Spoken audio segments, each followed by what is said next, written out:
Hey, what's up, everybody? Sorry, just moved my fan back a little bit. So, we're gonna be playing. Let me turn the fan block off. So, we're gonna be playing Halo, the original Halo today. Since the last poll I did, this was second place. Phone is on. Yep, it is. Okay, cool. Oh, it's doing that again? Okay, hold on a second.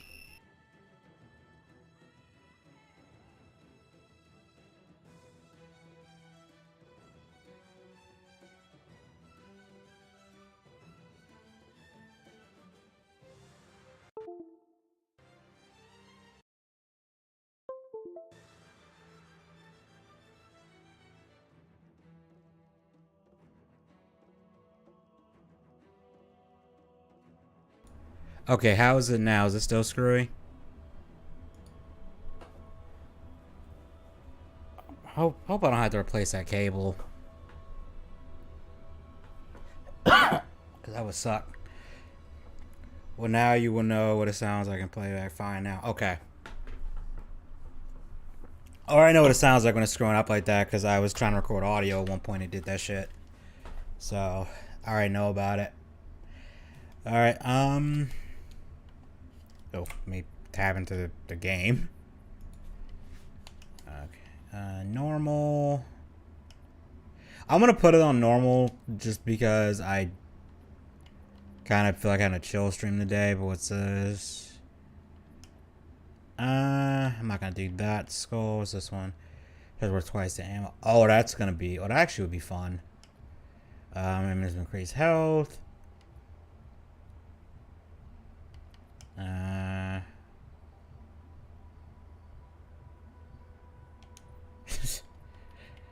Just because they're avian doesn't mean I understand what they're saying. I'm gonna put some of the skulls on, but not all of them. Just, what does anger do? Enemies 5 times faster and more frequently. Okay, that one sounds funny.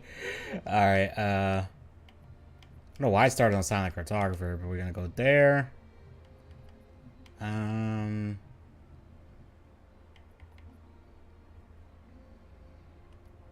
Oh, you can actually enable that now? Oh, I didn't know that. Okay, that's cool.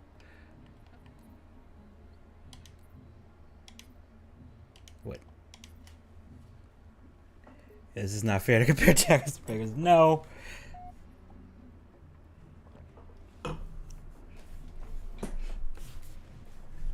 I don't think my ship's translator module is set up for them.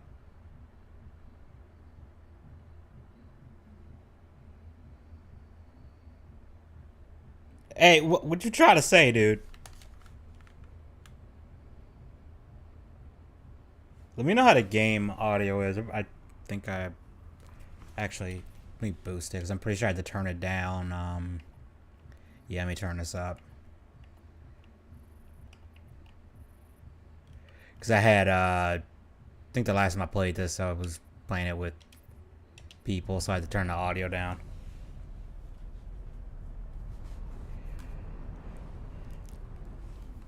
But there probably won't be a video next week either, because next video I want to make is going to require me to do a bunch of stuff that I didn't get a chance to do this week. I think we both know the answer to that.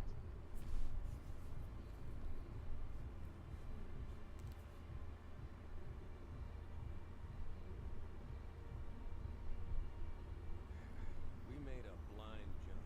How did they... Get here first? The Covenant ships have always been faster. As for tracking us all the way from here, at light speed, my maneuvering options... Joker, don't make me come over there. Don't make me come over there, dude. Until we decelerated, no one could have missed the hole we tore in subspace. Sounds muted, it sounds... On the far side Oh, it sounds muted? Oh. Hold on. Let me check, what is... No, game volume's... Okay, I think I just gotta turn the game volume up. I can do that. Let me just crank this up higher. Yeah, I just throw it on 100. This shouldn't be too loud. It's not like I got anybody, at least low. Yeah, I think it'll be fine. Hey, noob, thanks for stopping by, even if you can't stay very long. This stream is kind of mopping up the last of the recon picket now, nothing serious. unplanned. But I've isolated approach signatures for multiple CCS class battle groups. Okay, does it sound better now? Per group. And in about 90 seconds, they'll be all over us. I know, right? The Halo TV show was so bad, but they made a game out of it somehow. Everyone, sir? Everyone. So bizarre. Let's give our old friend a warm welcome. I've already begun. Max volume sounds perfect. Odd, lol. It might also be because of my Bluetooth headset, because I had to keep the volume down low because it's way too fucking loud half the time. If that show's, I know that show was... It's freaking funny because I made a... Why'd the game freeze right there? Yeah, that show was so fucking bad. And the thing was, when the trailer came out, I already said this is probably gonna be bad. And then it came out, and it somehow was worse than what I thought. Move like you got a purpose. This is not a drill. I repeat, this is not a drill. Once again, it is our job to finish what the fly boys started. And the ending was so fucking bad because Master Chief apparently dies, and Cortana's like hijacked his suit and is basically puppeting around his corpse or some shit, which is just, what the fuck, man. Am I right, Marines? Sir, yes, sir. Damn right I am. Now move it out. Double time. Attention all personnel. We are re-engaging the enemy. External and internal contact. Yeah, there's some things I understand that you're gonna have to probably alter a bit for adaptation. See Covenant up close. This is gonna be your lucky day. What, the game froze for you for a second? Sir? Right. The stream was looking fine on Okay. my end, but the game did freeze for a sec. I don't know why.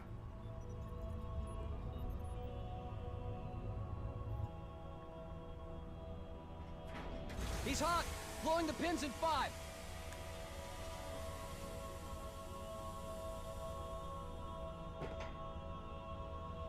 Tube shows green.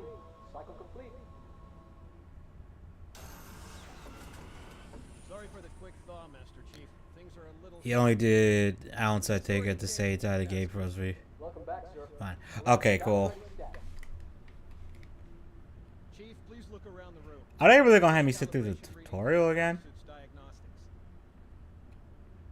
Good. Thank you, sir. I'm bringing your health monitors online, sir.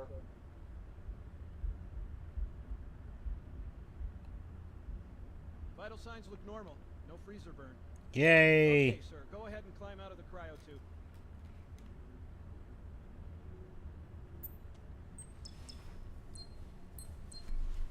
I forgot that he has like that ammo belt on this suit. I gave you a double dose of the wake-up stim.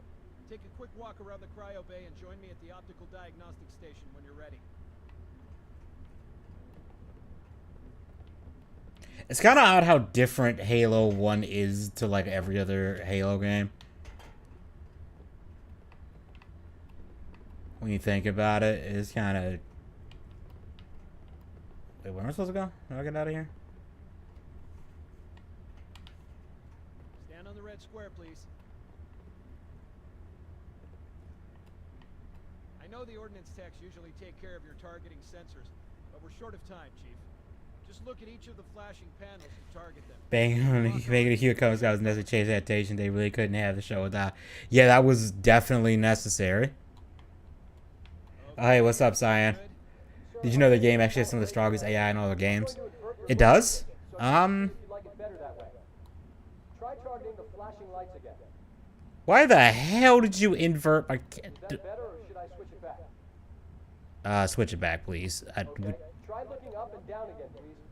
Do you want me to leave it like that, or switch it again? Okay, I'll leave the pitch normal. But if you want, you can change it yourself later. Yeah, who the hell plays a shooter game with inverted aiming? That's so weird. Please follow me to the energy shield test station. Y'all are really casual considering we're about to be attacked. Sensors show inbound Covenant boarding craft. Stand by to repel boarders. Crazy play Halo 2. I don't know when I'm gonna play Halo 2, but come on, dude. Okay, bring his energy shields online, please.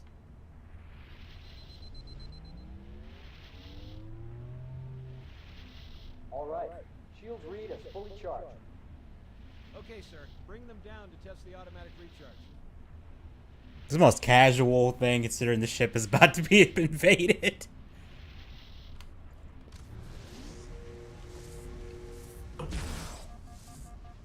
You ever played an Evil Dead game? Nah, I haven't played it. Recharging normally. We're showing green across the board. I actually forgot it was even out. Cryo 2, this is Captain Key. Send the Master Chief to the bridge immediately. Captain, we'll have to skip the weapons diagnostics and On the double, crewman. Aye, aye, sir. The skipper seems jumpy. We'd better get moving. We'll find you weapons later. Okay, I'll leave the self-diagnostics running at least. Good idea. You'd better get to your evac group, Sam. Shit. I just have That's a multiplayer game, right? Oh God, they're trying to get through the door. Uh-oh. Intruders in Cryo 2, please, Sam.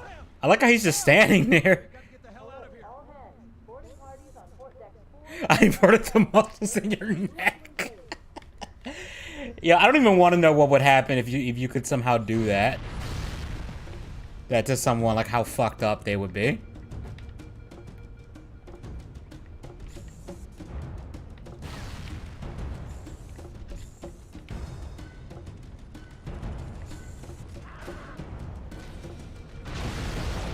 Oh shit, we going full Michael Bay today.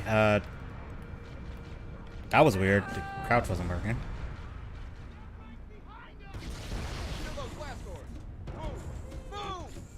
Oh shit.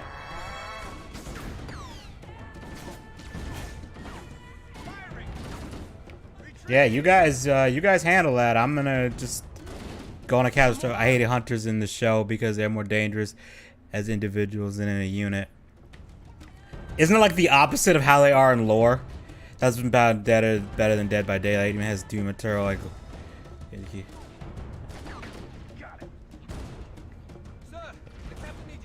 Dead by Daylight. I actually. Every time I try to play it, it takes me like 5 minutes of waiting to get a game for it. You know, it is pretty fun, but it kind of sucks when you're playing as killer sometimes because you somehow feel underpowered even though you can't be killed. Good to see you, Master Chief. Look, he's just casually standing there with his back to you while the ship is under attack. It takes forever to get into, but it's sort of fun because of the parkour stuff. I mean, it's fun when you get a game and the survivors actually are trying to avoid you. No thanks to your driving. So you did miss me. But that's more so the players, because sometimes it feels like the players are just like they're messing with you, and it's like, shouldn't this be the other way around where I'm messing with you if I'm playing as killer? My last offensive option. All right, then. But I do like some of the killers in that. Cole Protocol Article 2. We're abandoning the To be fair, that's because Evil Dead is new. Cortana. While you do what? Go down with the ship? In a matter of respect. The object. Did the graphics just glitch out right there, or was that just... With all due Not just me. respect, sir, this war has enough dead heroes. I appreciate your concern, Cortana. Oh, Elizabeth. It's not up to me. I'm kind of... I prefer her Halo 3 look. So Halo 1 and Halo 2, what's your favorite? The Halo 2 armor, even though... Lock in a selection of emergency landing zones. I do like the ammo pouches on the Halo 1 armor, but I like the overall look of 2's armor better. But I think that's just because the Halo 2 look was kind of like the look he had in 3 and... Off this ship. Well, I can't say 4, because 4 they did weird shit with the armor. Learn everything. Force deployment, weapons research. Earth. I understand. I also like the helmet in 2 better, because the helmet in 1 looks kind of weird to me. The landing sequence. Not that you'll listen, but I'd suggest letting my subroutines handle the final approach. Excellent work, Cortana. I thought Dead by Daylight had crossplay, though.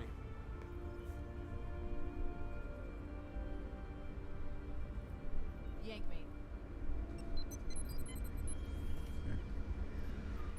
No, it's only because it's not because news, also because of... I thought Dead by Daylight had crossplay. Maybe it doesn't. But I play a bit of 2 and all of 1. The one problem with 2 is if you play it on legendary mode, like you will go from liking the game to hating it because legendary mode is not balanced. Like I can't get past the first damn level because it's... Don't keep it loaded. Why do you not keep the pistol loaded, man? The fuck?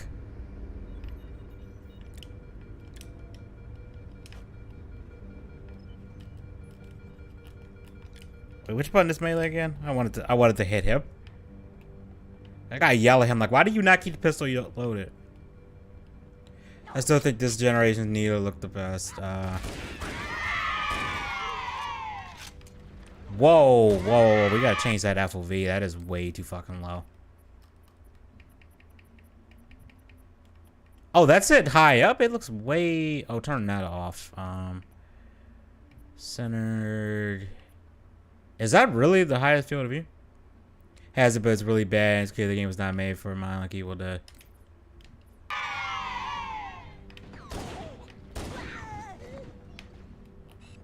Those Marines could use some help, Chief. Do what you do best. Dude, you walked right into my fire, too. Like, what the hell?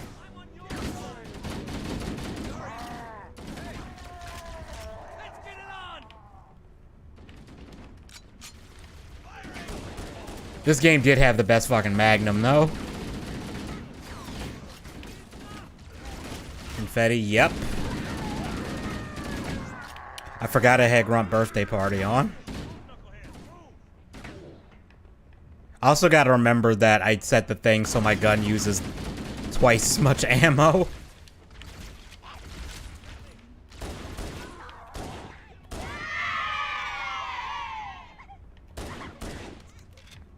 That rifle is meant to be 308, but it doesn't feel like it, though. I like how he just clipped... Does he not see me? That grunt was just not here.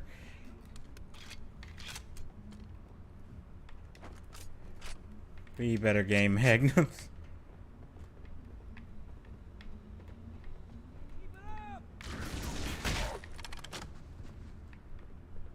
You see him? The cavalry's arrived! What the hell? Did something just hit us? The game had the best shotgun, though. It did. It did.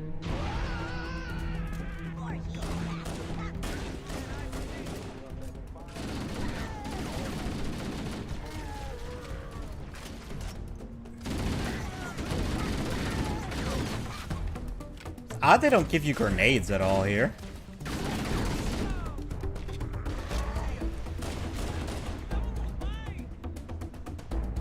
Join at 30. Oh, yeah. They're using our lifeboat airlocks to attach their boarding craft. We go out and they come in. Clever bastards. I missed the Fear Shotgun. Fear Shotgun is really good. Do I have a grenade? Oh, yeah, you're right, I do. I have a whole grenade. I don't even know where I got it.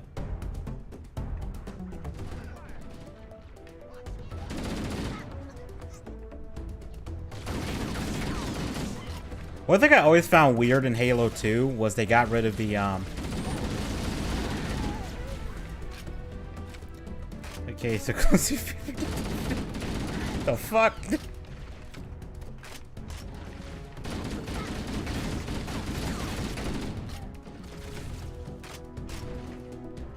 Okay, this my shots counting as 2 shots thing in terms of ammo cost is gonna throw me off because I just keep reloading.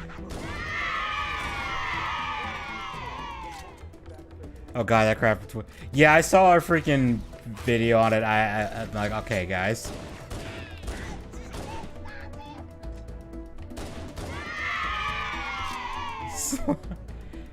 It's Slim, dude. Do you really need to ask him why? I don't even know why I just meleeed right there, but...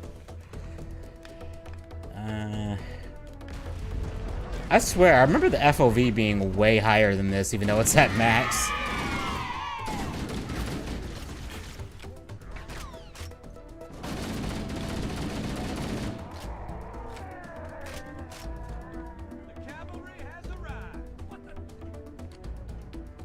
I need to borrow that ammo.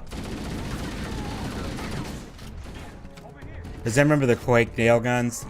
Funny thing, I was actually playing, not Quake 1, Quake 2 a little bit, the RTX version, since my new card can run that.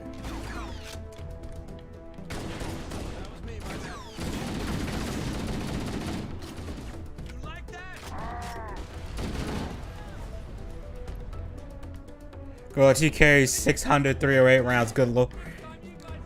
Yeah, that is actually a lot of fucking ammo, dude. That's why he got that ammo belt. Those, not belt, the pouches. He needs them.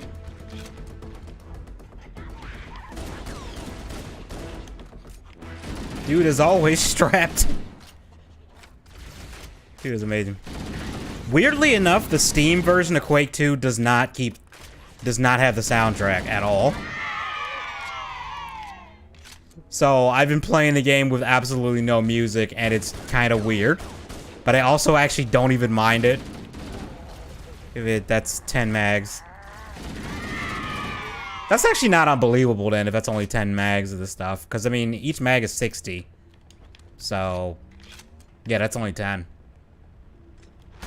So, I feel like I came this way. Yeah, I did. Okay. Just mod it in. Yeah, I looked on the Steam thing. It doesn't look like there's an easy way to do it. It looks like the only way to do it would be to like get one of the the source ports for it. But the problem with that is I don't think the RTX one works. On the landing above us.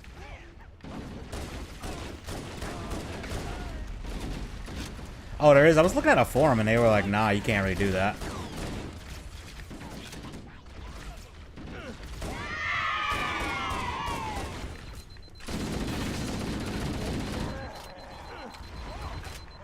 I mean, honest, Quake 2 is kind of which is odd because because I apparently like the Quake game that the people seem to hate the most, which is 4.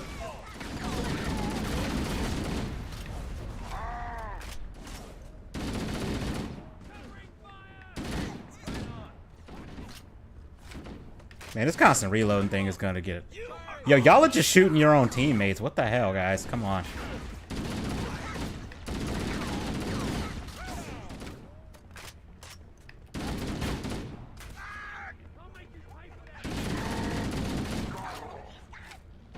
Just a quick patch. Alright.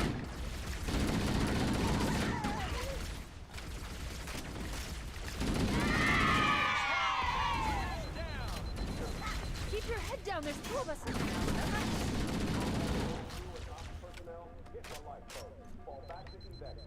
Swear, I'm just gonna be burning through ammo like a motherfucker with the skull on. It's kind of funny.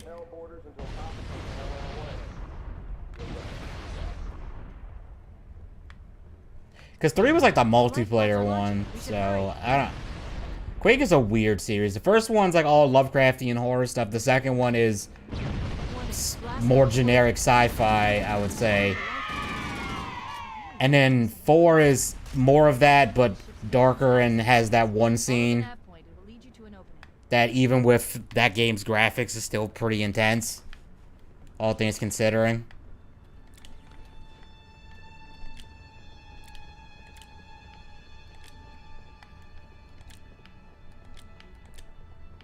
But I do like the aesthetic of Quake 4, though. Activating motion tracker. 4 is sequel to, yeah, it is, but We're too close. We need to find another route. Motion tracker shows all clear. Wait, we need to get through that door, but it's been damaged by the explosion. I can just do that.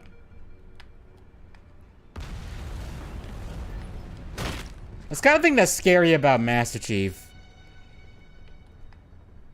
His suit apparently is like a ton. So imagine him punching you with that suit, like your head would just go flying. If he just punched you full force, your head would go flying off your body, I'd imagine.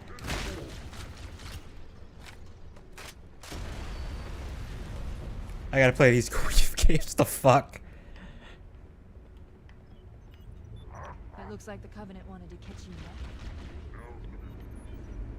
I guess they were a little late on that one. Imagine he trips and falls and you're dead.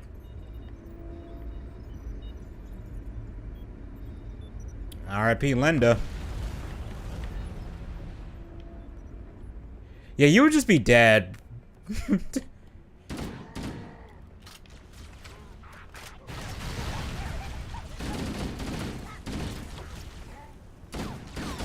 Oh, you still alive, dude? Hold up.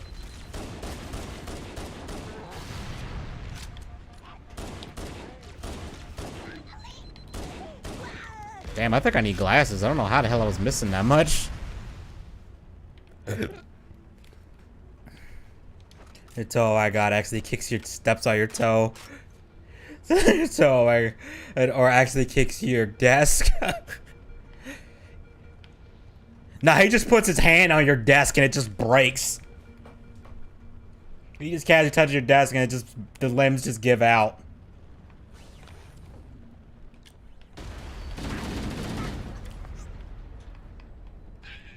How are people supposed to move between either? This seems really awkward. Maybe it's a strange franchise because it's always doing these games. I think 1 and 2 are still the best, but I had a lot of fun with 3 and 4. I really don't like the reload in 4, so I move. Honestly, 4 I like better than 2. 2 just kind of feels. It just kind of feels meh.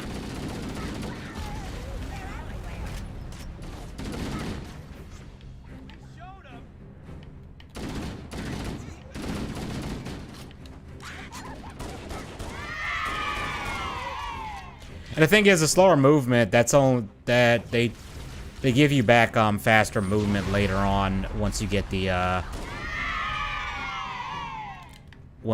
you get halfway turned into a Strog.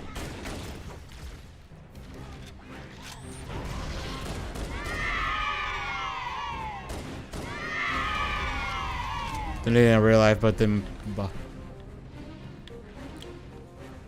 there's like a replica needler that's $600. Jeez.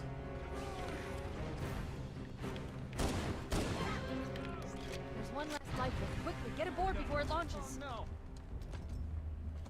no. Now would be a very good time to leave. I like how wacky cartoony little minions are in Halo. Yeah, the grunts are hilarious. Ah, sir. Damn, $600 for a needler.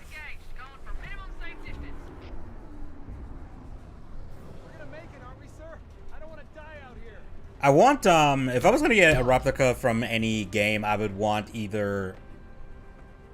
I really wouldn't mind getting, the advanced suit helmet from Dead Space 2, because that thing always looks awesome.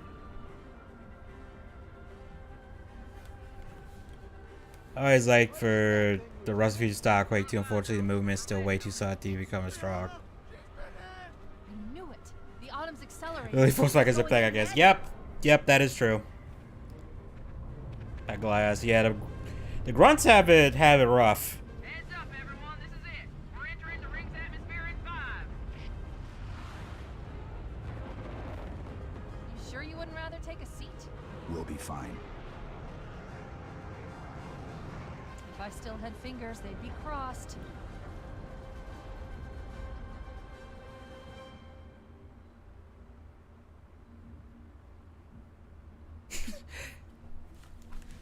Nah, I wouldn't do that.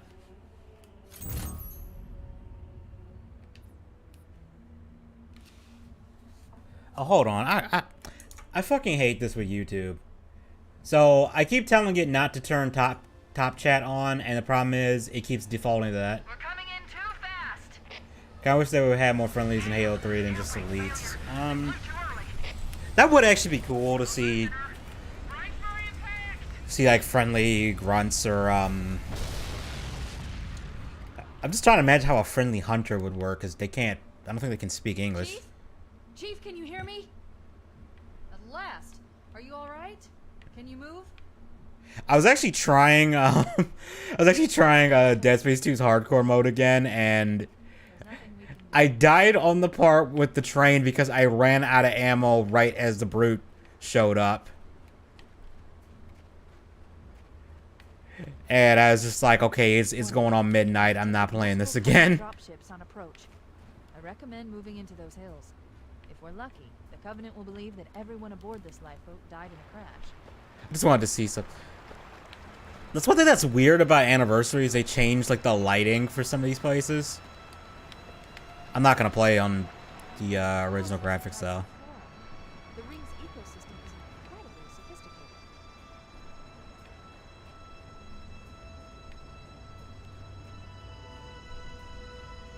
I know there was some other book that apparently Alert. did. Covenant dropship inbound. They must be looking for survivors. I recommend immediate evasion. Follow, man. They messed that all up. The trick is to just use one weapon pattern because it's your best option. Probably would be better if I was using one weapon.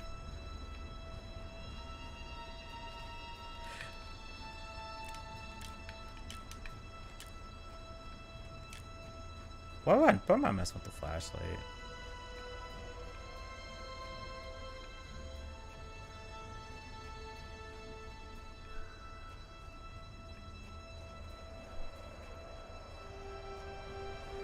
On that difficulty, you really have to fight almost all melee to be... I don't think you have to fight all melee. I think it's just, you just have to be... You just gotta be really careful about stuff, because the main thing that'll fuck you up with hardcore mode from what I played is the exploders, because they one-shot you, so you really just gotta be careful with that. Also, and the one thing I'd be dreading is that damn Nicole fight, because if you don't have the right weapons for that, she's just gonna... That was the worst part of the game. I'm reading a lifeboat beacon over the next Why'd the hill. game lag out? To see if That's there are any weird. survivors. I think there's survivors, Cortana, given how they're shooting.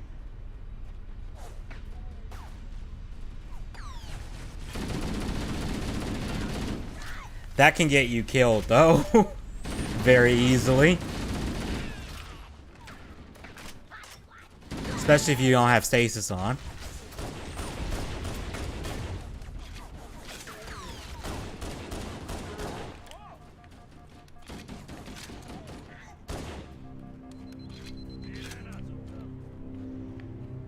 Hey, what's up, dude? Good to see you, sir. I thought we were the only ones who made it off the Pillar of Autumn. It's a mess, sir. I like how he's not even looking at me. Called for evac, but until you showed up, I thought we were cooked. Where were you looking at, Johnson? We'll stay here until evac arrives. Hey, let's see melee only one. Let's go. That would be hell. This game isn't even that hard, especially not this.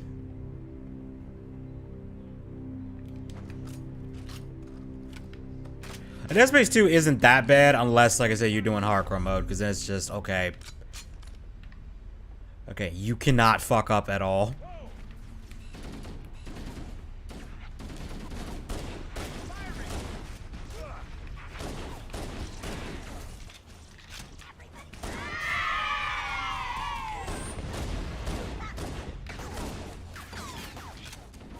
Funniest thing is I did, technically 100% Alien Isolation because I beat it on the hardest difficulty. Not very hard, because very hard hadn't come out yet. They patched that in like a few days after I beat it on hard. And oh boy, did they make that. Get you a jackal you can reason with. I don't think we're at. I don't think that's gonna work.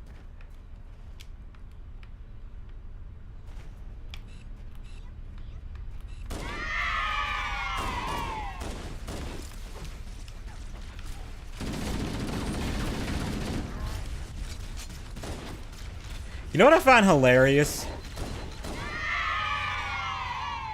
This game has more biomes in its world than fucking Halo Infinite does. That cracks me up to no end. There are even space pirates. You have so much to talk about. Yeah, true. Uh-oh. More of them. How am I doing? I'm actually not doing too terrible on ammo. Does any... You guys don't have shotguns, do you? No, you don't. Damn it. Uh-oh, another bandit dropping in behind us. They're trying to flank us.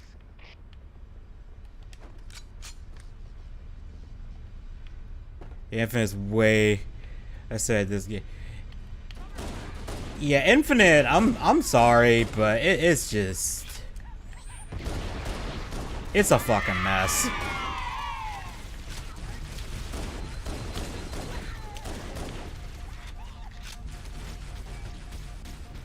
I got friends was weirdly like white knighting the game, talking about, well, Halo.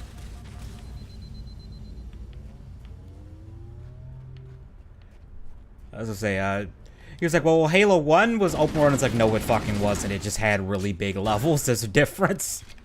A and B. Yeah, gameplay and the actual shooting in Infinite is actually really good. The problem is just everything else surrounding it. Like, the story is not good. The whole open world thing was stupid. The whole open world thing was stupid and did not need to be there. It did not add anything to the game, honestly, and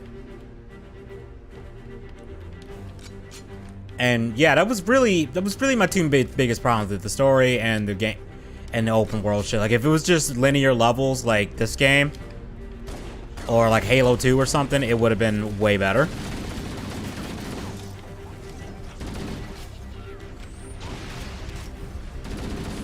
That and the game ran like absolute... Oh. The fact we went to retcon their own story multiple times, yeah, that doesn't help either.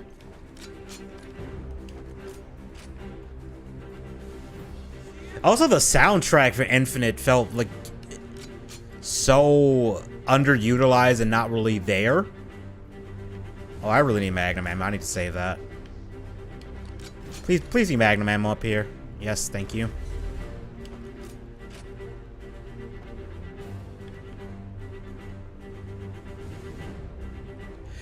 To be fair, though, I do know for a fact that Infinite, like the game developer, left at one point.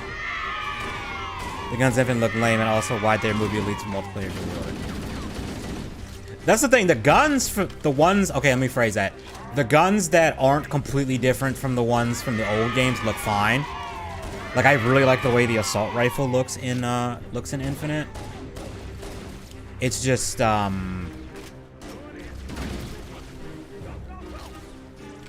also,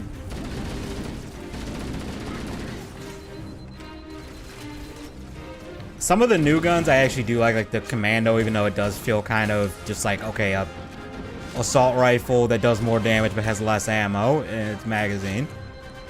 And I think fires a bit faster, but it was still fun to use. Also, they at least recognized what they did every time was dumb low. That game's story suffered from Rise of Skywalker syndrome, where they had a really bad middle entry and they kind of had to make a sequel to that, but they couldn't just retcon what happened. So they were trying to distance themselves from it, but they still had to acknowledge it, which is like the worst place to be in if you're gonna make a sequel to a game. Right on top of them. Bowhammer, we need you to disengage your warthog. The Master Chief and I are going to see if we can save some soldiers. Roger, Cortana. Okay, Charlie Team, warthog deployed. Hey, what's better? Yeah. Roger, Bowhammer. Stand by to evac survivors and transport them to safety. That's affirmative. Echo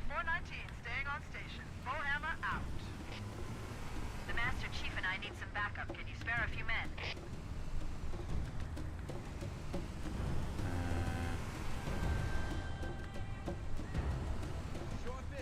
Get in, losers. We're hunting aliens. Oh boy, Sonic. Oh man. Man. Cause, what's the new one, Frontier? I saw the gameplay for that. It looked like it does not look good. Like I honestly think they need to just go back to the drawing board with like with that, because they really just no. Hope they had to flood in one of their DLCs or something I'm making. Dude, I don't even know if they're gonna do that, because what I'm. Wait a minute, where am I even going? I need to be going that way. What I'm afraid they're gonna do with Infinite is, because the multiplayer is probably making them a shitload of money through microtransactions. They're probably gonna support that more than they're gonna support the campaign stuff. So, you seen pressure? No, I have not seen it. I'm not even gonna give that shit time of day, because the premise alone just looks stupid. Someone built it. So it must Also, I hear they nerfed the Predator, so now it doesn't have the plasma caster thing, which is lame as fuck. Like, you really expect me to believe some teenager with a bow and arrow is gonna kill that thing when Arnold Schwarzenegger at his prime could barely fight that thing? And I mean barely. Like, dude got lucky at the end there with the trap. Because when he was trying to fight that thing head on, it was just... Oh, let me get out. Terminal.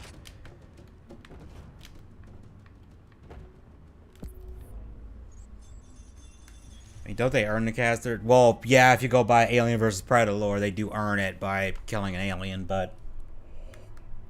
AVP is no longer canon, so...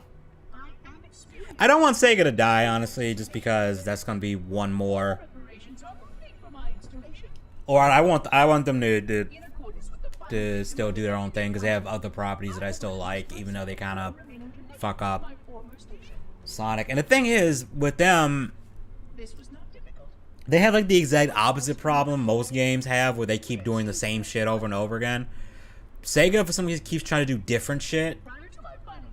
And the problem is, when they get something that does work, like Generations worked, they do something different. They go completely the other direction, and then they just fuck it up. Like, I respect them for trying different things with this character, but some consistency, please. Although Mania was good, even though that was technically... Well, that was kind of made by Sega, too. They had input on it. Mania was good. Frontier, though. That needs like I think that needs like another year or so in the oven before they... Maybe like 2 years, if I'm being generous, because they need to do some shit with that. The history of all forerunners was now lost to us. We relied upon the permanence of the domain to preserve our record of the events that led to this one. But without that record, would future civilizations know anything about us? Yeah, I have the Yakuza games. I have not played them yet, but I hear they're really good. My fellow monitor 049 Agile Testament had only one comment on this before we went our separate ways. We deserve. I saw the Yakuza game first and went to the story first, and it seemed like a major tone shift happened. Yeah, the Yakuza games, they go from serious drama to just what the actual fuck in like 3 seconds. It's wild.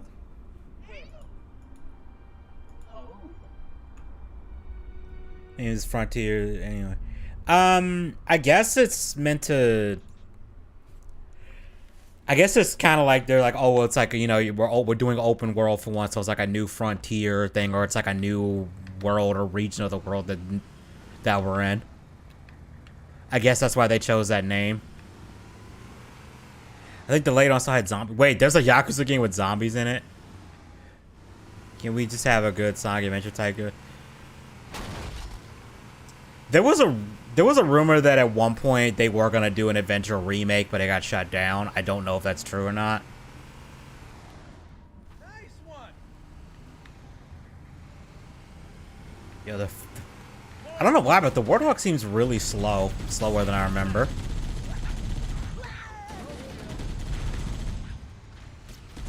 Because the Freddy got fingered. It is pretty goddamn wild that I wouldn't be surprised if. Yeah, it's called Yakuza's Dead Solo. I think. I know, like, the last one, Like a Dragon, is a damn RPG, and it actually looks really, like, fun and hilarious. Because I was watching somebody play parts of it.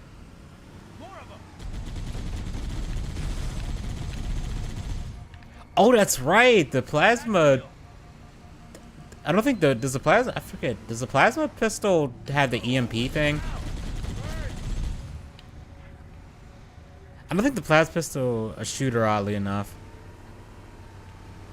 I didn't know about that one. I do know.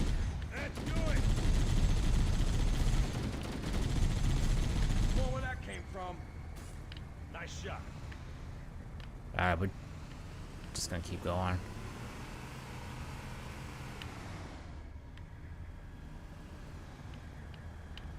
Oh wait, no EMP in first. Yeah, that's right. I forgot that's not in the original. Here comes more. Yeah, it's pretty weird, but I mean, it's weird like an entertain. At least it's not boring. So one thing you can say about Yakuza is it's not gonna bore you at all. Where's the switch? I think it's over. I think it's over here somewhere.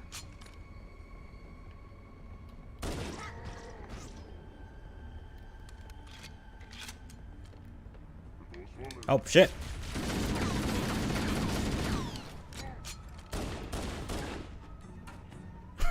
That ragdoll.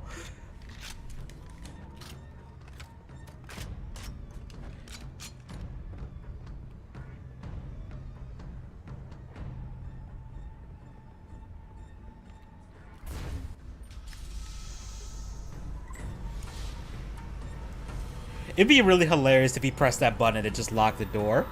Gonna make me that Magnum IRL.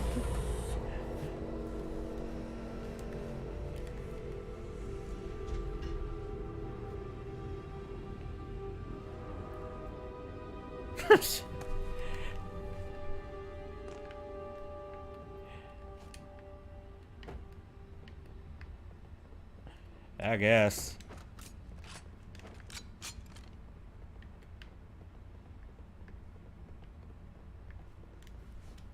One thing I did find funny with the video Dylan uploaded with when the whole rogue internet man like nuked his channel and stuff was you scroll through the comments and 90% of the comments were just roasting Dylan. Like on his old video, it was really funny. There's new traffic on the Covenant battle network. A lot more crew made it off the Autumn than I had predicted. The captain really gave them hell. If we can find Captain Key and the other survivors, we have a chance to coordinate an Yeah, it's all good, man. I don't know. I don't even know how long I'm gonna play. I might play for like a few hours. My arm's been kind of messed up, so I haven't been. I don't know what it is, but the Warthog in this game feels weird to control. Reunion to lol.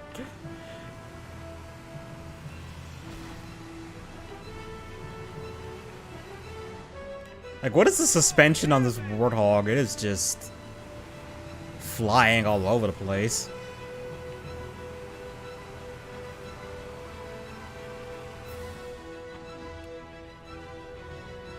I'm just curious. What does that look like? Okay.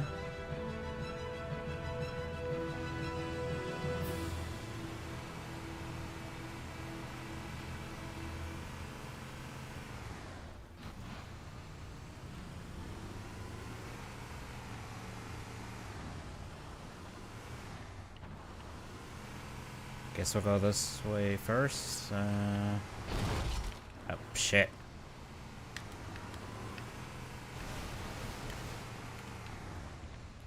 More over here. There it is.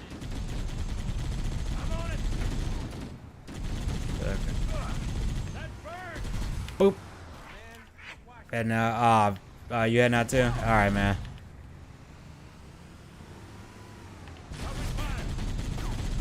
Bruh, the guy on the turret is just missing like crazy. There are some Marines hiding in the hills above the structure. Want some more? Way to go. There's another one. Back me up. Oh. I hope you brought some butter. It's about to get fried. I don't think I've heard that Marine dialogue before. That one was funny.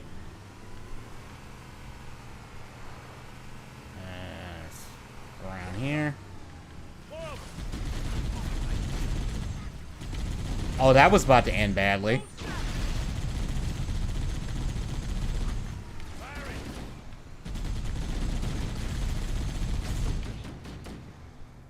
Want some more of this? Back me up. I'm gonna have to get at it.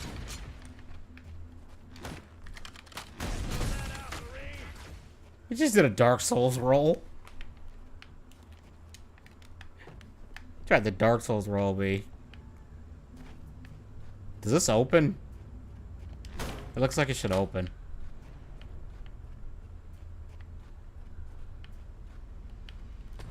What the? More over here. Uh-oh. I see him.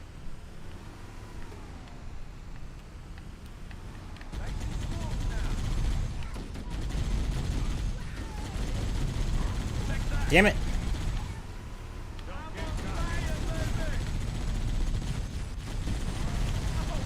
Oh, that's not good.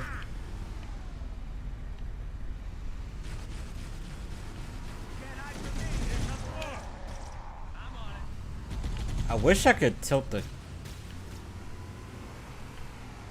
Echo 419 to Cortana, come in. We read you, Echo 419. We have survivors and need immediate dust off. Roger, Cortana. Where even were the survivors? I didn't even see them. Spotted additional lifeboats in your area. One near a rock slide, and another near the cliff edge. Hard to see from my altitude, but it looks like there are more survivors. Oh, they're the survivors. Okay. We're on our way. Surviving Marines in your area. Click now.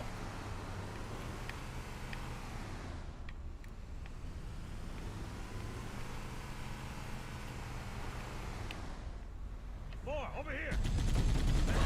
Whoa. What the fuck was that?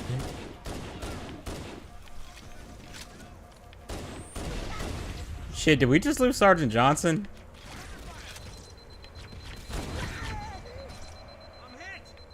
Oh shit, we lost Sergeant Johnson.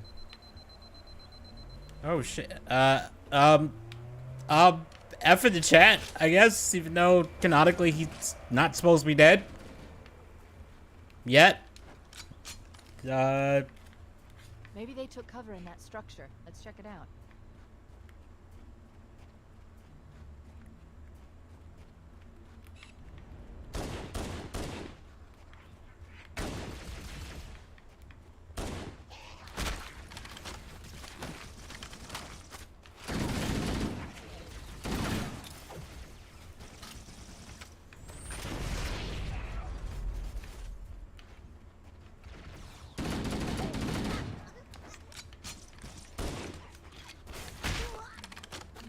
He tanked the melee hit? Oh, that's right. That's right. I do have the, I think I have the double health skull on too, so never mind. Oh, excuse you.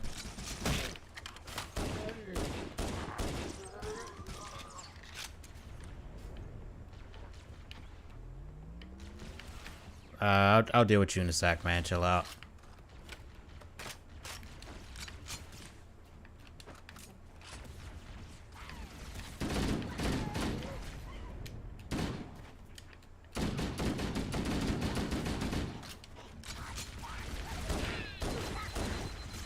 Oh fuck, I'll die. I'll die.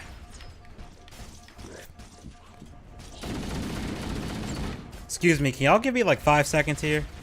Love how all games force friendly eye to be stupid so it doesn't win missions for. Yeah. Sometimes though, sometimes even with newer games, they'll have the AI be kind of funny. Where like I know in like in Resident Evil 5, the AI can't kill boss enemies. Like it can get their health down to 1, but like it physically cannot deal enough damage to actually kill them. Like the player has to get the last hit in, or else it just it doesn't matter. It's just pretty funny. We should search the interior of those structures before we leave.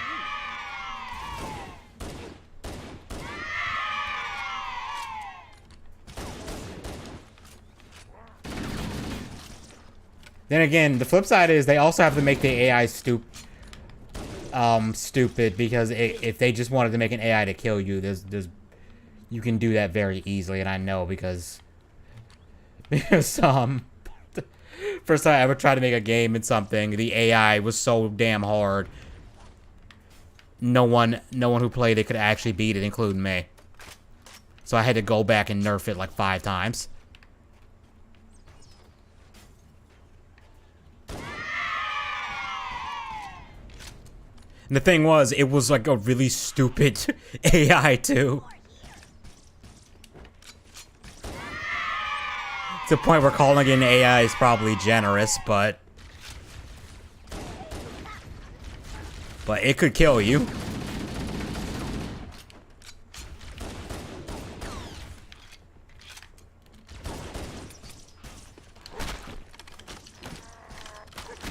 Like how he just juked my melee hit like that.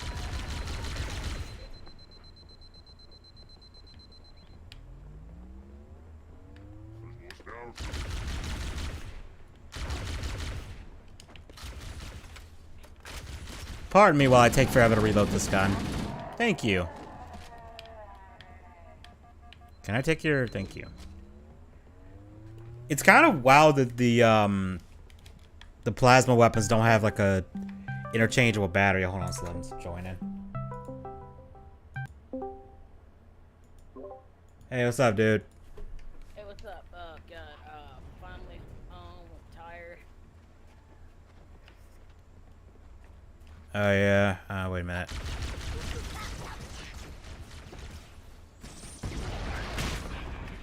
Yeah, I just want to chill out for the next 2 days. Yeah, I don't blame you.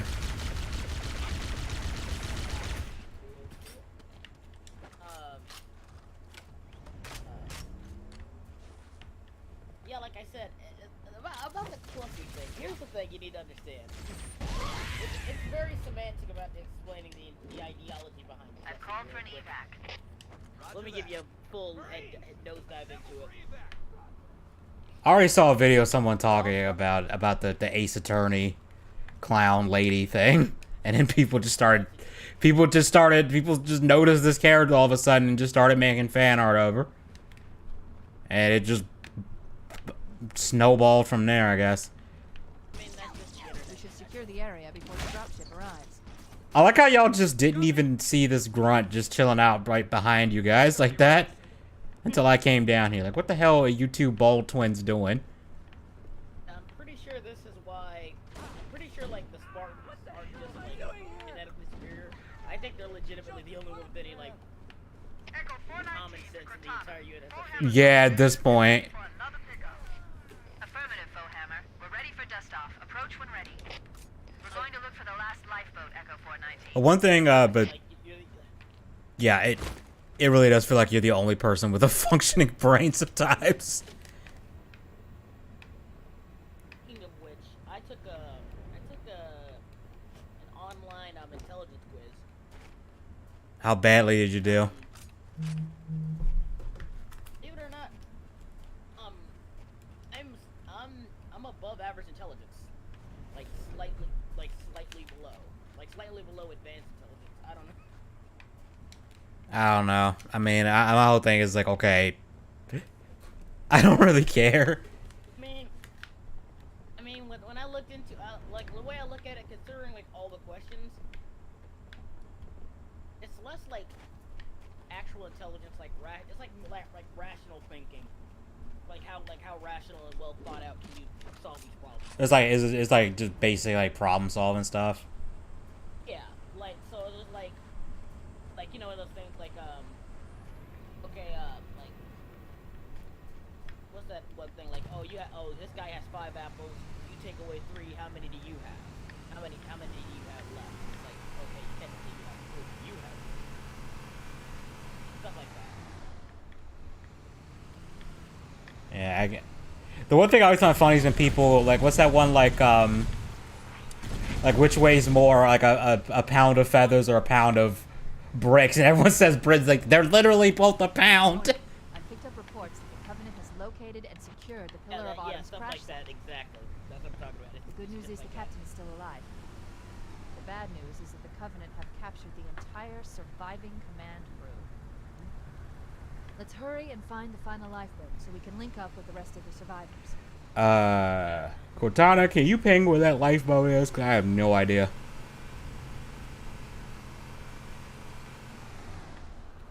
Okay, we did that one, I think.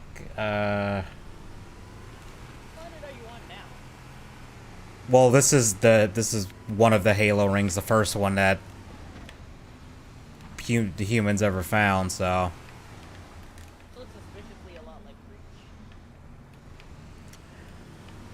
I mean, I guess this foresty biome is similar, but not a.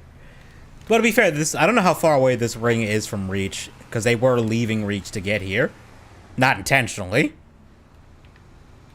Oh, I went this way. They were just trying to get away from the Covenant and then ended up here.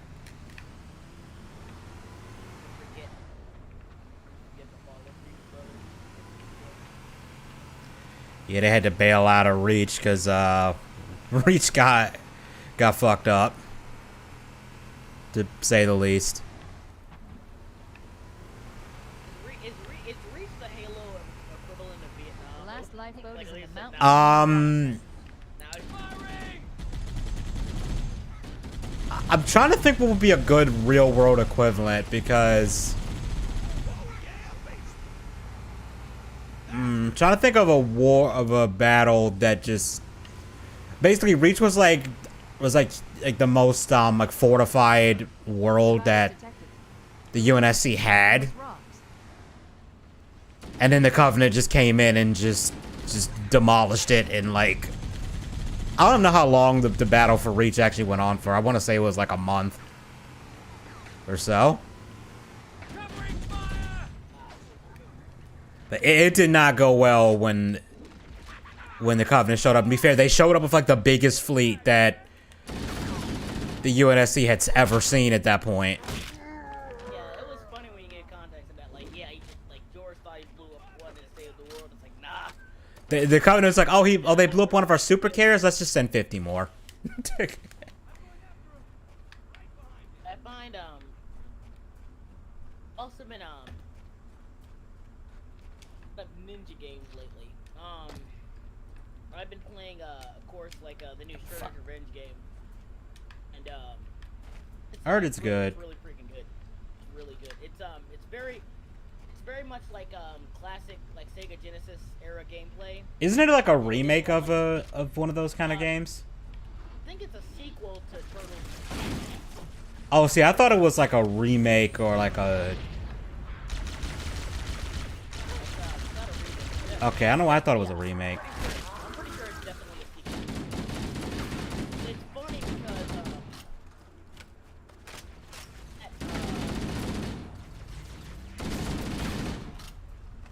I will say like the developers put a lot of effort into it. They like there's more special attacks.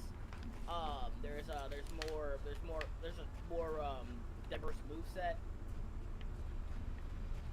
What else? There's also one thing I find funny is there's actually a team out there that I looked up, and apparently if you get a 250 hits in a row,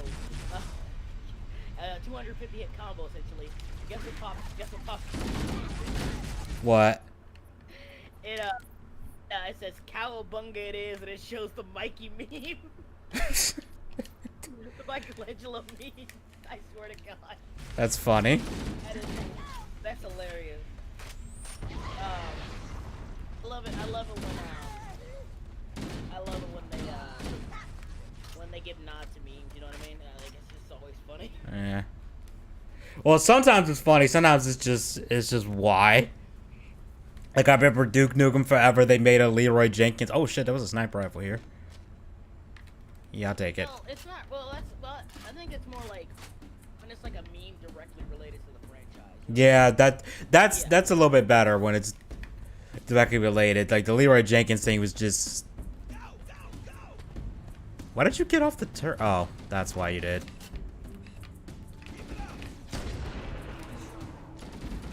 Remember in the game, they had literally a called a shout out to Halo and was like, it felt like a power armor. Which is so funny because Duke Nukem literally does the same shit except it's not a shield, it's his ego. That's his health meter. And it regenerates when you hide around a corner.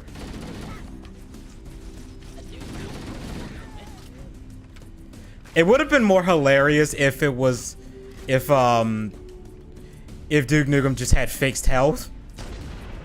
And he said that, and it was just, he wears absolutely no armor and is like, yeah, I'm just this tough. It's kind of weird how it I still can't get over like how Duke Nukem was still relevant so long and they literally ultimately it was just a mediocre mess.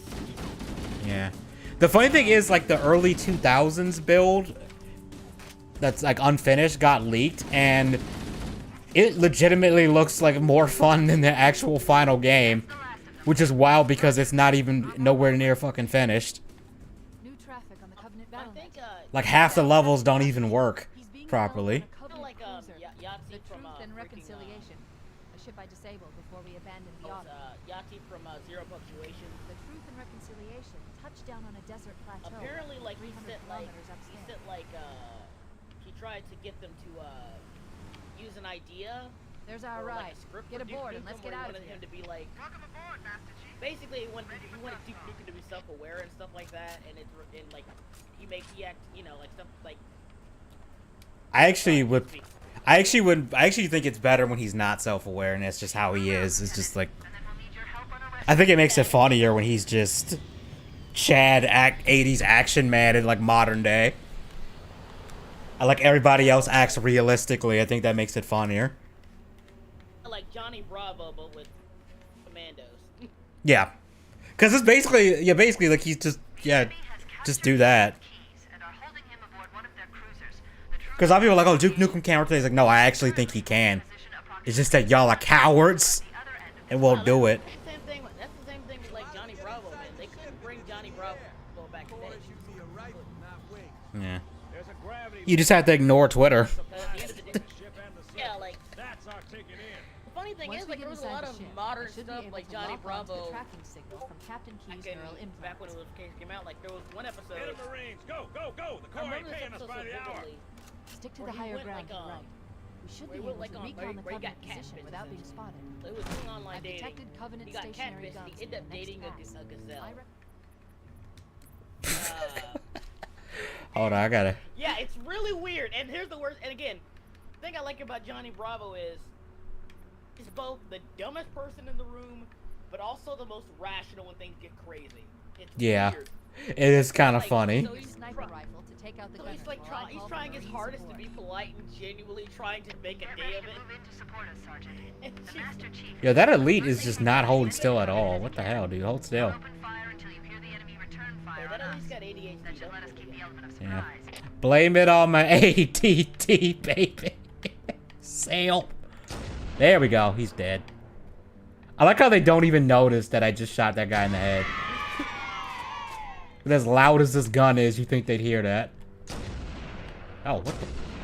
How did I miss?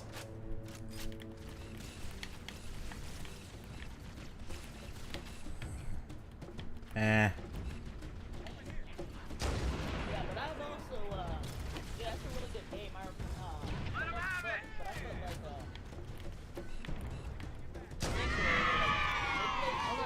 Covenant is making a run for that stationary gun. Take him out. Freaking hard in that game. I'm not even exaggerating. And I was looking into it. It's like, guess who they got to write this shit? Who? They got Ghostface killing her. To write Shredder's boss thing. Wow. Like, Okay.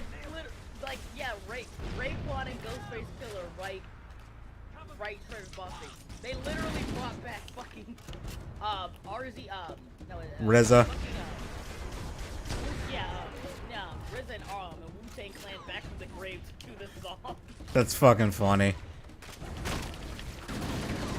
It's weird how much like, samurai shit and like so much samurai shit and rap actually blend together. It happens so often. Yeah.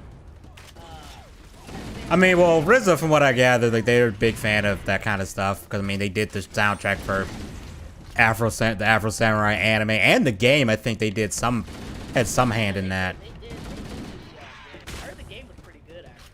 It's the first half is really good, like when it's the prequel shit about like how and you get like more about Afro's backstory a little bit. Like how he found out that his master had the #2 headband and stuff. That part of the game is really good. When they start actually covering the stuff that the story of the anime itself, it's like there's like a dip in quality for some reason. Like Gino's boss fight is really fucking boring. Because you spend 90% of the fight, oh, I just parry when he does this specific attack. I just parry this specific combo and then I can hit him for 3 seconds. I mean, to be fair, Afro really could beat his ass. He literally just kept pulling back. Like, that's the other reason. He's like Juno and Juno lasted so long. He's literally his brother. Like, that's the only reason. That's part of it, though. I do think Gino really could have killed him. Yeah, I mean, like, he was a Darth Vader knockoff. Gino was a Darth Vader knockoff. Kind of, but he actually had a really justifiable reason. Yeah, don't get me wrong. He's completely in the right for one Covenant forces detected up ahead. Also, the game does something weird with Justice. They got the #1 headband. He's actually dead when you find him in the game. Like when you find him sitting on like in the area beyond the number of Gino's fight, he's dead, and then what you fight is actually all in your head.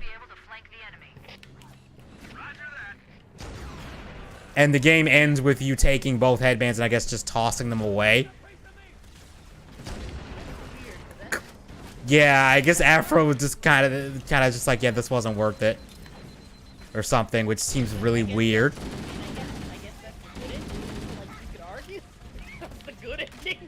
I guess, but it's weird that they had this whole twist of, oh yeah, no, Justice has been dead this entire game. To be fair, the anime is kind of different from the manga too. Yeah, I know in the manga it's a lot different. It's not too different, but it's like, I'd say like. I think the ending is different. Yeah, like in the ending. Because like here's the thing, they kind of split. Because like in the ending, right? You know, like the kid with the guy who has the #2 headband after gave it up and stuff. And he has to kill. It's in the second movie. He has to kill him and stuff. Yeah. Even though he doesn't want to, and is basically his kid, the son, kind of like does what Afro does and vows to get revenge on him and stuff like that. Yeah, in the original manga, that it's not Gino who comes back with all the headbands to kill Afro. It's that kid, and like he's covered in the headbands and stuff, and like challenges Afro, and Afro is like doesn't care. He wants him to kill him essentially. Yeah. Here's the weird part. When the kid tries to put the strike on him, right? Tries to kill him. Here's the thing. Afro's body instinctively defends itself and kills the kid.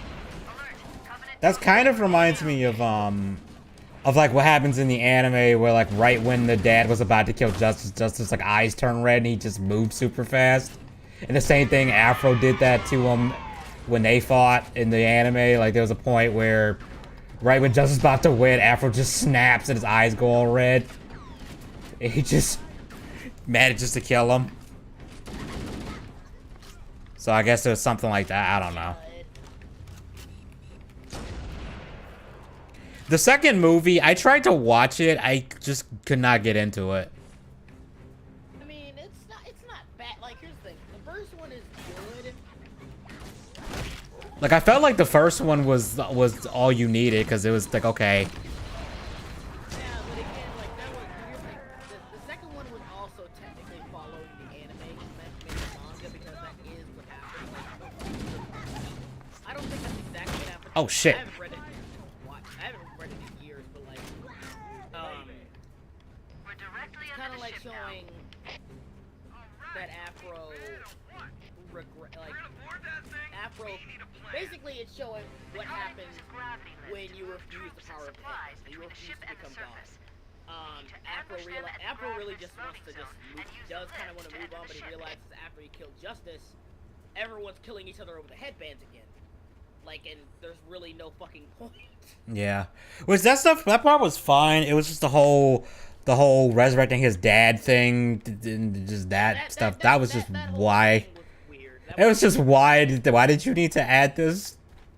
I mean, they say it's because Afro wants his dad to like stay at peace. And apparently, and to be fair, everyone else is dead, and his dad is, I guess, the only thing he cares about at this point. I guess, but it's just weird that they chose to do that. Like, I get the villains doing it to try and piss him off, because the idea of, like, yeah, I'm gonna resurrect your dad and have him kill you just to piss you off. Like, I get it. Yeah, no, to kill him, but there was like a revenge aspect to it, if I'm not mistaken. Yeah, I did. That was kind of the thing. So Gino has an adopted sister who is living in a monastery, and they're just now bringing up. Yeah, at first I thought she was supposed to be the girl from the orphanage. Somehow, the one that we thought died, the one that we very clearly saw die. But then I was like, wait a minute, that doesn't make any sense. Oh, that was actually the girl he fucked in the first. I know it was, I know, but at first I was thinking, is that supposed to be her? Because they looked kind of the same. And the way Gino acted towards her felt really similar. I do like I know it's gonna sound cheesy, but I do like Bro is kind of regret, like, finally realizes, wow, all this shit really wasn't worth it in the grand scheme of things. And it just realized that too late, and it's kind of like, yeah, I kind of have to have this burden of responsibility at this point. Like he realizes that, yeah, the burden of the number one headband is something he has to bear, or the world's just gonna be fucked. Like, Yeah, I get it. I do like how, like, even Justice points out, like, Justice wasn't charged, they found out that it was kind of relatively peaceful. It was still like a very hard thing. Relatively peaceful. At least people weren't going around killing each other. Yeah, because remember, the master had hidden the number 2 headband, so people really didn't know where it was. Exactly. Like, So, but what I never understood was why not just wear both headbands so that way no one can fuck with you? I guess it's like a rule. I don't fucking know. Like, I just feel like, okay, so the only person who can kill me is the person who has the number 2 headband. So could I just I get, like, maybe, okay, the number 2 headband's magical, so you can't destroy it, but it's like, couldn't I just wear it or keep it on me so no one else could take it and come at me with it? I mean, to be fair, they heavily, and I mean heavily, imply that at the end of the day, are just useless strips of cloth. Like, they really are just useless strips of cloth. Like, they heavily imply this. Yeah, that was the other thing. They never were clear on that. Yeah, like, because it's implied that Justice isn't even human. Yeah, I mean, he's not. Like, you see, he's growing arms out of his back and shit during that fight in the anime. It's like, that dude is not human.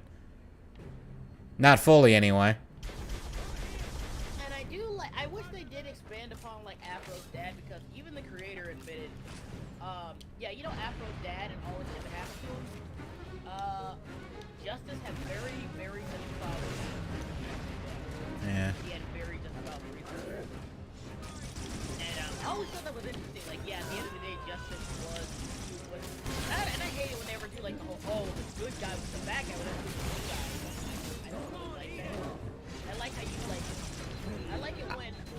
I don't mind it if it's like, okay, yeah, this character that you thought was good isn't always good, but it makes sense within character for them to be that way.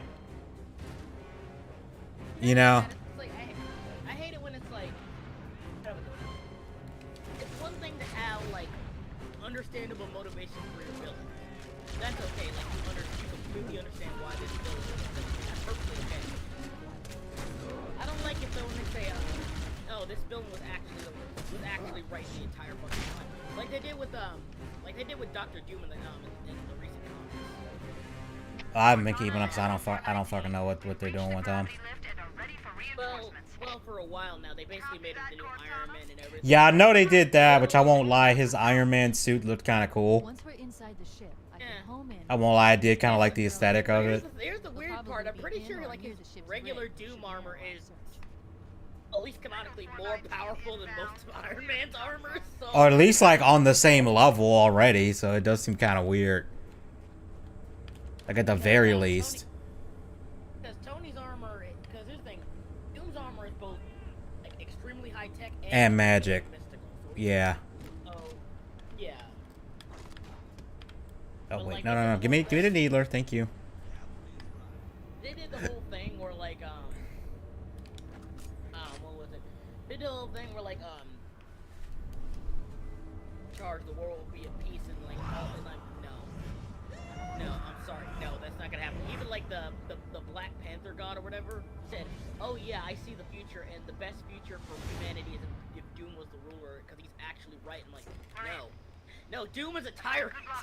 I could see if the argument was that like Doom was the most competent person to lead or something like that, or he was going to be the person who was immoral enough to do what was necessary to avoid like a worse outcome or something. But it was like he's a lesser of two evils kind of thing. I can understand that. No, but here's the thing, there's no outside pressure. It's literally he should. Oh, okay, then yeah, that's dumb. That's dumb. Because I can understand if there was some external pressure, like they were seeing some bad future where some monster shows up or something, or Thanos attacks or something. I don't fucking know. No, it's like literally the best option for humanity. I forgot they throw invisible elites here. And I mean, they're actually really fucking hard to see. Where'd he go? Oh, did we actually kill him? Oh, we did. I got this game. I got this game. I got a game I've played a long time to download it. I was on Game Pass. I said, say, fucking get it. I'm playing Ninja Gaiden 2. I've played one of them because like my cousin had it on his Xbox. I don't know which one it was. I think it was I want to say it was Ninja Gaiden Black, I think is what it was, or Sigma, something like that. One of the earlier ones. Well, yeah. All I know is the game was hard as shit. Oh yeah, Cause like he was stuck. Cause he said he was stuck on this one area. I think it was like a boss fight. He said he'd been stuck for a month. And then I come over there and tried it, got killed a bunch, and then I think by the time I had to leave, which was like a week later, we ended up, I don't know who eventually ended up beating them, but we both were in the room, just taking turns trying to kill this thing. Yeah, the game is hard, and another problem with it is, or I forgot this is the big problem, the camera is... Yeah, I remember that. The camera was a problem. The camera is ass. The camera is ass. It was ass. The half. It was terrible. That's always the worst when you get killed because of something, because the camera's fucking up. Because then it feels like it's not even your fault, because it's like I couldn't see what the fuck was going on to react to it. That was me with like a good, like a good 1/3 of it was just bad camera. Yeah. Not gonna lie to you. That was me when I was first playing Bloodborne, because I made the mistake of locking onto the cleric beast, which is not what you want to do. Because the camera's gonna go haywire if you're locked onto them, so you actually don't want to do that. You can't do that with beast Some beast fights you can get away with it, but cleric beast, no. No, he's not one of them. He's definitely... Yeah, he's not one of them.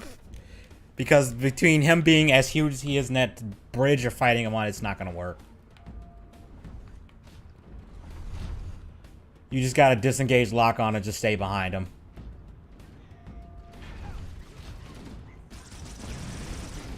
You can do that, then you're probably gonna be alright.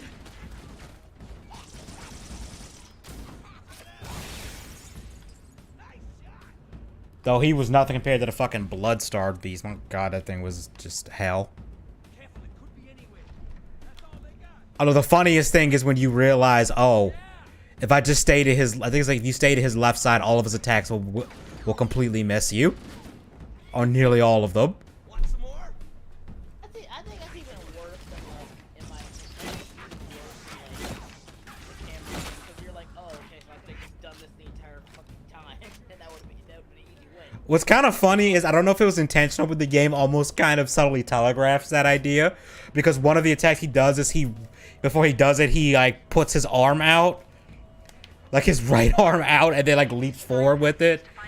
So it's like, as long as you're on the opposite side of that, it will just it will always miss. It's like he's signaling, don't stand on this side. Ever. Chief, let's see if we can find a way to open this door. However, the one thing that will fuck you up is his grab attack. That was, like, the worst part of that fight. Especially when he's in the poison phase, because you'll probably get poisoned. And the poison will probably kill you before you can do anything. If you're low leveled. Ninja Gaiden 2 Sigma. That's what it was. Okay, yeah, that's the one. Ninja Gaiden 2 Sigma. The Sigma Ninja grind set. Yep.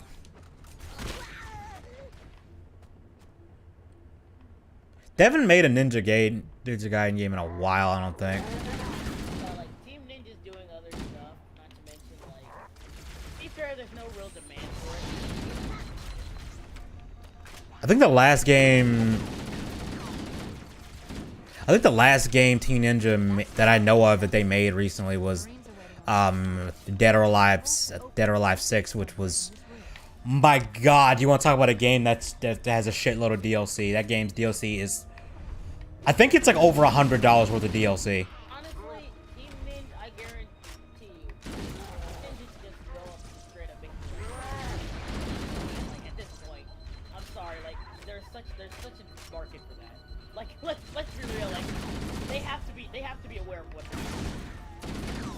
You might as well profit off it. Might as well, fuck it.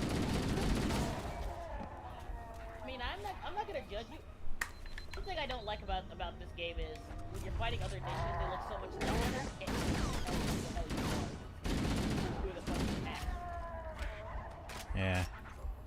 And again, the camera's so shit, you can't lose the focus.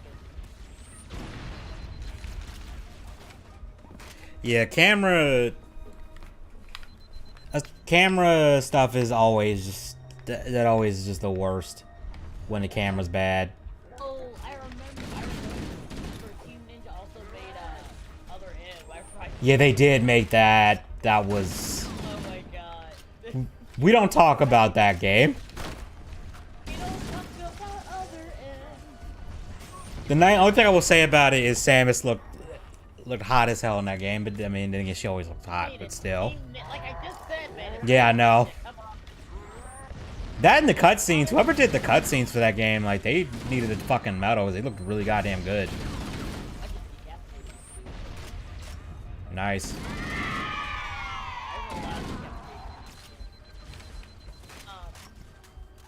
I just get sniped from the level below? What the fuck? I love how I just kicked the chest open with a ninja kick. Yep. Weird thing.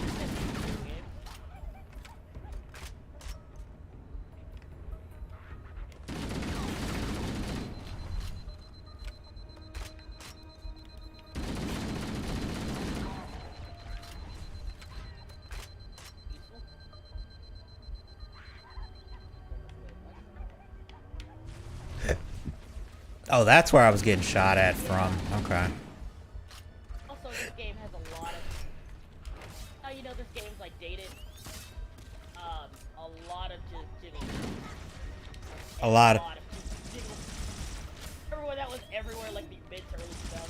Yeah, the jiggle physics. They were like kids with their parents' car keys And it's like, look at the titties. The titties, remember Devil May Cry 4? Jesus Christ. Oh my god, yeah, that scene with Trish and Trish technically doing blackface. It's like, oh my god. Lady went from like a B cup to a solid D cup. Yeah, Lady got buffed in Devil May Cry 4. I was like, oh my god, Lady.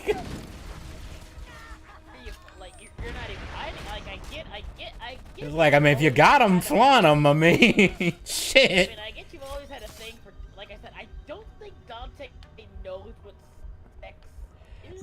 I don't know. I feel like Dante.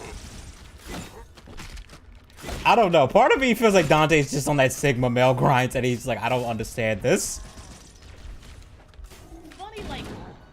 It's weird that Virgil is the one that is canonically smashed. Virgil and Nero, I think, are the only two that have probably canonically smashed. Jury's out on Nero, but let's be real, Nero probably smashed. For how much shit he went through to get Kyrie, it's like, I'd be shocked if he hasn't tapped that. At least once. Sure, they're married by the time. Are they married? I don't know if they ever said they were married. Yeah, I know they're living together, so that's like borderline married. Yeah, but you know. Yeah. Either way, like, yeah, they're probably sexual. I think like Dante and Lady, like they do it, but they don't talk about it. They don't. I kind of feel like if there was anybody in Devil May Cry that Dante has either made a pass at or has actually done something with, it's probably Lady, because Trish is just too fucking weird. We just get into Oedipus territory. I mean, like the guy, like he was kind of counting on that, actually. Like he was actually Yeah. counting with the Oedipus complex. Yeah, Mundus was doing was. Yeah.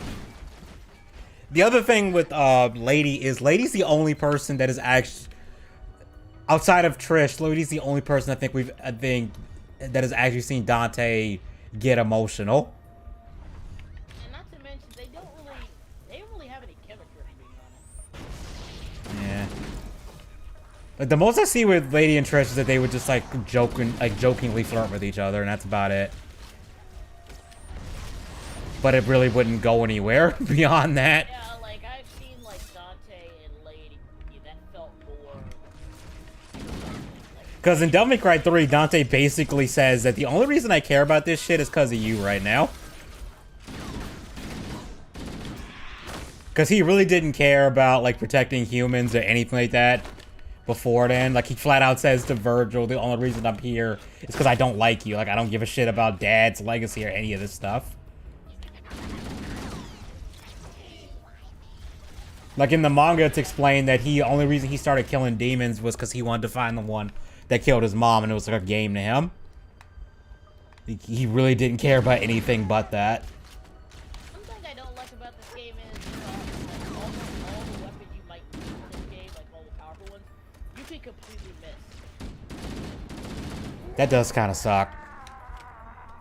I think I ended up doing that in Bayonetta 2. I ended up completely missing a weapon, and I had to go back, replay a level to get it because I didn't realize I had missed a weapon.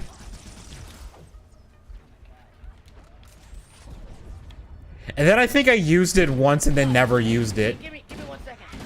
Alright.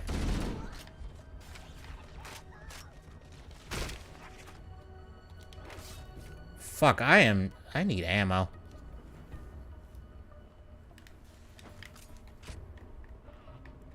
I need ammo.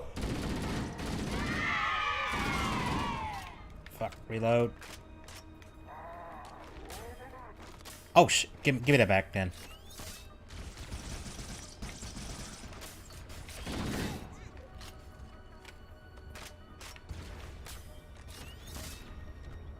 I thought I heard my fire alarm go off, and I remember I had the stove on there with the Oh boy.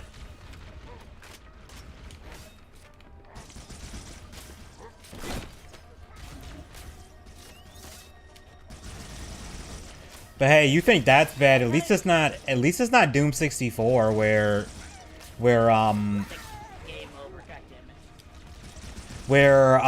there's these. If you didn't find the 3 hidden demon keys in the 3 secret levels, the final boss is way harder. Because you can't close the portals that spawn demons like right before she actually spawns, and then the demon weapon that you find in one of the levels, it gets powered up based on if you find those items. If you don't have them, the gun is weak as shit. But if you have it, you can kill her in like 3 seconds if you have it fully upgraded. Yeah, oh, it's some straight up horse shit, and I got to it today. And the only reason I was able to kill her was because she unlike the other boss enemies in Doom, she doesn't, she takes the full damage from the rocket launcher, because a lot of them don't take splash damage from the rocket launcher, but she does. So if you manage to get her with about 25 rockets, she's dead. But the problem is, this is kind of genius, but it's evil. She has an attack that travels across the floor and like, it's like, diagonal. But then she sends out 4 homing things at the same time, and they home in on you like crazy. You can go around a corner, they'll still hit you. Oh, hang on. What am I doing? Hang on. I'm probably not gonna hit any of them with that grenade, but...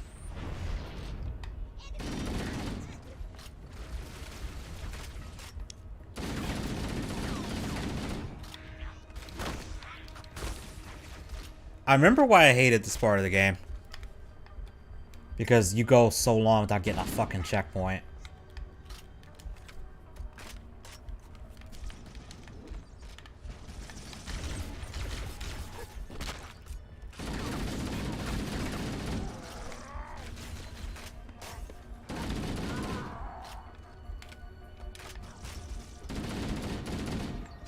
God damn it. Oh, now you give me a fucking checkpoint. Thank you. Yeah, I don't. Yeah, look, dude, I'm not some blue-haired, you know, like. This game was made like in the mid-2000s. There's just so much women with like, just a bunch of cleavage just hanging out. They got some Gahunga Galongas. I mean, I complained at the beat. I'm not complaining. I'm just saying, like, it's kind of. I'm just gonna be real. It's kind of dated. I'm not gonna lie to you. Nothing wrong being dated. Considering considering the shit we get now, take dated.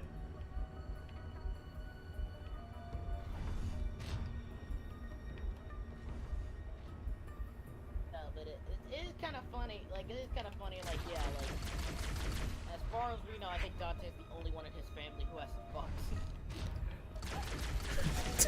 Probably not.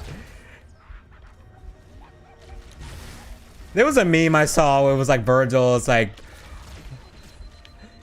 Virgil was bragging about that, and then bragging about having sex, and Dante was just like, "Use protection, right?" And Virgil's like, "Use what now?" And Dante's like, "My pull-out game is stronger than you. It's better than yours." Like, you said use protection, right? The what? The what? Look, It's like, man, why would I need protection? No, I think there's another version goes, why would I need protection from a mortal, from a human? And Dante's just like, Virgil, god damn it. But I gotta ask, and Capcom gotta answer this. How bad is Nero's mom that she convinced Virgil to smash? The man who hates humans with a passion. Who hates his own humanity and views it as a weakness. How did you convince this man to smash? Like, how bad is she?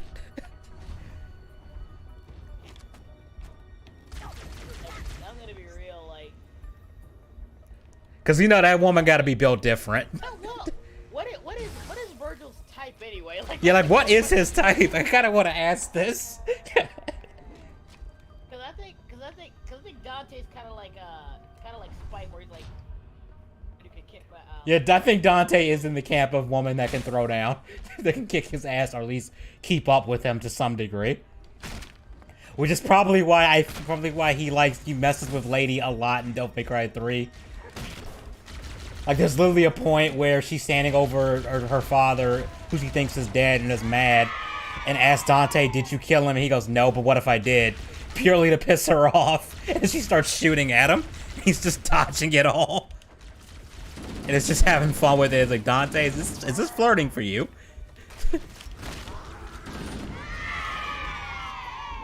It's like, how to get a chick to notice you? Antagonize her over while she's standing over her dead father. And then dodge all of her attempts to kill you.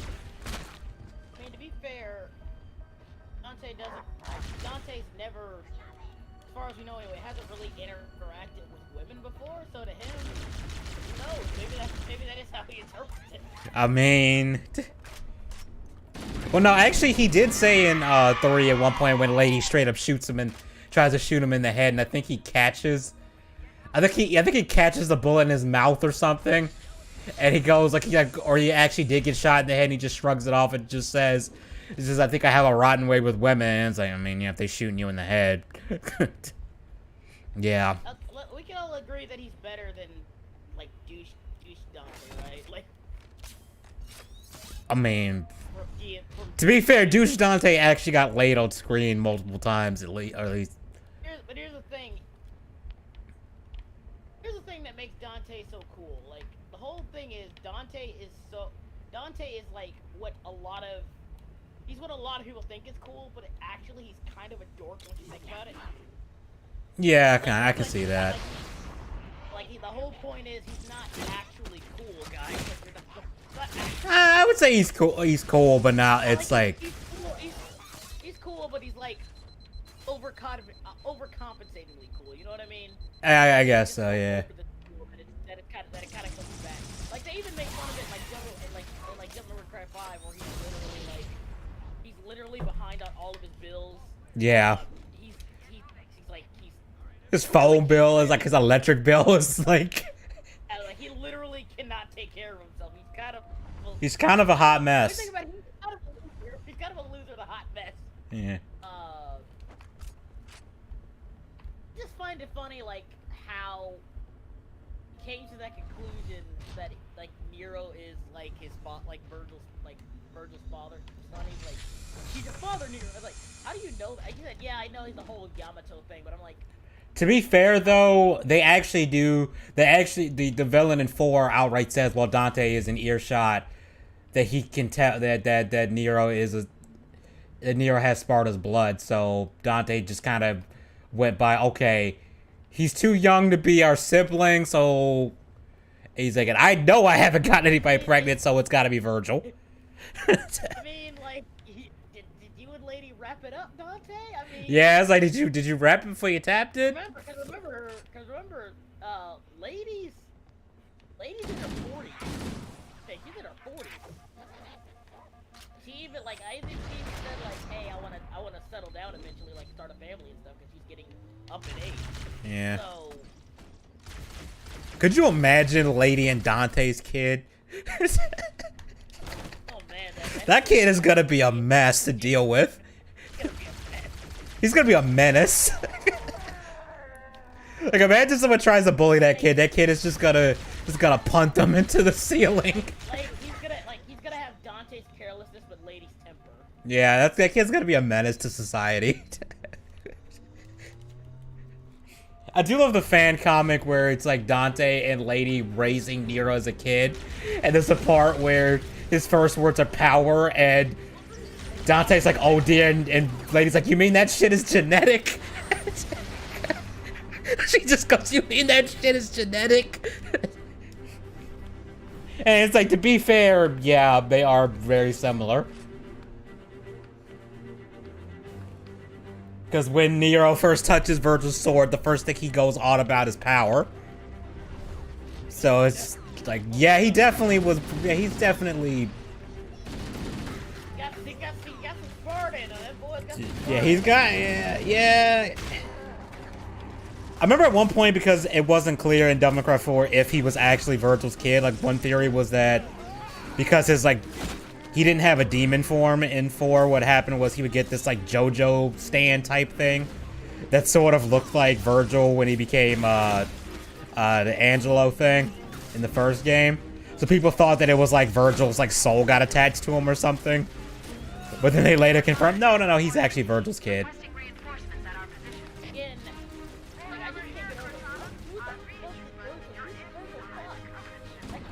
Yeah, I really need an answer to this.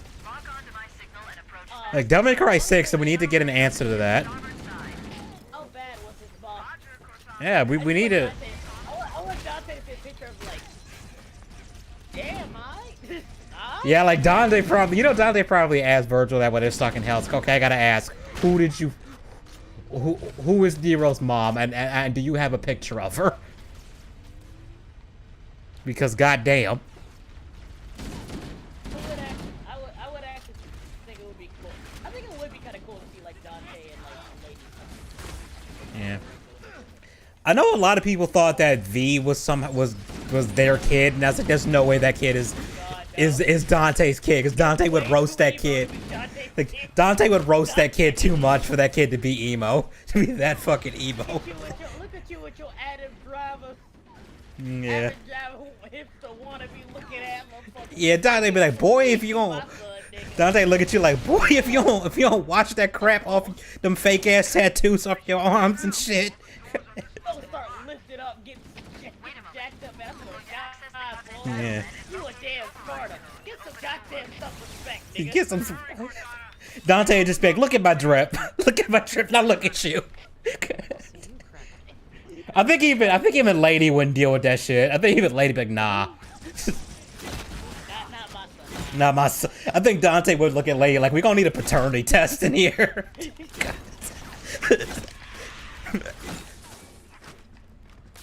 I think Dante just be like, lady, we gonna need a paternity test. I think Dante be a good dad. Oh, I think he would be. I just think he would just be the dad who would just constantly roast his kid. To the point where the kid would low-key... I mean, he roasts the fuck out of Nero. Like, he does. He does troll the shit out of Nero, especially in 4. I just love that little detail and then Nero figures it out when they fight the second time. He's like, you were playing me this whole time, weren't you? And Dante's basically like, yeah. He's like, dude, you know what I'm taking on. You know what I'm fucking. You know what I'm eating, man. You really think I'm gonna waste my time on you? Are you for real? Which Nero should have known at the minute you chucked his own sword into his chest, and he just casually gets up and pulls a blade out, and is not even fazed by it. You should know this guy is fucking with you.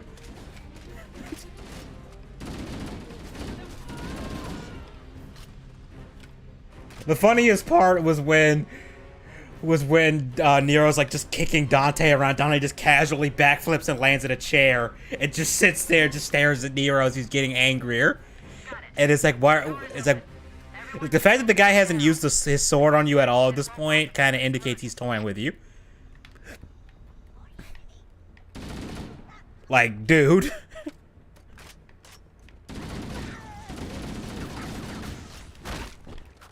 It was kind of weird how 4 almost tried to, some of the marketing of 4, they were trying to almost play with the idea, like, has Dante gone rogue? And it's like, no. No, we all know something else is going on. Let's not even play that shit. Then they did it again with Chris in Resident Evil 8, and it was just like, nah, we know this isn't what's going on. We know Chris ain't just gonna straight up double tap Mia like that. You know there's gonna be a contrived reason for this, but like... Yeah. I'm going to call for reinforcements. There's no sense going in with anything less than full strength. I was like, either that's not actually Chris, or there's something else going on.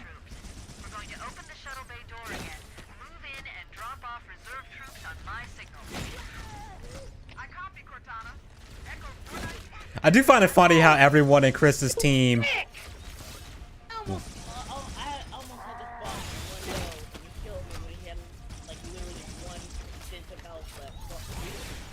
Damn, that sucks. Oh, man.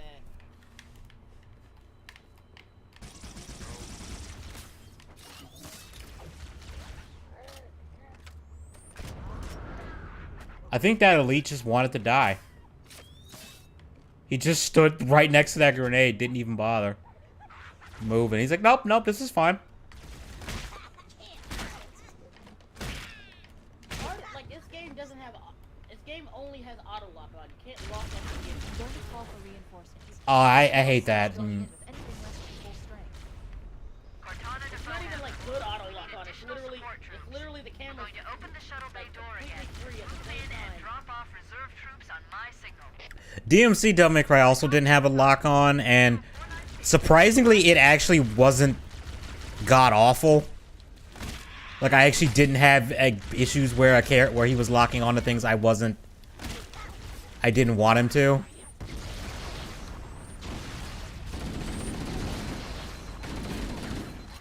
The sad thing is, if that game was on it was its own IP and wasn't called Devil May Cry, I actually think it would have been received a hell of a lot better, because the actual combat was fun.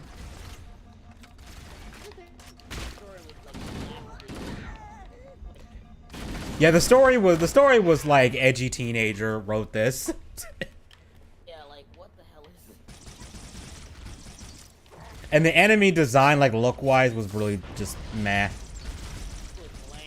Yeah, it was bland as fuck. Like, the only enemy I kind of liked was this, like emaciated mass dude who would, like, teleport. And you had to bait out his, like, teleport strikes and dodge them at the last second to be able to get a chance to hit him. That was, like, the only thing that kind of almost felt like it could have been a, enemy in the older games. And what was funny was the team actually were originally going to make their version of Dante more in line with the original, but Capcom kept telling them to make it more different. Because, like, early concept art, he kind of looked like Geralt, but, like, modern day and wearing a red jacket. He still had the white hair and everything, and the dual guns and stuff. It was like, yeah, that kind of looks like Dante.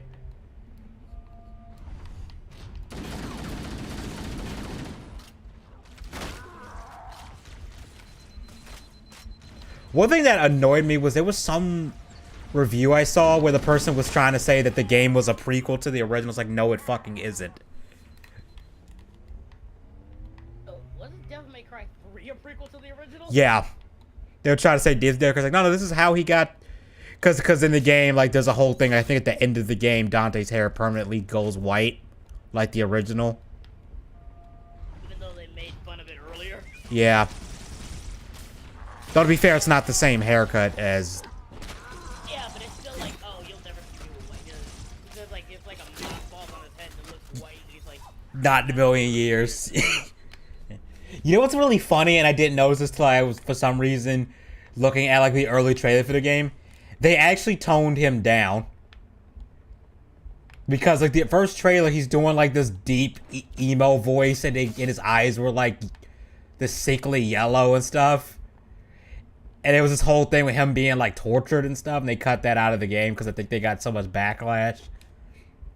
They decided, okay, we're gonna make him less douchey. Yeah, no, like, he straight up, there's a point in the trailer where like, they show him fighting some enemies, and he's smoking and stuff, and then some voice over an intercom keeps asking him what his name is, and he goes, in the most, I swear, the most edgy voice, and he goes, my name is Dante, or something like that, and it's like, that's not Dante. What the fuck is this? They're still not Dante after they... Yeah, but at least it's like, okay, at least he's not, like, doing this is edgy as fuck voice. He's just kind of douchey. Oh my god. Like, I swear to god, this wouldn't be so hard if the camera wasn't fucking shit. Yeah. There were some parts of his character I didn't hate, but again, it's just like, this isn't Dante, though.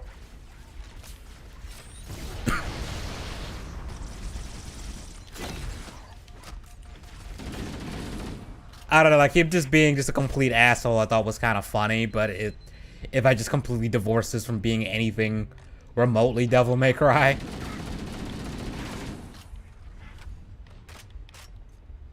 Oh my god, I hate this guy, dude. Though Virgil in that game was weird as shit. They made him like almost like anonymous, like he's got the mask and everything, and he's like a hacker and shit.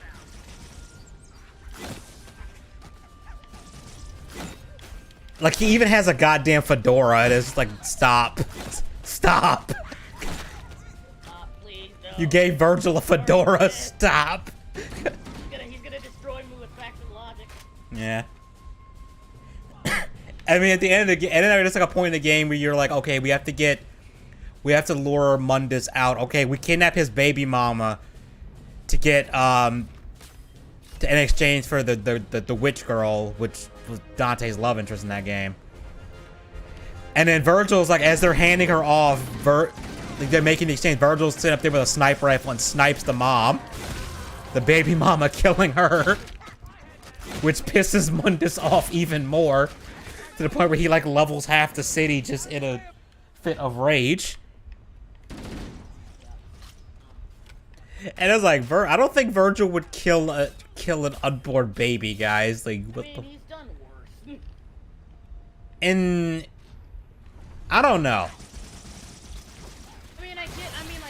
I don't think he would do it directly. I think it's like if it happened as like a side effect of his own.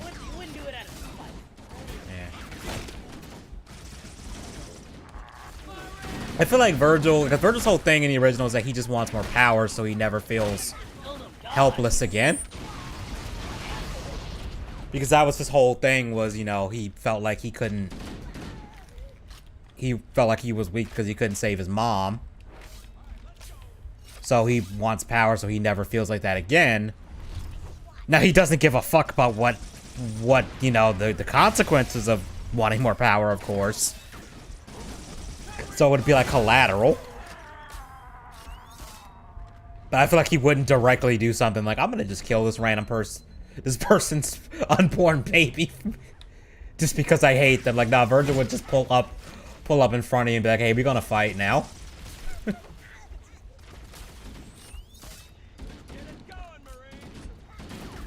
Like, Virgil's the kind of person who you would antagonize him over the internet, and he would say, all right, I'm gonna pull up to your house, and he actually will show up to your house and be like, what's up?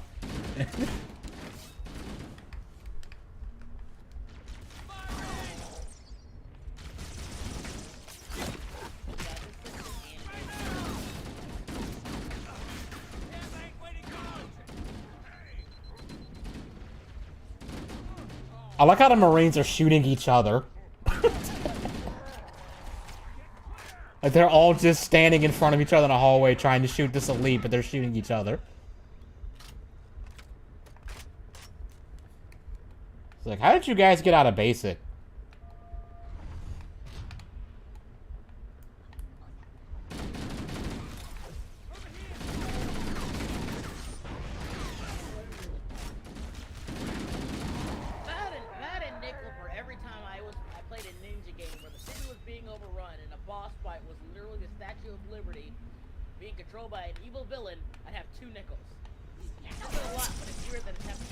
That's happened in like 2 different Ninja Gaiden games, hasn't it? It's happening in the game I'm playing now.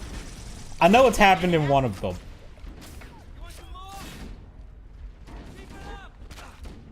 You know what's one thing every Ninja game has to have?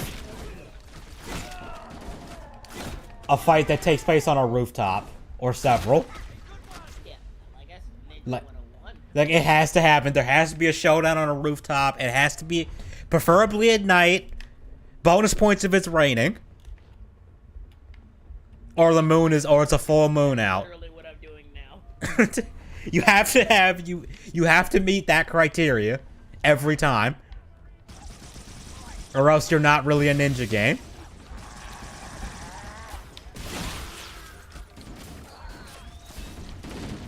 There was one ninja game I had as a kid where the first level you are fighting on top of a jet. Like, the opening cutscene, your character is so fast they can run at the same speed of a jet and jump onto it. And then start fighting a bunch of other ninjas on the jet. Oh, and I think another jet, like, shoots a missile at you and you just roundhouse kick it back towards the jet that fired it at you. Fighting a bunch of rabid dogs with swords in their mouths. Yeah, that's actually kind of terrifying, a dog with a sword in its mouth. that knows how to use it. Come on, these things are... Like, I saw a video of someone, like, pretending... You know how people be doing this thing, like, they fake like they're dying to see their dog's reaction? And there's one where the dog just immediately grabs the knife out of the person's hand and it just starts, like... like, poking them with it. The dog is like, I know you faking it.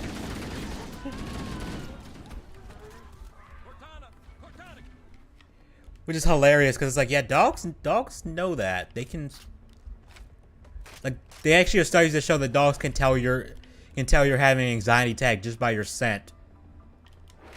Yeah, because, like, you go off the pheromone that releases but when you're... Yeah, like, they know. Dogs really are amazing. Yeah. Co-evolution's kind of cool, isn't it? Then there's cats where, like, they apparently...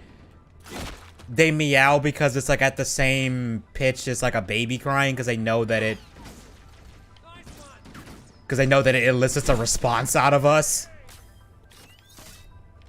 Or some shit, which is like, that's really creepy. Okay, this is a new weapon. I don't remember this weapon at all.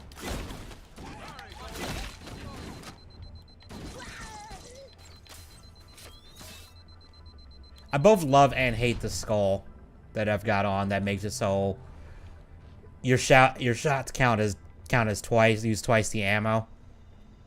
Because it means I'm reloading every 3 seconds.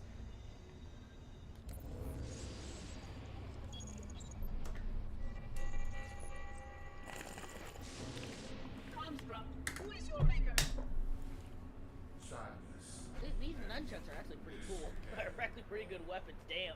I'll be honest, nunchucks I feel like there's like the one weapon that's like, I'm never gonna use these. I would never use them IRL. Yeah, like, you ever heard of Shadiversity? Yeah, I remember he did a video well, like a stick is better than nunchucks. Yeah, like a stick is better than nunchucks. And here's the thing, nunchucks are extremely difficult to wield and master. Yeah, like you're gonna hit yourself in the face more often than not if you don't know what you're doing. And that's why some people point out, like, Michelangelo's actually more of a competent ninja than he lets on because he's mastered the nunchucks and they're like one of the most difficult weapons to actually master. So, like... And Donatello is probably the weakest because the staff is pretty easy to use. Well, actually, no. Like, here's the thing. This is like something like TMNT, I guess, fanon, you can call it. But, like, gave them each weapon, to kind of, like, complement each other. So, like, even, like, so Raphael is extremely aggressive, right? Yeah, he's extremely close range because Sai are short. Well, not even that, but Sai are defensive weapons. They're extremely defensive. They're basically daggers with handles to pull away other weapons. Yeah.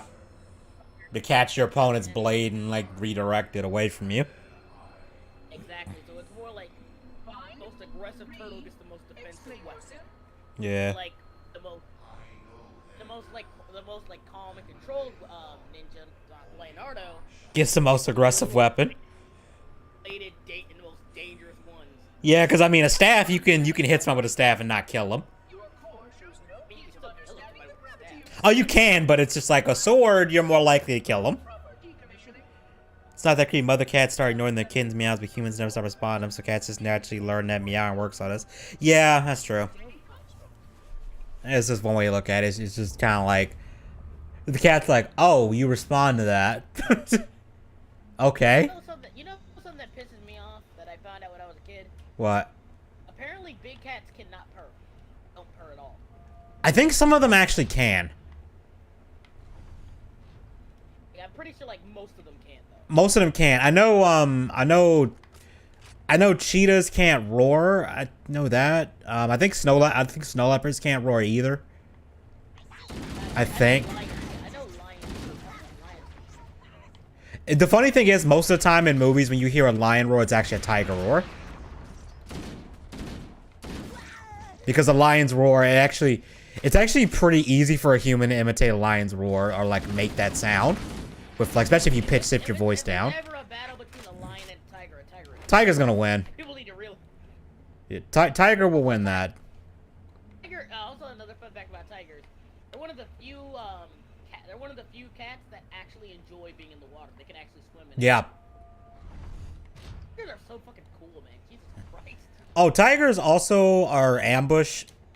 They will ambush you. So like if you, it's like when people go into like what they suspect is tiger territory, what they have to do is they wear these masks that look like they have eyes on the back of their heads. So the tiger thinks that they're actually watching them, because otherwise the tiger will just sneak up on you and pounce, and then you're dead. Be in the brig. These look like holding cells. There are probably multiple detention stations. The captain must be in one of them. Yeah, like here's the thing. I remember people said like the honey badger is actually more dangerous. It's actually more dangerous than the lion in terms of African. Ghana honey badgers just do not give a fuck and are just ridiculously aggressive. Lions, they seem kind of chill unless you get really close to them. Lions are actually extremely lazy. Like they're Yeah, especially male lions. Male lions probably aren't gonna fuck with you unless you get really close to them.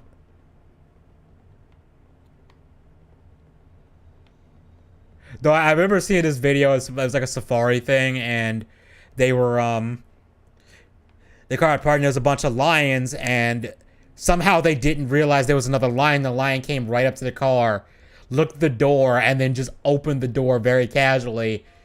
And the people in the, of course, in the car freaked the fuck out and immediately closed the door, and the lion just wasn't even, like, acting aggressive at all. It was just like, what's this do? And just looked at like, hello. Yeah, to be fair, that'd scare the fuck out of anybody. I mean, yeah, I would be freaking the fuck out. Like, oh, hell no. Cheetahs are also apparently not that kind of chill around humans. Here's the thing. Cheetahs only run, people say like cheetahs run super fast. Yeah, they don't do that often. They only do that to hunt. Yeah. That's literally the only time they run fast. Literally just to hunt. Which I've actually seen a cheetah in real life run at top speed. It is scary. When did you see that? I was at a zoo in San Diego, and they were showing like, first they had a dog run like down a thing to give you an idea of how fast the cheetah ran. The cheetah did it in like under a second. Got to the end of the thing. Like at top speed, I think they're like 40 miles per hour. Yeah, but the thing is, if I just tell you that number, you don't really understand how fast that is until you actually see it. Like, the expression blink and you miss it is pretty goddamn accurate with cheetahs. How fast they can move. Yeah, cheetahs are pretty cool too. I did learn something scary about bears, though. Apparently, they can actually run as fast as a horse, but not for very long. Yeah, that's the same thing with cheetahs. They can run for extremely fast. Well, obviously, they can only run for like 40 miles per hour. Like for like, I would say like, what, 3 minutes? But then again, do they really need more than 3 minutes to catch you? Yeah, exactly. If they really want to. You need just, nigga, I don't need 3 minutes. He was like, I need 2 seconds. I need 3 minutes to eat your ass. Yeah, I need 3 minutes to... These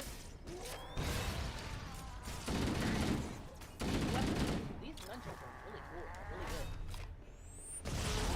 Well, it's more like they're nunchucks with scythes on them. Oh, that does sound kind of cool.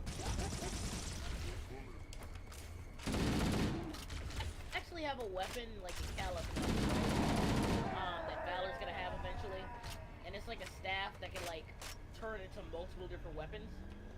So like one is like kind of like a chain whip thing, like it's like a chain it can transform into a chain whip.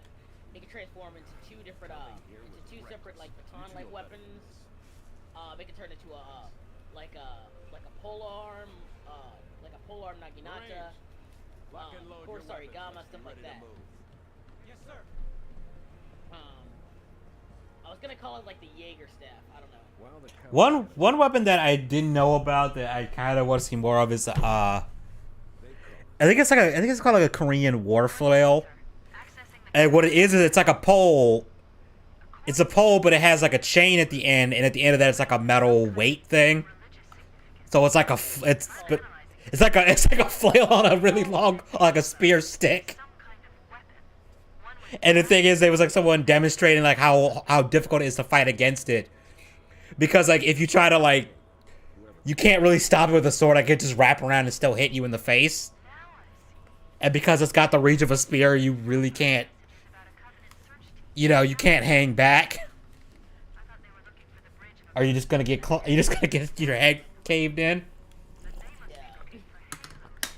I was like, that thing looks really brutal.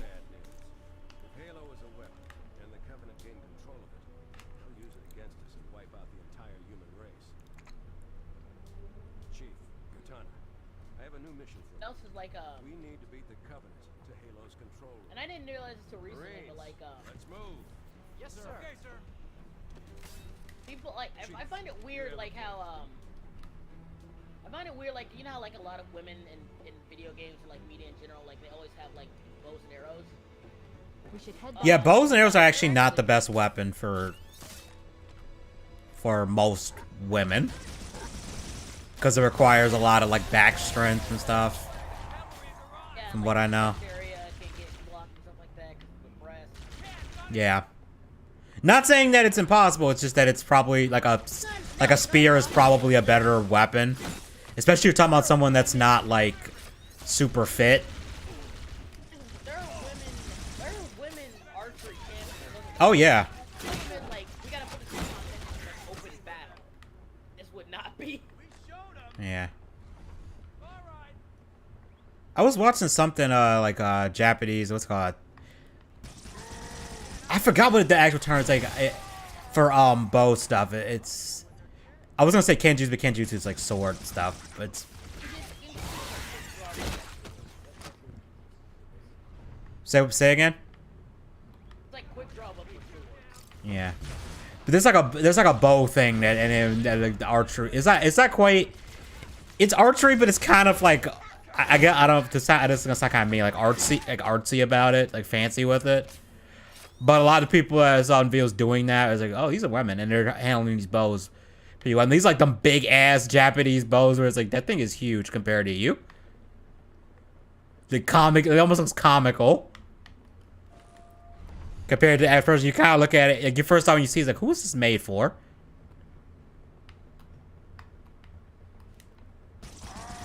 I don't know how effective they actually are though.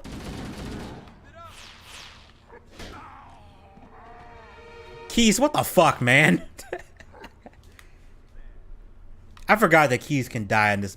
You had the escort Keys around. He can die, and there's. I don't know if it's a hot take, but bats are the most exciting things in video games. You said bats? Anytime there's a bat in a video game, have the captain and need extraction on the double. Negative, Cortana. I've been in Yeah, I can see that. Covenant air patrols, and I'm having a tough time shaking them.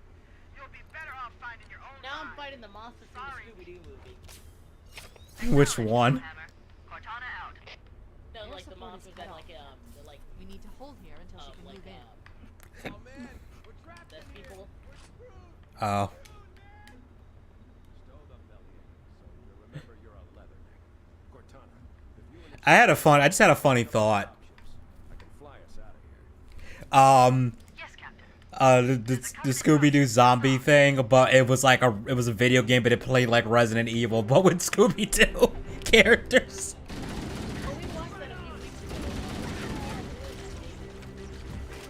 But no, but just imagine like it is like a Resident Evil clone.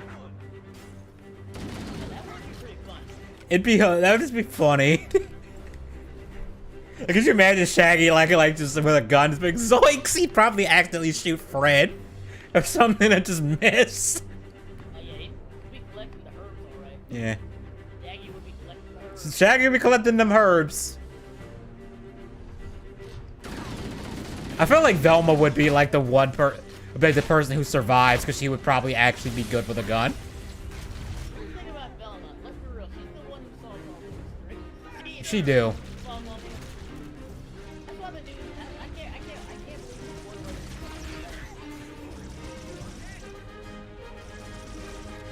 Say again? You know, like Indie project, Indie something Indian. Oh yeah, what the fuck is that? I made it about it that kind of popped off. The flying guillotine is one of the most absurd weapons. Wait, what? A flying guillotine? How does that work? How would that even work, a flying guillotine? Something literally, there's something that actually exists called the gun axe. Yeah, I've seen it. It's real. It's hilarious. Do you think that's bad? There's a rifle where you can pull out, like, I think, like, I forget which part. It's like there's a sword in the rifle that you could pull it out. Like, the rifle's a sheath for the sword. But it's a full functioning rifle. Like, it is so what the actual fuck. I unironically want RA Scooby-Doo now. I mean, it'd be hilarious. I'd play it. What they call the silent cartographer. Somewhere under this. I mean, I don't play RE. The cartographer is a map. Like, I'd play it. I'd probably be cracking up, especially if like outside of the fact that it's Scooby-Doo characters, they play it serious. You know what I mean? Like like it's actually treated like a survival horror game with the zombies and stuff, but it's just the Scooby-Doo gang is thrown into it. Honestly, I'd play it because Capcom would have to be forced to make it. And something I'd be interested in. Considering their track record. Yeah.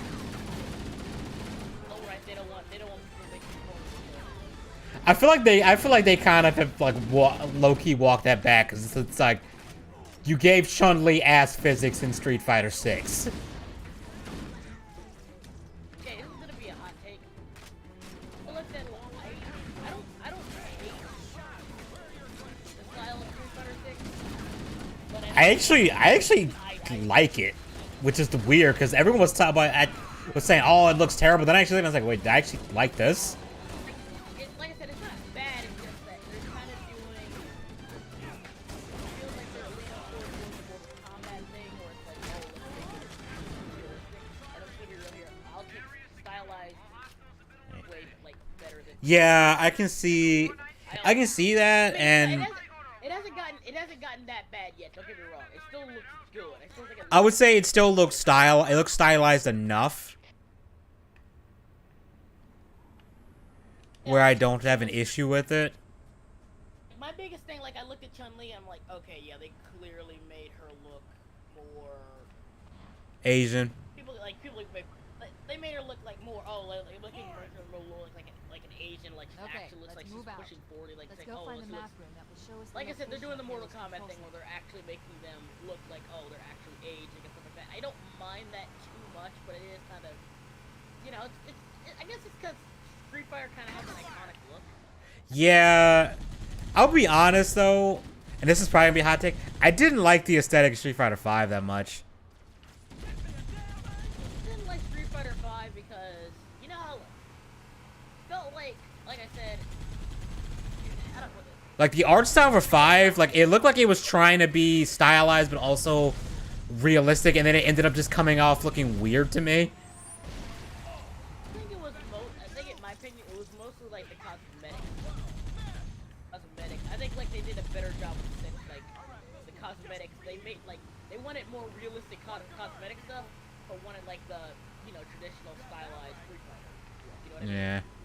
So It just something about it just fell off to me. I don't know. with Street Fighter 6, they went again more realistic. Like I really liked Street Fighter 4's look with like the heavy cell shading. I think that was probably. Yeah, because it felt like it was a proper 3D tile of Street Fighter 4. Street Fighter. Yeah. Like it was like this straight up like this is Street Fighter 3D. So it felt like with Street Fighter 5, it was more like again they wanted more real. Am I not?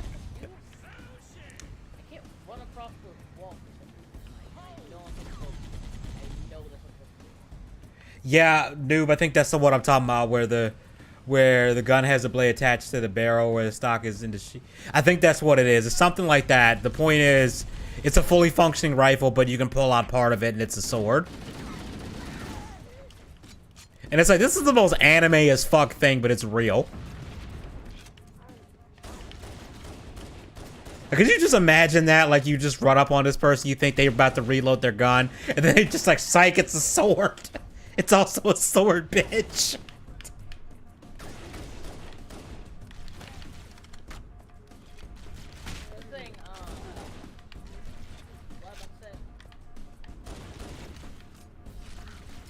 Oh fuck, I didn't realize I was out of ammo for the assault rifle. I would, I don't hate it. I don't hate it. I just like, I still kinda like Street Fighter. I still like Street Fighter 4 and 5. The one thing... It feels like it's going in a basically like it feels like a direction I'm not going to. It's not bad yet, but it feels like it's a direction that I can get that you're worried that if they keep going with that look, it's gonna get worse. They're gonna do the same thing like Mortal Kombat did, where it's like, oh, if you don't like blood, well, it's more realistic now, so you should hate it. Okay, like, it feels like, yeah, I'm just sorry, it's a slippery slope. I'm just gonna call it what it is. Yeah, no, I can see that argument, but it's like there are people. What the guy thought was weird was people. For some reason, people really hate Chun-Li's outfit in the game, and it's like I don't have a problem with this. I actually like it. Again, it's It doesn't really seem that different, though. That's what's weird to me. Is like, no, I can tell that's Chun-Li. I don't mind. Like I said, it's just like I said. It's, again, Mortal Kombat. These are iconic outfits, and you're doing pretty radical changes, and there's nothing wrong with it. People gotta get used to it. But then again, you're gonna have people who are gonna. And then also it's leaked that like the characters have their classic outfits, or at least some of them do, because Cammy's classic outfit got leaked. Like somebody was gameplay of Cammy in her classic outfit and like the training room thing. Yeah, I'm not I know that I'm like at the end of the day, like again, it's kind of like it's an iconic thing, so people are always gonna be mad about it, I guess. And like I said, I'm not gonna be like, oh my god, they're man babies, yada yada yada, because I get it. But still, you know what I mean? I'm pretty sure it's a percussion rifle, so you fire one shot, wait for enemy charge, and disembowel them when they get close. Hey, it works. That works. I already cut off his head. I don't think I need to cut off his arms and like half his body neck. I mean, unless he's a vampire, then yeah, you might have to do that. These are, they're like demon ninjas, so I guess that would be justifiable, I guess. I mean, if he's Morbin, you gotta cut him in. You gotta cut him into pieces, I guess. It is a shame that the Morbid beef died so quickly. I'm actually glad it did, because it was so stupid. It was like, this isn't funny in the slightest. I mean, here's the thing. The joke was that it was like nobody actually saw the movie, so somebody made something up and said somebody said it's Morbid time, and that's the joke. Like everyone thought. You know, the funny thing is, and no, I didn't buy this movie. Someone I know rented it, and I watched it with them. I watched it before the meme. So when the meme came out, I was like, what the fuck is this Morbid time shit? Like, that's the whole joke. No one actually watched it. It's literally, yeah, like... The only good thing I'll say about it is the guy who played the villain, who was one of the... I forget the actor's name. He was one of the he played Doctor Who at one point. He was having fun with it. Like, the movie was still ass, but he was clearly having fun with this character. Yeah, like... That's the only thing I can say about it. That was nice. The movie is just boring. Always gotta have fun playing the villain. Yeah.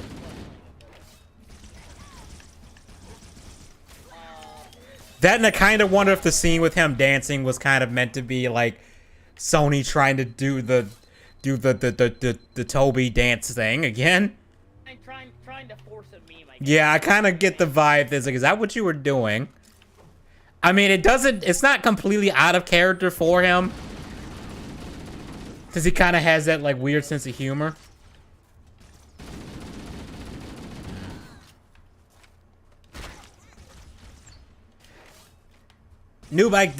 I understand that, but it was like there were people who were just straight up like, "Oh, this game looks off. Your art style looks hideous," and I was like, "Y'all need to chill the fuck out." Like I said, I don't hate it. I just don't like it. You know what I mean? Yeah, no. Like when people were saying it, they were going you would have thought that it was like a completely like horrible art style. And I was like, no, it's not. I think it's fine. Like, I actually don't have a problem with it.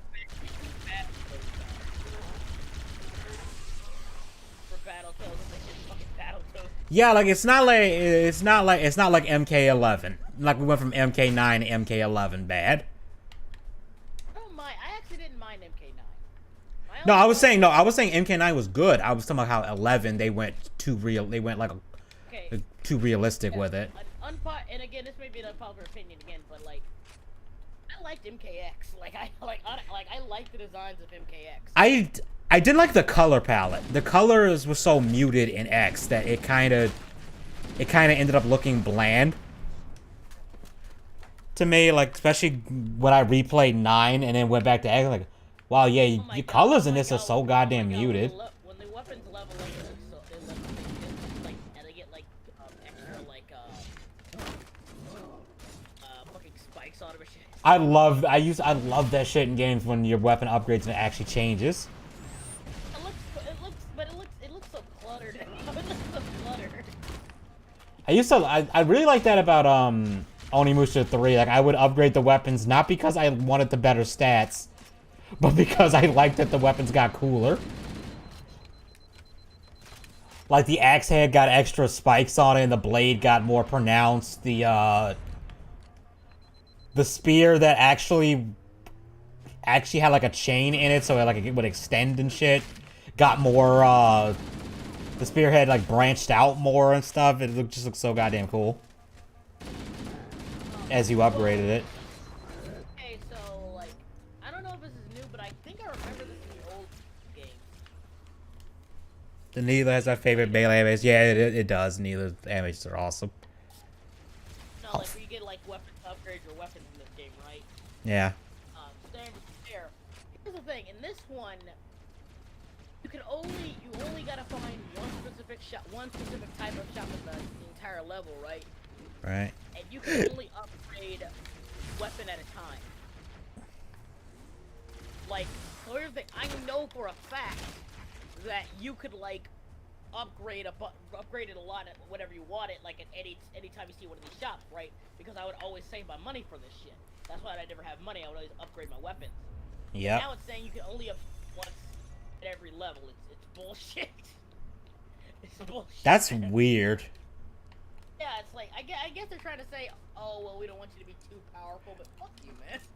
I can get it from like a balancing standpoint, but it still feels weird. I know you could do it in the old. I'm like 99% positive you can do that in the old game. Like whenever you want it, just upgrade your weapon. Because I know, because it doesn't even charge you. I know that's the fact, because they don't even charge you for every time you upgrade your weapon. They don't charge you anything. It's no money to upgrade your weapon. It's like you literally only one at a time. Every level you find the fucking secret shop. Which is bullshit. I guess that's why they make. I guess it just makes it feel more special. I guess since you can't just dump like 50 points into every upgrade. Here's the thing: they only have 3 upgrade levels. It's not like there's like a long list of upgrades to your weapons. That's probably why they did it then. That's probably why they did it that way. Alright.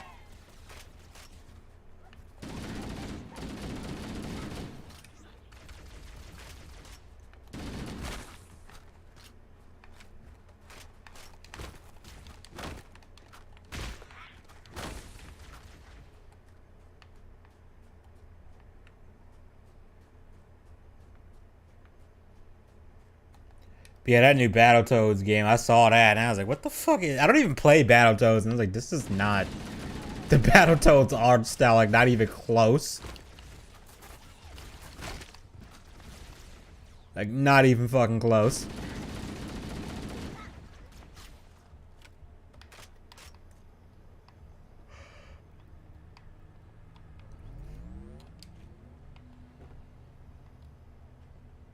I think this is the only Halo game that actually had overshields as like a pickup in the actual campaign mode too, which is weird.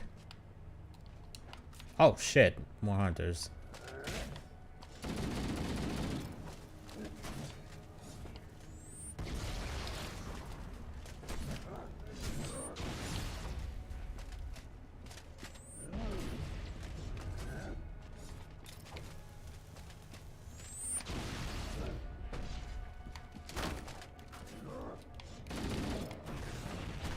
Oh man.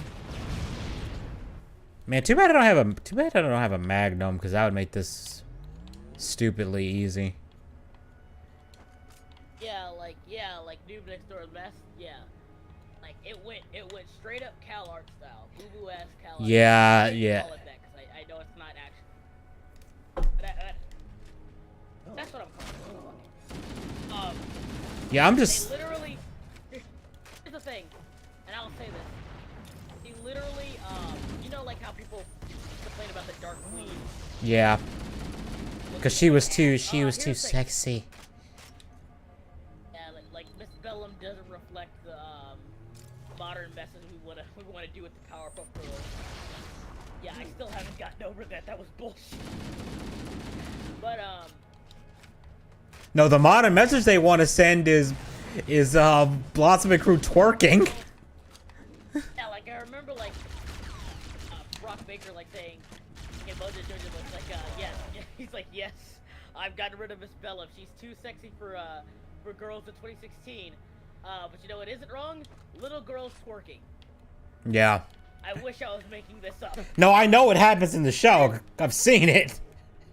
Yeah, like it's like yeah, just oh my gosh. Use the hollow panel to shut down like the security yeah, system. like there's literally a scene that felt like they're doing the Teen Titans Go thing where they're talking directly to a certain demographic audience. Yeah. And it's just so bad. It's like they there's this character who's constantly berating her for how she looks, and then like they toss him out of the airlock and says basically, oh you can't you should blah blah blah blah you shouldn't you don't get to discern of how of who I am by how I look at Mayday! Dropship Bravo 22 taking enemy fire. Repeat, we are under heavy fire and are losing altitude. That's so fucking stupid. Understood. We're on our way. See, no one's a Callus Master, so you're that's something to look forward to. I've been driving. Women having big titties doesn't reflect our values. Anyway, time to end preteen twerk. Pretty much, yeah. That's pretty what the fuck happened. Here's the thing. I don't think people would make a big of a deal about it if they weren't so hypocritical. Like that's the thing. Yeah, like I mean, I don't care that you did that, but it's the fact that you're gonna. At the end of the day, they're fictional characters. But it's like if you're gonna, you know, for lack of a better term, virtue signal about Miss Bellum's too inappropriate, but then you're gonna have these kids fucking twerking. It's like, wait a minute. And like the whole joke is yes, despite her being sexy, she's one of the most grounded and intelligent characters in the entire show. Yeah. That's the entire fucking joke. Yeah, it's like way to miss the entire point of this character. It's literally literally Sarah Bellum, you fucking moron. Yeah. You fucking moron. But no, she's too sexy. We can't have sex appeal anymore. We can't the male gaze, guys. We gotta fight the male gaze.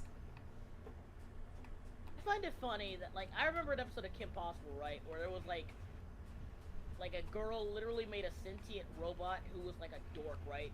Just so she could justify her being a hot scientist, because she said, yeah, people wouldn't believe her. She was like, that's funny. That way. Yeah, like that's actually a Kim Possible. It's kind of hilarious that people are actually doing that again now. Like evolution backwards, for fuck's sake. Yeah. That's funny. It's like I made a dorky robot to prove that I'm actually a scientist. Like she's like, yeah, like no one will believe me if I said I was like a dork, if I was like a brilliant scientist. So I made a fake robot boyfriend to take all the credit, essentially. That's kind of funny. That's funny, but it's also kind of sad. Yeah, I mean, it is the worst part. Like these people who made Powerpuff Girls, they genuinely believe that being sexy is bad. Here's the worst part. They try to be like, oh well, we actually do make sexy characters. That's not the point. The point is that you constantly state if you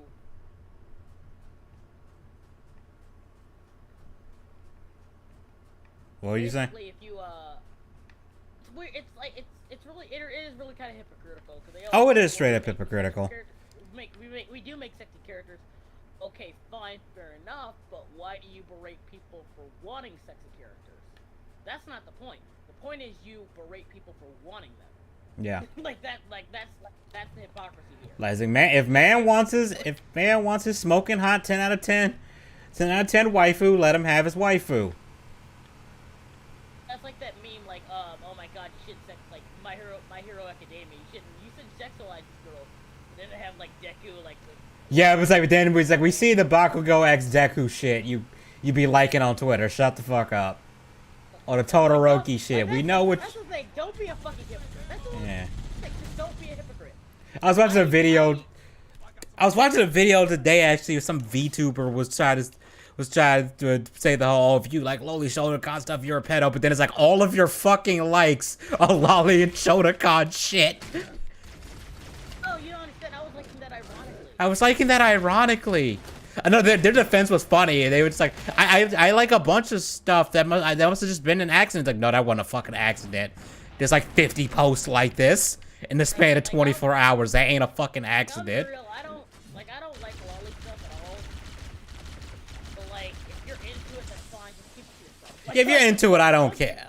Like, as long as if you're into it, I don't care. I just don't. Like, I don't care. Just keep it to yourself. Because to me, the whole logic the people who are against this stuff have is like, is this the same logic Jack Thompson would use about violent video games, and it's stupid. No. Like, to me, it's the same logic as you like to murder people in GTA, therefore you're a murderer in real life. And it's like, that's stupid. Here's the thing, I think, like, if you were to call people who are into lolly, like, pedos or whatever, that's fine. Like, honestly, I don't care. Here's the thing, don't say it's actually CP, because it's not. That's my one problem. Don't call... You don't equate it to that, and I still think that it's stupid to even compare, to even say that oh, you like this stuff, therefore... Because that's like saying somebody who likes, like, rape porn, it wants to rape someone in real life. It's like, not necessarily, no. Like, no, that's not what... That's what I'm talking about. I usually don't have a lot of money at this point because I'm spending it all on upgrades, but now I got so much. Chief, what was the point of that cutscene to kick the thing off the leg? Okay. I just fall all the way. God damn it.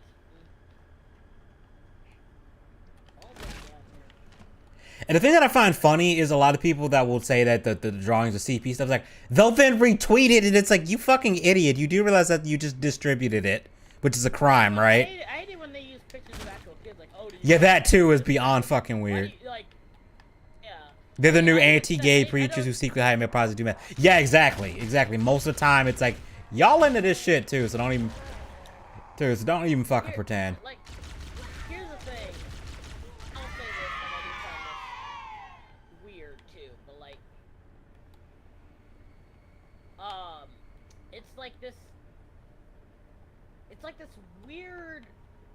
it's like this weird thing of like why are you so obsessed with what people jack off to? Like, as long as there's nothing illegal, like, why are you... Yeah, like, I don't give a shit I don't give a shit as long as it's not an actual real life minor. If it's not illegal, I'm fine. Like, I don't care. So, here's the thing. I used to be like mutuals with this guy, right? And he was cool, I guess. But like every time I'd see him on here, he was defending the lolly stuff. And at first I was like, okay, once or twice, sure, whatever, do whatever, dude, it's cool. But like every time I saw the guy at that point, like always just on the lolly stuff, like, dude, like, I can't do it anymore. So I just like unfollowed him. I just couldn't do it anymore. Like, it was just. Yeah, that does get annoying when you just see someone like posting the same shit over and over and over again. You just like, dude, for real. I mean, at least I try to spice it up. Yeah. I try to spice it up. I can see that just getting annoying. My whole thing is like when people start talking that shit, I just like, okay, I'm gonna immediately disregard any opinion you have at this point because you're just being stupid now. Because it's all performative bullshit anyway. Let's be real. I did that by accident. I did not mean to come up Like, it's like, you know, Twitter actually is getting sued. I don't know what happened to this lawsuit, but they were being sued at one point because actual CP was uploaded and they refused to take it down when the person who was in the video asked them to, because they claimed it didn't violate their TOS. But you want to sit up here and screech about anime pictures, like what, like priorities? 9 times out of 10, man, it's always like the same people, man. It's always the same people. Yeah. Like they always end up having something in their closet every single time. Like I remember there was like I think it was like some games journalist who was screeching about like, oh, lollipops are bad. Then it's like, oh, he got arrested for child porn. No, actually, I didn't think he got arrested for child porn. He actually like straight up molested a child. Like not even, like, just the absolute worst thing you could do. And you're like, okay, yeah, yeah. Like Noob said in the chat, it's the new homophobic preacher who secretly hires male prostitutes when he thinks no one's looking, or downloads a bunch of gay porn on their laptop. It's the same shit. And to be fair, there's a bunch of them that are into that stuff, or into pedophile stuff too. To be fair, plenty of them. It's even worse. Sometimes they condemn others fucking long shoulder, but then they try to come back. Yeah, exactly. Like, a lot of them you find out later do creepy shit with actual kids, and it's like, what the fuck is wrong with you? It's like, is this like your guilty subconscious lashing out? Cause you know you piece of shit. Hold them off from inside the structure. Can you get inside? Negative. They're closing in too fast. Negative. Chief, you gotta find the cartographer. We'll keep him busy as long as we can. Give him hell, Marine. We'll be in a tight spot if we don't get out of here They before literally additional reinforcements. grinded me against the wall. Let's Okay. find that map. No.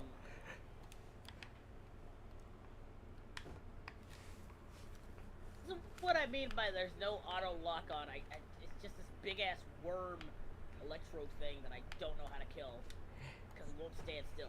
You know what's one thing I'm actually thinking back? I'm kind of shocked I was able to get away with this as a kid. Being able to play Soul Calibur, especially Ivy. Because, you know, Ivy's leaving very little to the imagination, and that's not a complaint, but it's just like, man, I am so glad my parents did not pay attention, or at least the one that would have actually got mad about that didn't pay attention. Because, oh man. Oh, I can't hit this thing.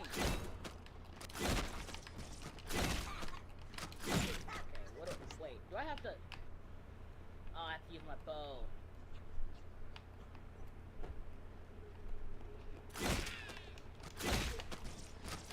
Whoa, what the fuck? The weirdest thing, though, that was funny but also pissed me off was the Uzaki thing where they kept saying, this character's a minor. It's like, they literally say in the show she's 19. What the fuck are you talking about? She's in college. I will give... Like, here's the thing. She's just... at the end of the day, she's just short and has a baby. She's a short stack with a baby face. That's it. Like, that's it. Like, they literally... Like, to be fair... There's literally a joke in the anime where, like, the dude's boss is like, oh, he's friends with a middle schooler. I think he says hi. Yeah, something like that. And then he sees the tits. It's like, okay, that's not a middle schooler. Okay, no, she's definitely in college. She sees the tits. Yeah, she's definitely in college. Yeah. That's literally the joke. Yeah. I will. So, like, I can kind of understand that, but even still, at the end of the day, dude. A, it's just a drawing. And Cotton fuck now. B, do you realize how many high school slice of life things there are where they are actually underage? Even then, like, I've seen girls look like they're 15. Like, I know girls who are younger than they look. Yeah. I mean, older than they are. I've seen that too. There was a girl I used to be friends with who honestly, if you saw her from like the neck up, you might have thought she was middle school, but nah. And I say from the neck up because she had like, her boobs are probably what it would clue you in on. Oh yeah, she's not. That's not a middle school kid at all. But like, it happens.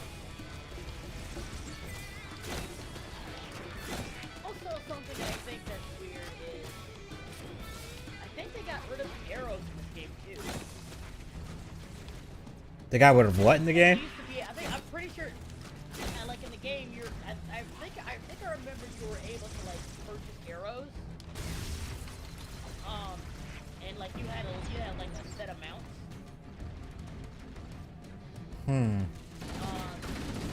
Like a set amount, yeah, but now it's just you get a limited arrow limit. I'm not complaining because I remember that being annoying in the old game. Yeah.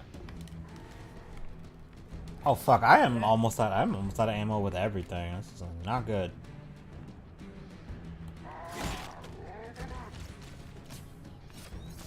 Oh, thanks for the needler.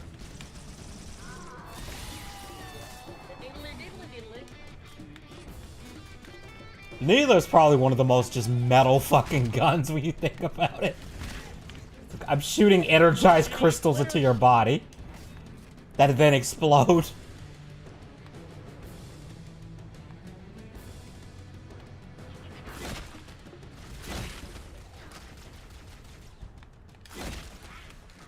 Also, the melee animation for it is really fucking funny. You just turn the spikes towards your opponent and smack them with them.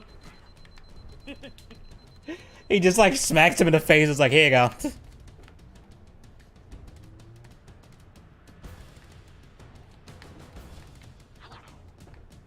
The hell?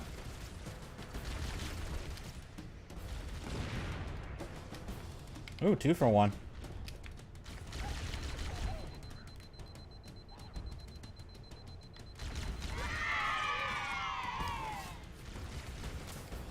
That is so funny. I actually got a headshot with a plasma rifle.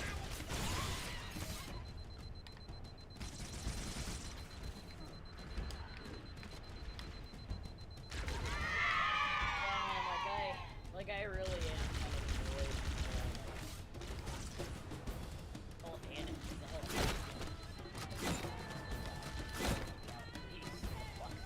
Yeah, it's like, can y'all find something better to do with your damn lives, please? I mean, obviously not.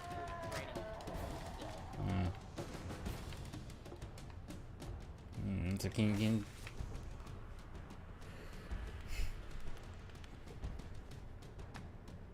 I don't know, they just be like, sometimes it's funny. Sometimes it's funny just to see this shit and just point and laugh at it, but sometimes you just like, man, you just, like, part of you is just like, this hurts just automatic. Just the fact that you were this stupid.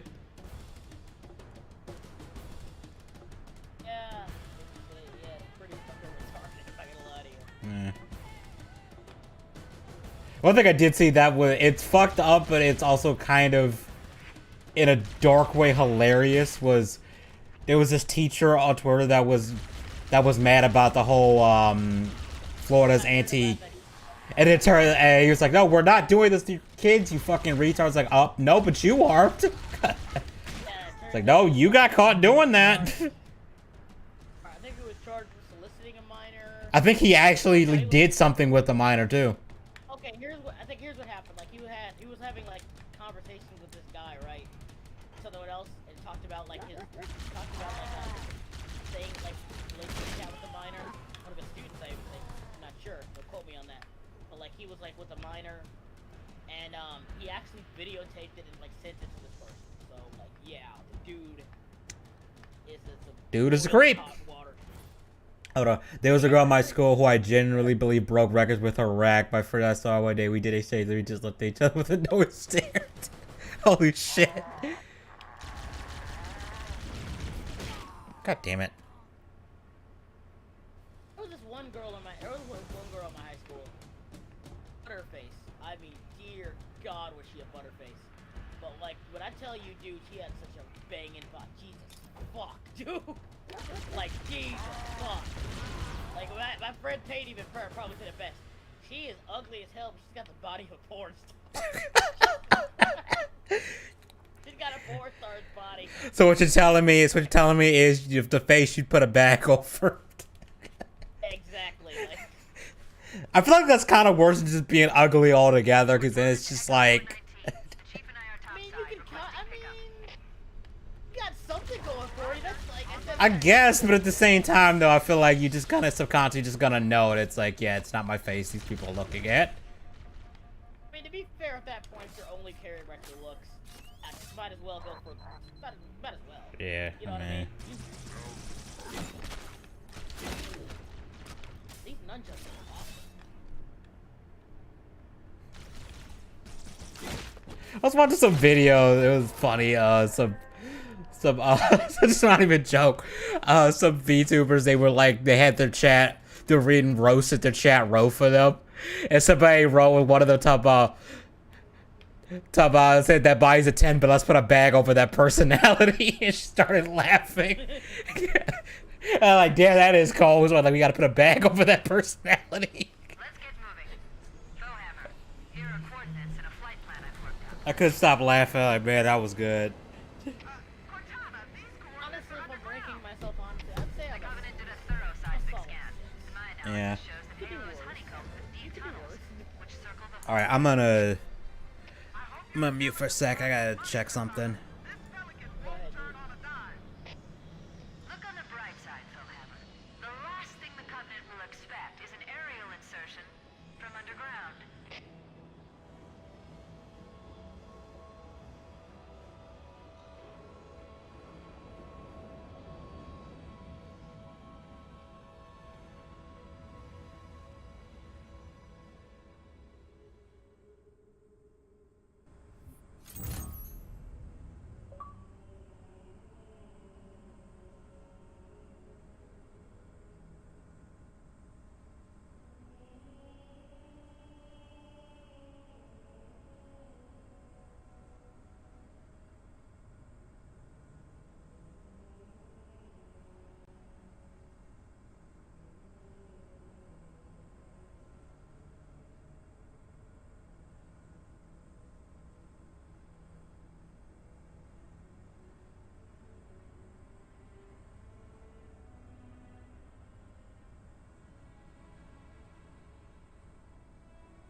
Okay, I'm back. Trying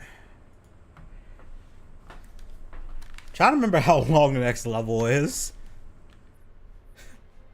Well, I got like a 67 hit combo on these guys. Damn. That's pretty cool. I know, pretty cool. Up there's the line. Well, not line. The text. I would have been your daddy. Speaking of lines, remember what they had Luke say in the Obi-Wan show? Nah.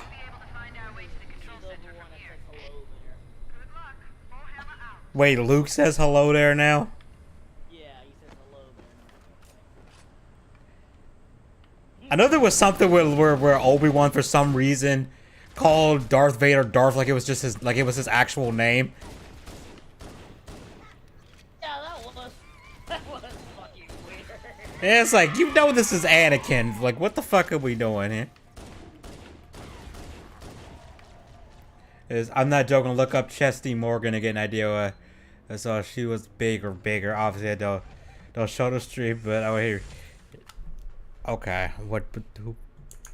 Okay, with a name like Chesty Morgan, you know that's gonna be something.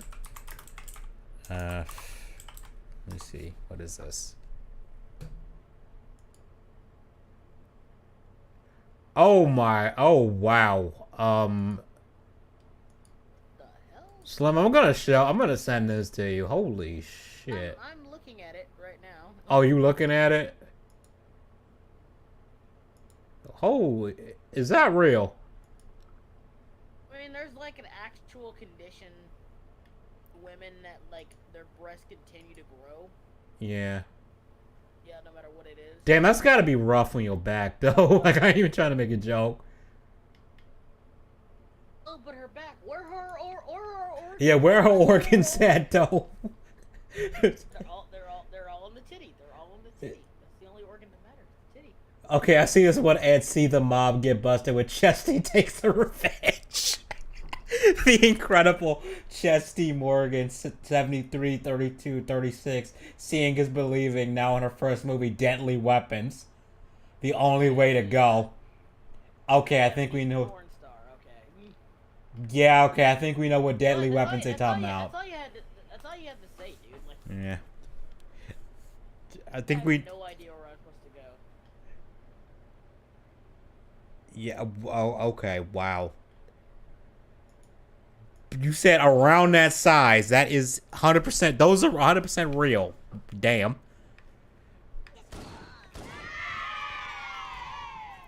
That bra working overtime. That's all I'm saying. That bra got me working overtime. You need like a polymer, like what's it called, you need like a Kevlar bra for that. Yeah, you need, yeah, that shit gotta be like carbon fiber reinforced or some shit. Do I gotta do this? Oh, I do gotta do that. That's like, you know like an anime where they had the girls with the tits are like just ridiculous. That's what that is, but it's real.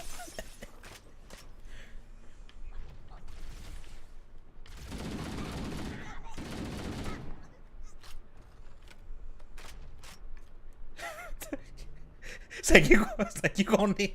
It's like damn, you gonna need bigger hands for that shit. Yeah, it's like that's not a cup. Like you ain't gonna be able to cup that shit, even with both hands. That ain't a cup. That's a whole lot of pot. Yeah, you ain't. Yeah, you get more than a handful of titties with that shit. That's all I'm saying. That's like 8 handfuls. Holy shit, lady.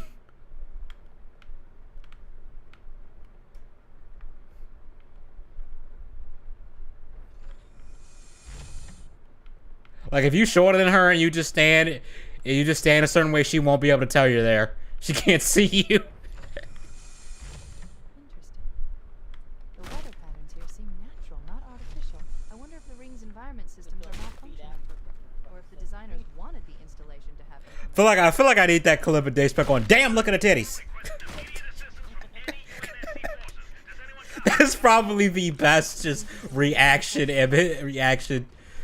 thing ever. Just damn, look at the titties.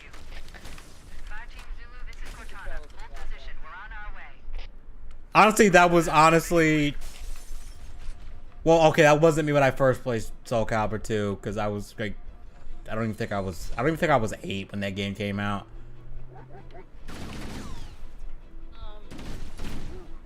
By like 4, I was like, damn. Oh, she was a stripper. Okay.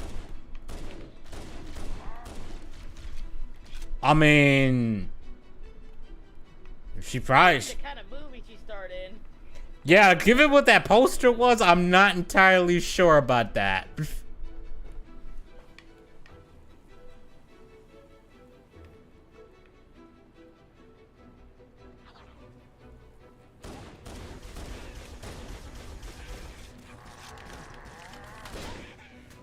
Shit.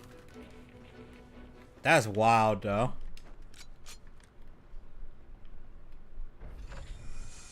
Remember that one picture of a woman and her husband? Like, my breasts have been growing since I was been developing since I was a teenager. And like, she's like, I'm just happy to have a kind of supporting husband who's always there with me. And then when someone did a close up of the husband's face, it's pretty ear to ear. Yeah, I mean, he's just like, they keep getting bigger. It's a gift that keeps on giving. I still love her though. I still love her though, yeah. At least he still loves her. Yeah, he's just like, I mean, to him, it's like, this is a gift that keeps on giving. I ain't complaining. I ain't complaining. Dude is living the dream. Yeah. I'm gonna use that Yu-Gi-Oh clip where it's like, It should have been me. Not him. It should have been me. Should have been me.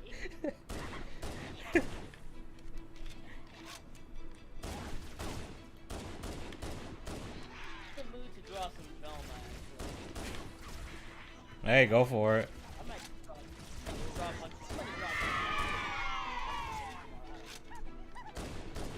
like you ever just in a tit drawing mood? Every time. Oh, well, I can't draw that well, so not really. But so every time I bust out the realistic proportions arc, I just bust out chest work. I mean, yeah, I mean, that was real. It's not common, mind you, but it's real. It can happen. They seem natural, not artificial. I wonder if the ring's environment systems are malfunctioning, or if the designers wanted the installation to have inclement weather. This is Fire Team Zulu requesting immediate assistance from any UNSC forces. Does anyone copy? Over. Didn't think there were any human forces left. Cortana to Fire Team Zulu. I read you. Fire Team Zulu, this is Cortana. Hold position. We're on our way. Roger that. Make it quick. I just find the whole realistic argument stupid, and especially if it's a series that's not realistic in the slightest. That's not even trying to be. Not like Mortal Kombat. Yeah, like I say, okay, we really gonna pull realism in this goddamn series, guys. I remember when they said, well, we shouldn't have to run around in bikinis, guys. Come on. It's like, okay, then why is Johnny Cage shirtless when he's fighting people that can pull blades out of their arms?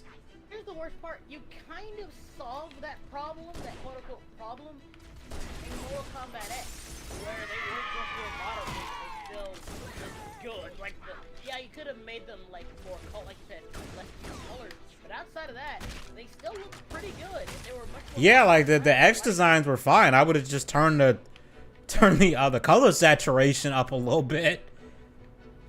But outside of like it wasn't even like an issue. It was like literally, basically, you don't want to be called out as rude. Like you don't like that's what you were. You know what you it was. I hate to say it, but it was kind of like a social thing. Like, oh, we don't want to walk. Oh, that's exactly what the fuck it was.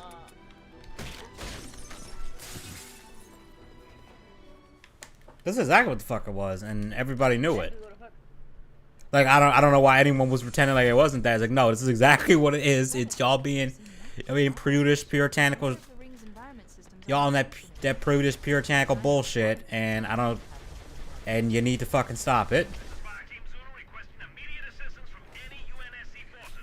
Like, I remember people got mad at me because I mentioned in the Resident Evil 3 remake where they changed Jill's, even though they added what they call the classic outfit, but then you actually look at the outfit, it's like, no, Jill's not wearing the tube top and mini skirt. Like, it's some fucking skirt with like short thing.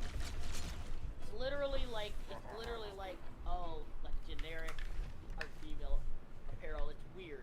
No, I'm talking about like because they gave like the alt costume. I was like, oh yeah, the classic Jill thing, because that's what people were like. Okay, yeah, the new costume, like it's fine, but we want the tube top. And they're like, oh yeah, here it is classic skin. And then you look at the classic skins, like the mini skirt isn't actually a mini skirt. It's like a pair of shorts that like if you're looking at it from like head on, it looks like a skirt, but it's not. And somebody I was pointing that out in a video about the Resident Evil 4 VR version that censored a bunch of lines and stuff.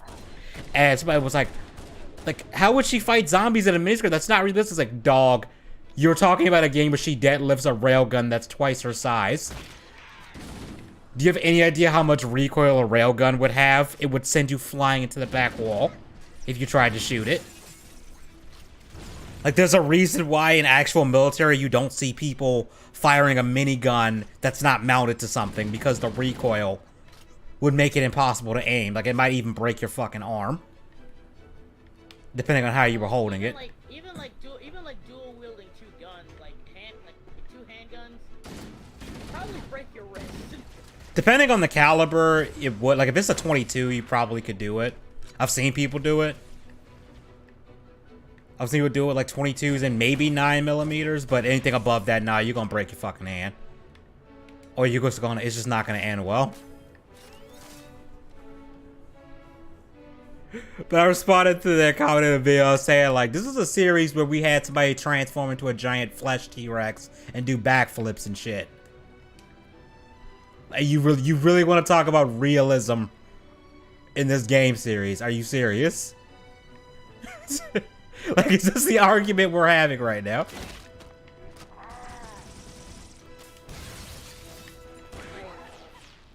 Because I need a little bit of realism in my series where a giant, where like a 7-foot tall zombie thing that's infected with a parasite is trying to kill me that then mutates to a giant Lovecraft looking monster. Yes, I need realism in that.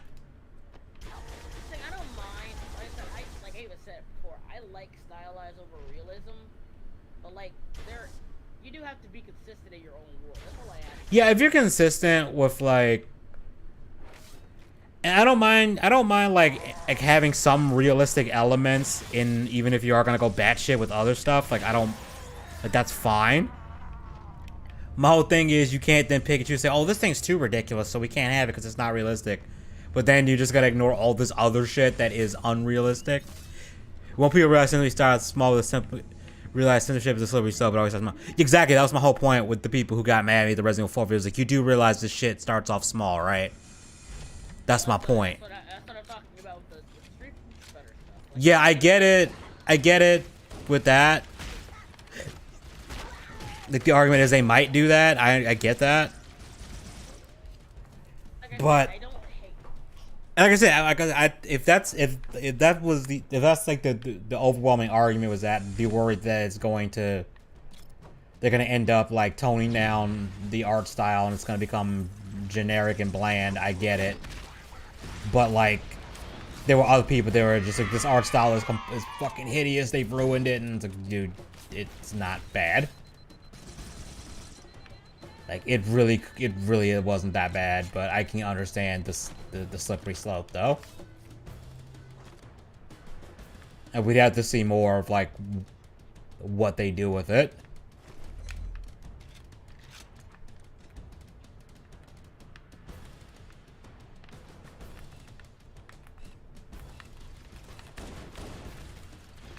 But to me, it's just really funny that and in the Resident Evil 4 remake, it's like, oh look, they showed Ada not wearing the dress from 4. that the split dress thing. She's wearing like pants and a red shirt now. Oh. Okay. What's going on with that?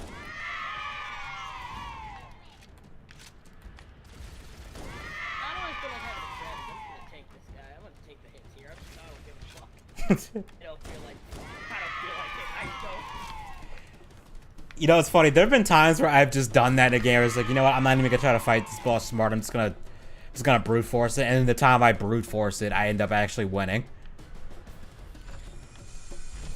It's funny.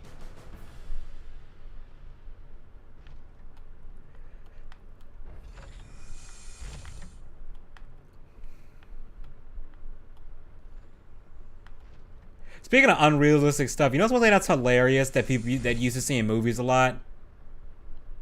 When people would bite the pin of a grenade to pull it out to arm it, and it's like, yeah, actually you can't do that. Like, it actually would. Apparently, those kind of grenades would like the grenade would like snap back into your face if you did that. Try to pull it out with your teeth, which is just funny. Where did he get the bias chance with a giant flesh T-Rex? Answer that question. Maybe we can talk about realism. Yeah, they tried to justify his other like bigger transformations later by he was grabbing the zombies in the surrounding area and like fusing with them to grow into a giant monster. But when he turned to the T-Rex thing, it was just him.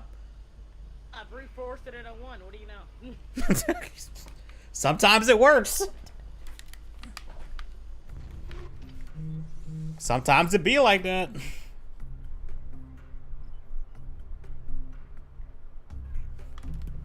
I don't know. I throw my hands up like it. Just be like that. Why would I need to hurry? I'm not in imminent danger. Fine.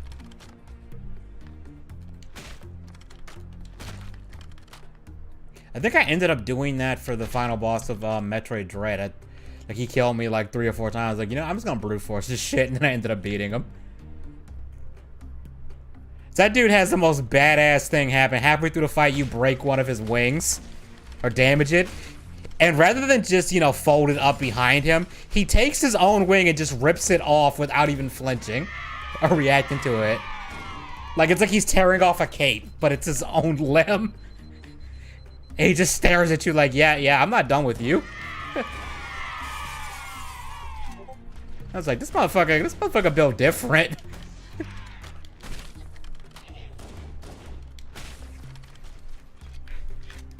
I think I said it first. I was like, Samus, this guy is built different. You sure you want to fight this dude?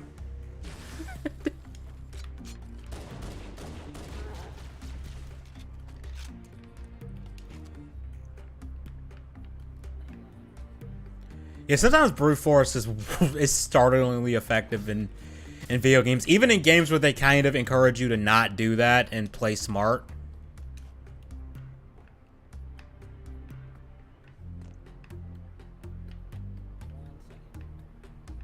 Sometimes just rushing in and just not giving a fuck can actually work.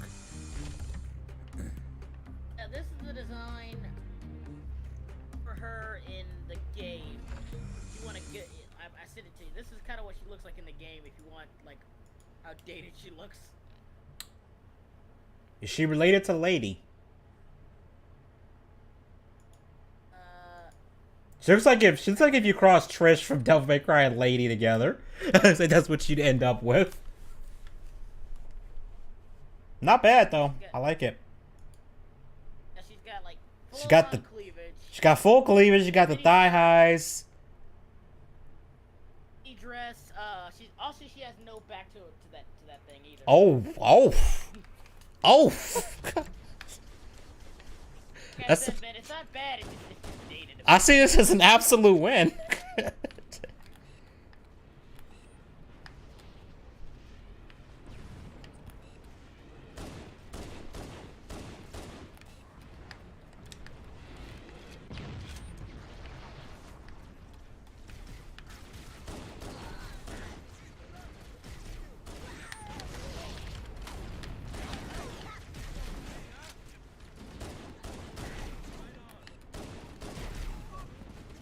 Yo, my game just bugged the fuck out right there. I didn't even see the rogue kill. I can get the dual sword next. That's another thing that's like not realistic. Having 2 swords of the same length, typically that's not a good idea. Yeah, but apparently that is actually a thing. Oh, it is, but normally from my understanding, a lot of times people would wield 2 weapons at once. Usually one was like a different length than the other.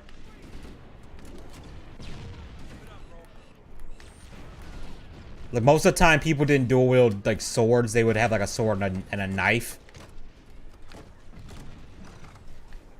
Because what they could do, especially if they're fighting someone else with a sword, is they could block their sword with they could block the enemy sword with their sword, then get in with the knife, and you know, because the knife is lighter and faster and shorter, so. Okay, these are definitely.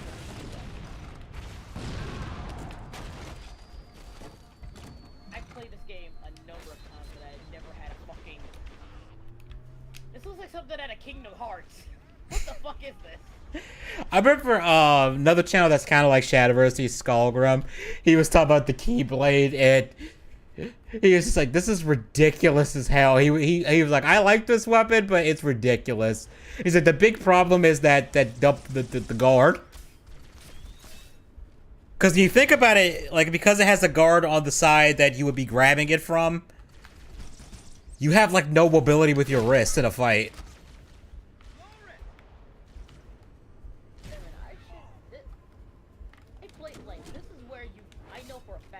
Deadly weapons reviewing. That would be kind of funny.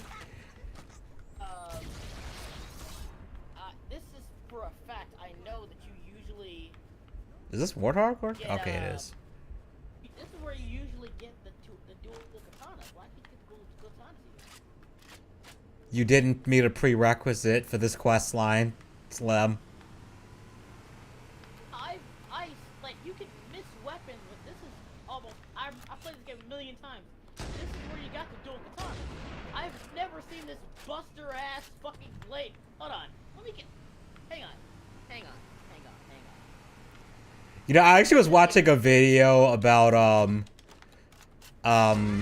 Cloud's sword. And they were talking about the problem with swords like that is it's not necessarily strength that's the problem. Though that's part of it. The problem is, because, you know, Newton's, like, every action is equal opposite reaction. The amount of force being exerted on you if you tried to swing that thing for real. Like, you would your body, you'd have to be, like, over... I think someone did the math of Cloud Sword. You'd have to be, like, over, like, 500 pounds. Or some shit. Look at this fucking thing. This is something out of Final Fantasy. I have never seen this fucking weapon in the game. Maybe you met some kind of... Maybe it's, like, a prerequisite... Some kind of requisite thing. Well, I think the whole point is, like, this is, like, Sigma. Yeah, maybe they changed what weapons you get in Sigma. I don't know. Dual katanas are, like, my favorite weapons in the game. Cause some games do, I noticed some games do like weird stuff like that. Like I know, like Dark Souls 2's God of the First Sin Edition changes a bunch of enemy encounters. Like sometimes there's random, like enemies that were bosses earlier just showing up in places that make no goddamn sense. And it's weird. And I'm gonna look this up because this is weird. I've never seen this weapon.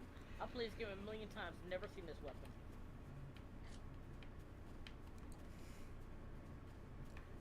You know, it's one weapon that I always think is really cool, but it's like you would probably almost never use it, or it'd never be practical. An actual like Grim Reaper scythe.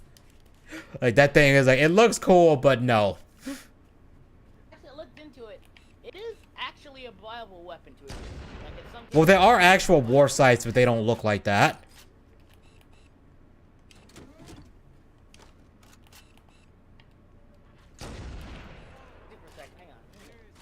In fact, they look so different from like what like a Grim Reaper scythe that you wouldn't even think they were scythes.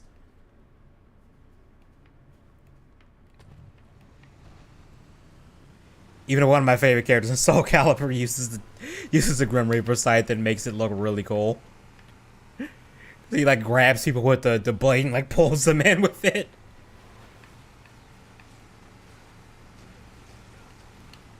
Oh, it's tank time.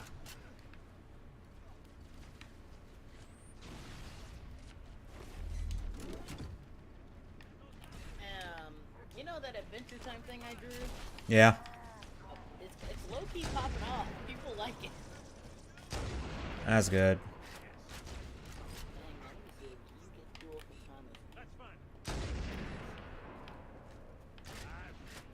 God, I love the sound of this, I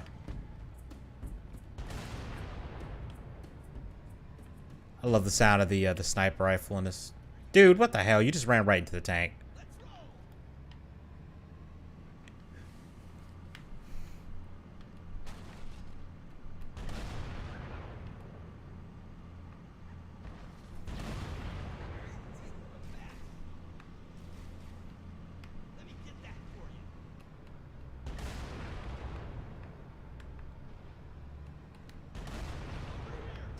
Okay, that is an enemy. Okay.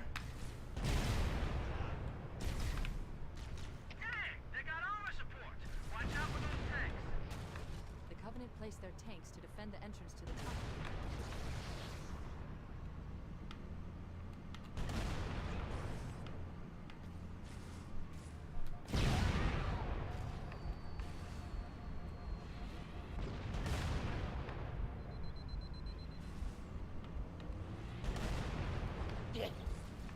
What? Okay, so apparently you still get the katanas. Problem is, they basically switched up the weapons. So instead of getting the dual katanas and like chapter 3 where I'm at, you don't get it till chapter 6. Oof. That's some bullshit. Does it say why they moved them? Yes, because they wanted to add more weapons, so they had to move them around, I guess. That makes sense. Holy crap! Double Agent 73 is on YouTube right now uncensored. What is that? I have no idea what that is. Bloody hell. Enemy forces have armor support. Time to earn our pay, boys. The Covenant placed their tanks to defend the entrance to the tunnel.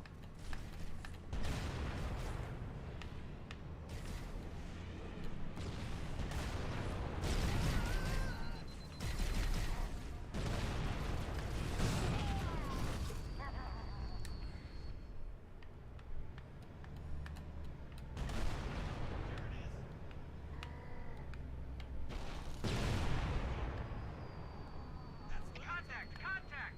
Covenant mortar tanks are moving in. The Covenant placed their tanks to defend the entrance to the tunnel. That was one of Jesse's other fails. Oh.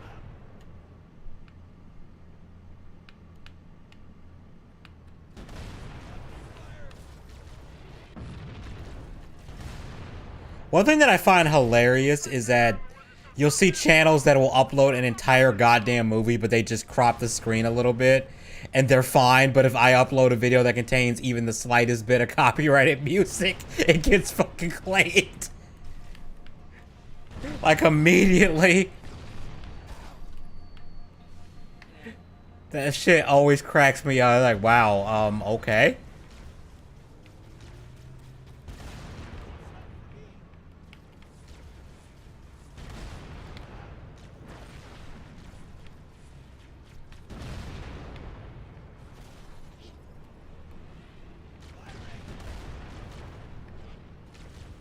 Again, YouTube just be weird.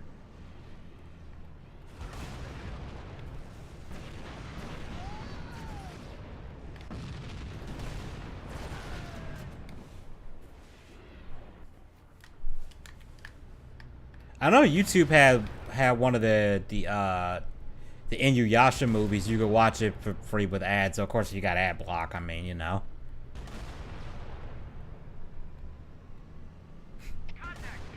You don't have to worry about that shit. The Covenant placed their tanks to defend the entrance to the tunnel.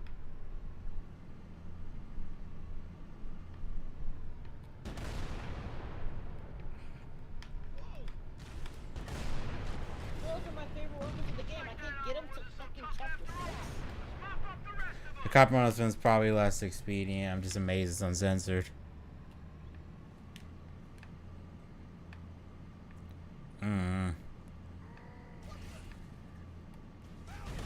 You get a goddamn shotgun in this game? There's a shotgun in Ninja Gaiden?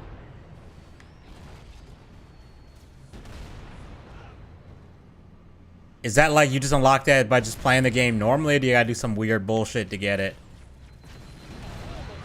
I'm gonna look at this real quick. Hang on, there's a whole video. Dragon sword, blah blah blah.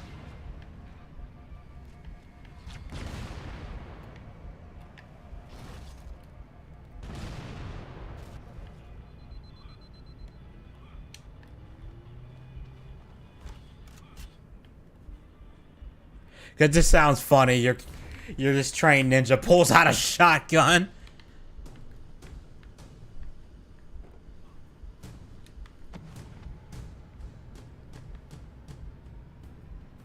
Just without hesitation, just pulls out a shotgun.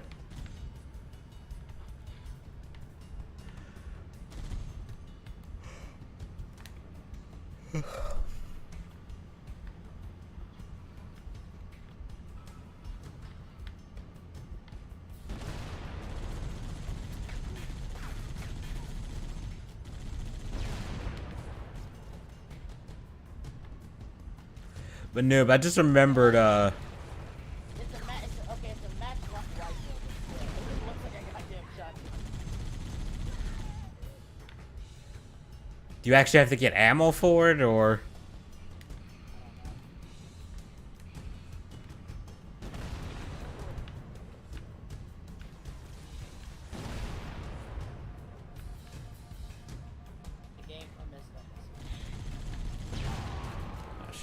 I remember there was some game where if you beat it within like a certain amount of time, you would just get like a just straight up assault rifle that had like infinite ammo for no reason.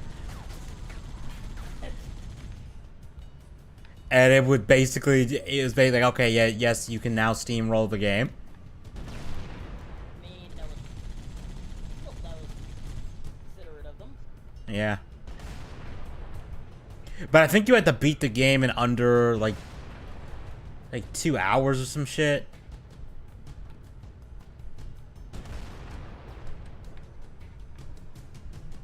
I know when I think it's Final Fantasy IX, in order to get one of the character's ultimate weapons, you essentially have to beat the game or get to a certain point in the game in a certain amount of time. And effectively, you'd probably have to ignore most of like the game's side quests that are missable to do it.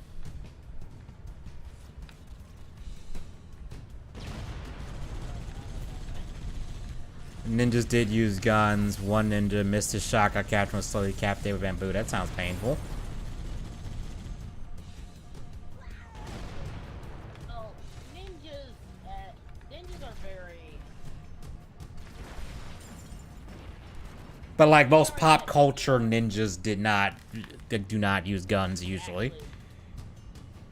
But real life ninjas back then.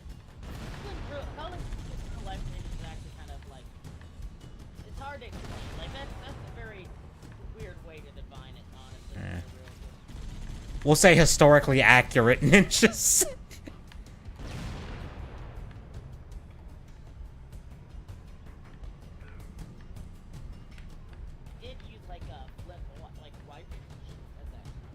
Yeah, I know that some of them were supposedly use guns. People need to remember that, like, samurai shit, that's relatively modern history. Like, if you compare that to, like, knights and Vikings and shit, it's relatively recent. Like, that shit's, like, only... Yeah, like, I remember there was some post talking about, like, there were like, fax machines, like, there were samurai sending fax machines. So that just do faxes and shit. It's like, that's kind of funny. Yeah, but, like, it's like I said, man, like, the whole... Like, these definitely serious samurai guys in armor are just sitting up here waiting for a fax machine. Even the katana is a relatively recent weapon. Yeah, it's not as old as you'd think. Literally made to take on the Mongols, even then it wasn't even like... It was literally made out of necessity, like the whole, like, you know, like the whole folding the steel upon itself? It's actually made because the metal was so bad. Yeah, that's what it is. You don't actually want to do that to, like, decent quality steel, because that actually makes it worse. Yeah, but, like, they just go on top of each other. And the fact that they made one of the best weapons in history was a complete accident. Yeah. Yeah, so, like, the katana and the samurai concept is a relatively recent thing that started around... Oh, what the fuck? Yep, samurai did exist during the Civil War, yeah. You're right, they were around then. It didn't really end until, like, the end of, like, the Edo period. I think it was like I think it was Edo where they just stopped. Yeah, like the Edo period, like by the end of the Edo period, pretty much the idea of the samurai was dead by the end of the Edo period. The whole thing with the samurai is, and ironic, you know what actually ended the era of the samurai? Guns. No, not actually, no. Like, even though like firearms were a very common thing, we still used the idea of samurai was still there. The thing was that they couldn't openly carry katana blades anymore. It was essentially banning katanas from being used openly anymore. Oh, that's and, so like, fucking lame. Like, yeah, like so it kind of went out with a whimper, not really a bang. It's like like you have that one sad Japanese guy's like, I just want to walk around with my sword. Yeah, you couldn't carry one around anymore. Also, because of this, Then again, Japan recently passed a law where you can actually get fined or actually go to jail for insulting people online. Damn it. Yeah. I thought Japanese were supposed to be based. God damn it.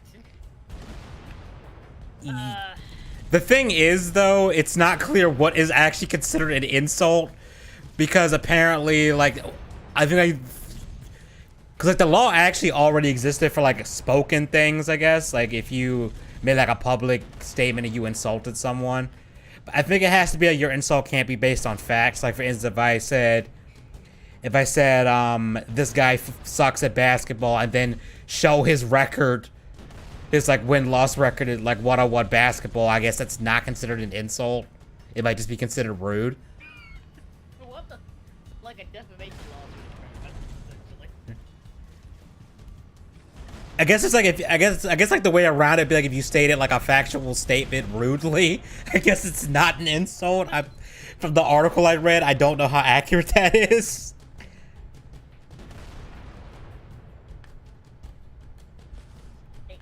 It almost sounds like you can't slander someone.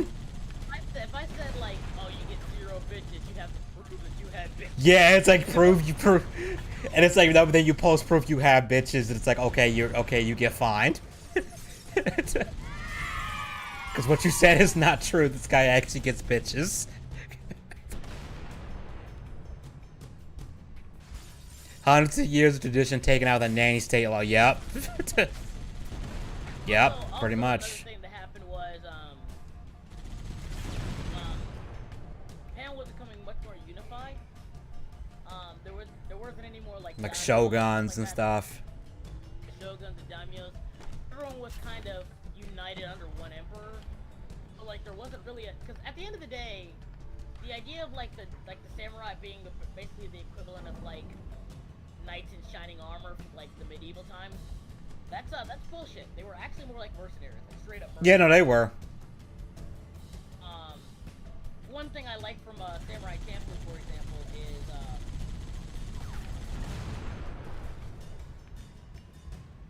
what I like for Samurai Champloo is like Gene, for example. He basically like is the joke is like he's what people think a samurai is. So he's like stoic. He's very cool and collected. He has like he's all about like honor and principles and stuff. And people constantly make fun of him, like, dude, no one actually acts like that. Yeah. That's not what it's like.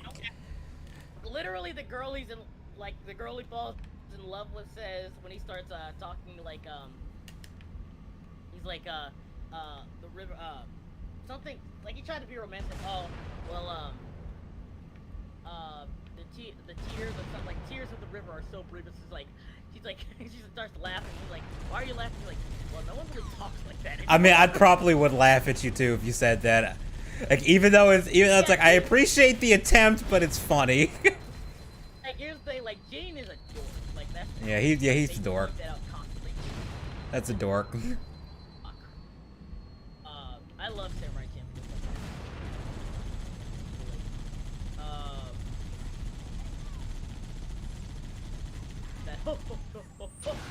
God damn it.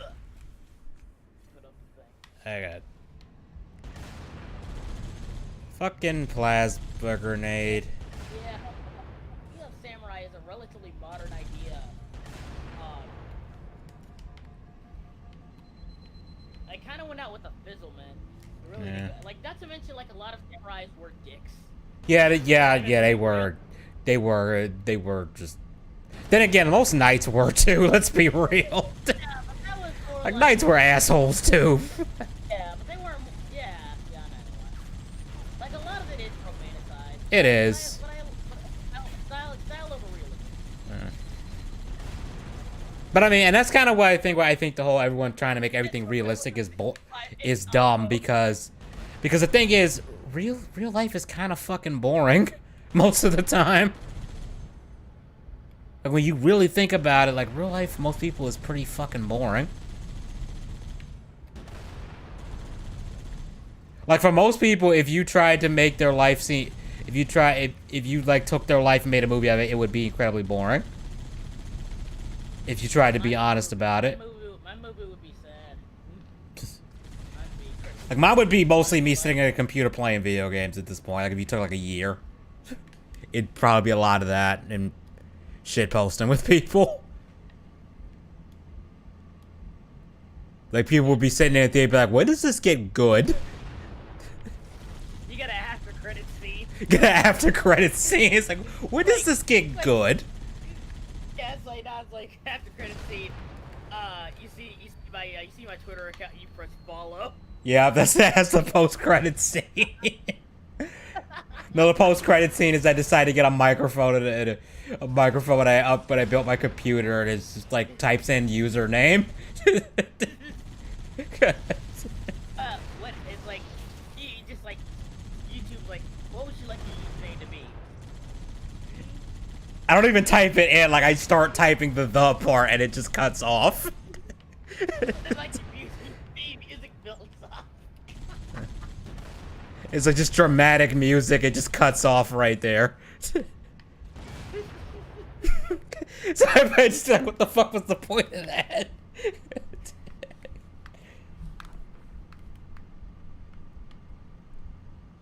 That just reminds me of that one trope that I kind of I'm starting to hate a little bit, where it's like they'll do like a they'll do like a new like a reboot series or something, and it's basically the character becoming the original character, the iconic version later or something.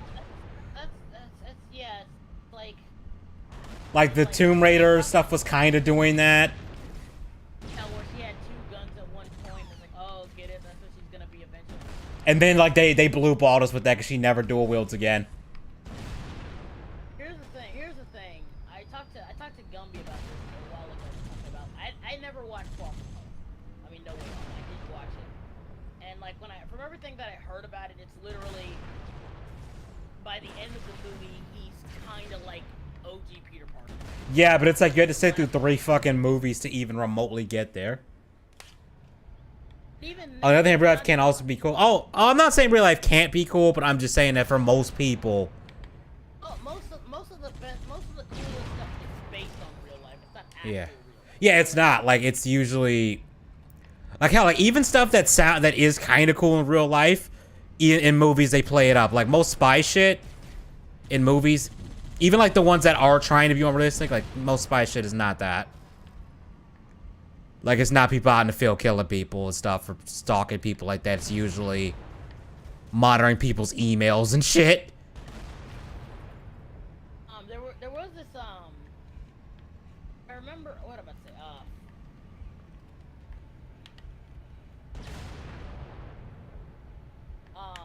am I say? Yeah, like there is this one dude. Like, there's some cool stuff in real life. Like, for instance, there's this one dude in World War II who actually survived World War II, and every time he went into battle, he just had a sword in his bagpipes. Yeah. He charged into World War. Yeah, don't get me wrong. There is cool shit like that too. That sounds like it shouldn't be real, but it is. But I'm just saying, though, in general. Like, okay, I'll give you an example. Like a fist fight like a sword fight in real life is like probably not even like a couple minutes. Cause you're not getting movies these prolonged like 10-minute sword. It's like, no, yeah. This shit's like resolved in like a few strikes in real life. Yeah, you'll see like a samurai movie where they do like a lot of clashing and stuff. Katanas are not really made to clash. Yeah, you're really not like even in most swords you really don't do that. Yeah, exactly. So like you see like all these katana, like that's why I kind of like Sword and the Stranger. Because they do kind of acknowledge that, and it kind of plays a role in the plot. Like, yeah, you're not supposed to clash these swords. Yeah. They are not made for that shit. Or like you always see in sword fights with the 2 characters, they cross swords and like stare at like pushing against each other. And it's like you would never do this in an actual sword fight. I think the technical term that's called a bind is like there's so many things you can do to get out of that you would never hold that for long enough to have especially when the characters start having a conversation. And it's like that's not what you would do in an actual sword fight. Like this is bullshit. It looks cool, but it's bullshit.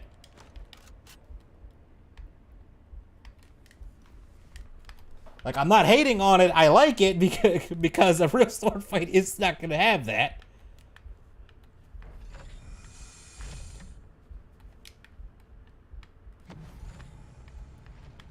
I will say one thing that does irk me in movies is when a character's using a gun and it's like a revolver and it clearly has 6 shots, but they fire like 10 of them without reloading.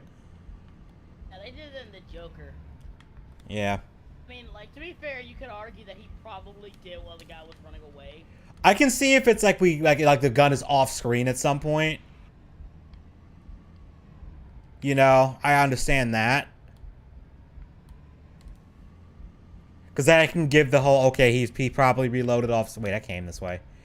I can give the whole, okay, you reloaded off screen thing. I was accused of doing that. I was referring to game companies moving outfits to shaking boots because of rhythm. Yeah, that's...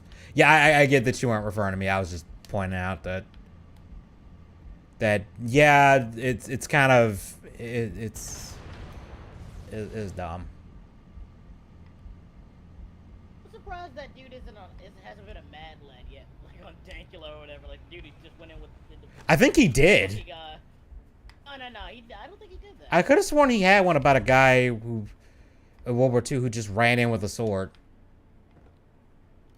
He's definitely... I've seen almost all of them. I could have sworn he had one about a guy with a sword. Yeah, one about a POW guy and about the dude who was like the ghost sniper or whatever. But that's it. I can't think of anything else. Oh, I could have sworn he did one on that.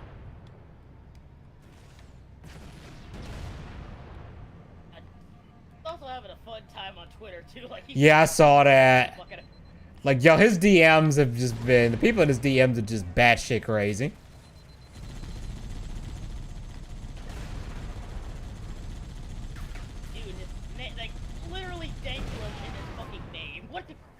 But the funniest one is when someone actually thought he was a judge. Thought he was a Supreme Court judge. Like, A, he's Scottish.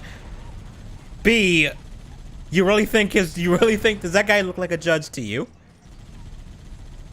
Like a Supreme Court judge? I thought the Covenant had eliminated all the Marine forces in this area. Like, come on, it would have taken you 3 seconds to realize, oh, this dude's trolling.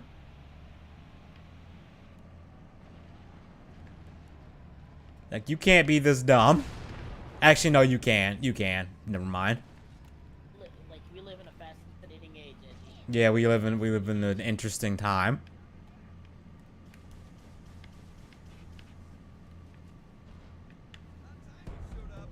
But I've mostly been seeing it because he like shows screenshots on Minds. As well as person was like, they sent this whole ass paragraph, like multiple paragraphs to him in DMs like, respond, bitch. I was like, you just threatened his... He's like, you just threatened his whole family and his kid. Like, I would really be scared of the response I would get if I said some shit like that. Because, like, he's either going to just not take you seriously, or he's going to take you serious and call the police. I mean, Dankula doesn't seem like that kind of guy. I mean, he wouldn't, but I'm just saying, but if you don't know who Dankula is, you know. Like, in general, there's... I'm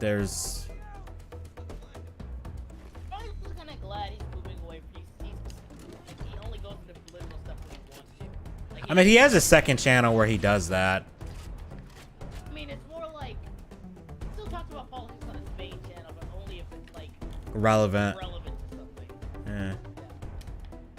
I mean, I liked his political videos because he was actually funny with it. Yeah. He doesn't flip-flop.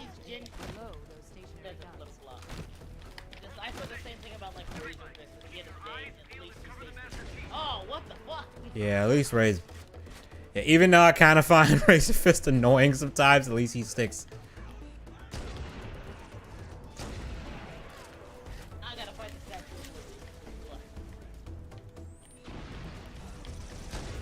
Did they make Lady Liberty hot, though?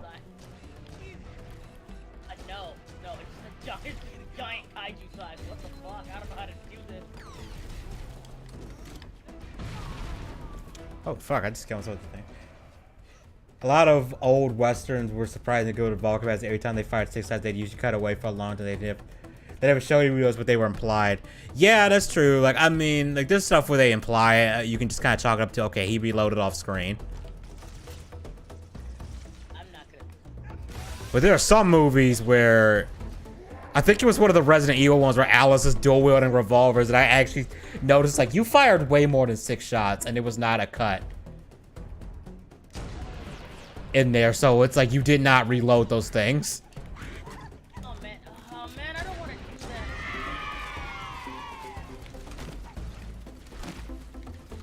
Like it's just funny. It's a God of War, so basically a big ass enemy. Here's the problem though. Unlike God of War, like the actual windows to hit the fucking thing are so fucking small. It's ridiculous. So it's like a FromSoft boss.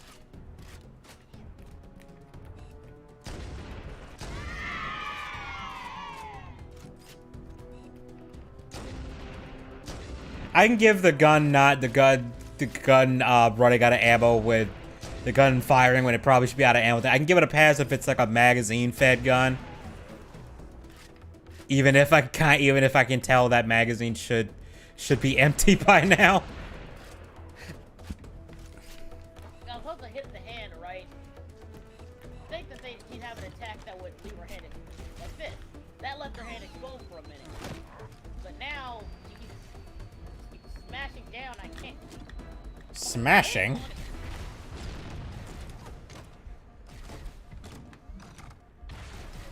Question, why the Statue of Liberty, though?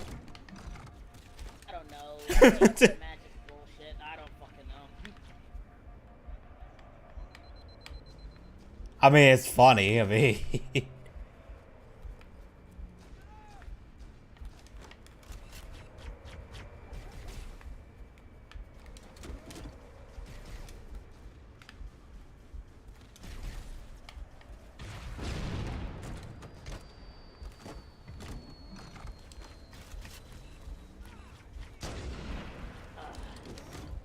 I will say though, going back to the whole gun reloading thing, that's one thing. That's one reason why I think people really like John Wick is because they actually incorporated that into the fights. John Wick is still pretty awesome.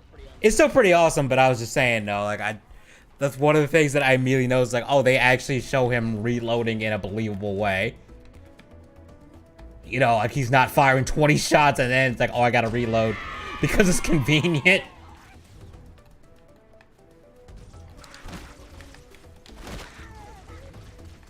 Although I will say, I didn't like John Wick 3 that much.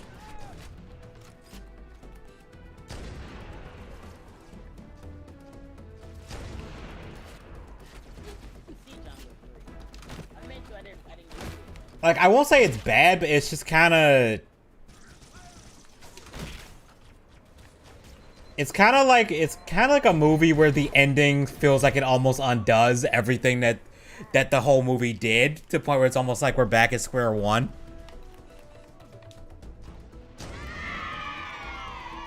And to me, I don't know, maybe I just wasn't. I had to rewatch it because I only watched it once, but I was it kind of left me going, what was the point of that?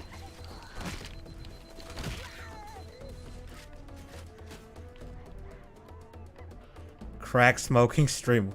What the hell, man? Okay, you know, like I said, you gotta avoid the attack when the hands go down, like that. But the hands don't stay down long enough for you to attack. That's the problem. Is there like a? Do you have any ability that could like stun her or something? I don't know. No, like you gotta wait. I don't think I ever got to Statue of Liberty. Alright, no, I'm sorry. I don't think a cousin ever got to Statue of Liberty.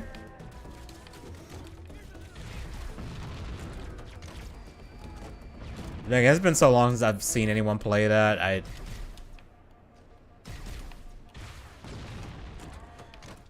remember, I want to say it was high school, somebody showed me Achievement Hunter rage quitting one of those. It's like one where there's a part like there's like a bridge fight, and then you have to climb up the bridge because it's like it snapped on one side or something. Okay, now our left hand just doesn't do any damage. Like, okay. It doesn't take any damage?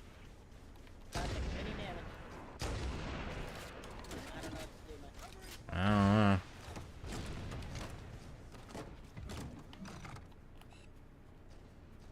The FSB by intro shows Jet's revolver. Jet take a shell casing. Some revolvers do that, but no.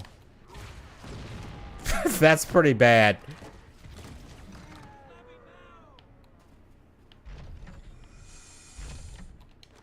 I remember I was reading this short story, and the guy described the person. Okay. Okay, now I know what to do. I got it. I got it. This short story I was reading. This guy described a person cocking back the hammer of the revolver in the worst way possible. It's like he cocked the hammer of his revolver's pistol. It's like, a revolver is a pistol. You could have just said he cocked the hammer on the revolver, and everyone would know what you meant. Like, dude, what the hell? It's like that was so weird. I had to go back and reread it to make sure I didn't misread that sentence.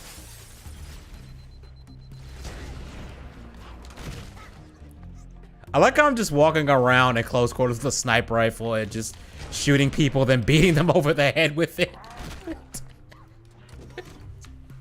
That's just funny to me.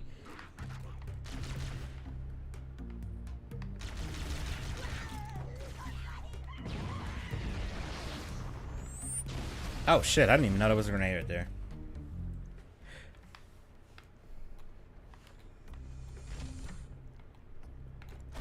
I forget how long this level is. I hope I'm getting close to the end. Wait, why did I do that?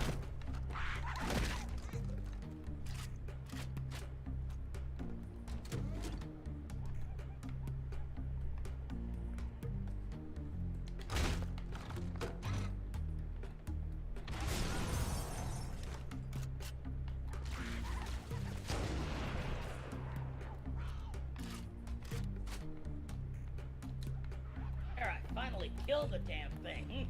That was fast. HR's in hand. Oh, my gun's right. Yeah, it's like the equivalent of saying that. It makes no fucking sense.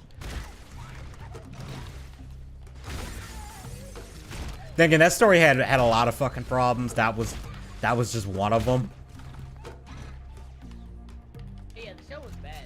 The show was awful. Jesus Christ.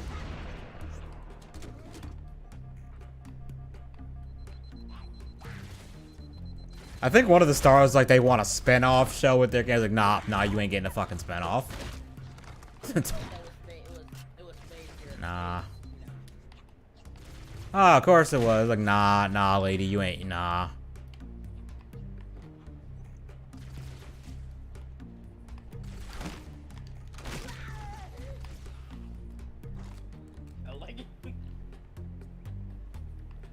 I remember I got into an argument with somebody because they were trying to defend that piece of shit, and they were talking about what's his name? God, I'm forgetting his name. The guy who in the anime he was like forced that experimental drug that gave him boobs and stuff, and he clearly hated the way he looked and stuff. Gren, yeah. They're trying to say that what they did with Gren was cool. I was like, no, it fucking wasn't. I explained it to them. It's like, Gren hated what happened to him. He was not trans or non-binary. He was a guy. He hated the fact that his body was that fucked up. Playing as ninja waifu now. Oh, cool. Jesus Christ, dude, our tits are bursting out of fucking. Them voluptuous titties. Okay.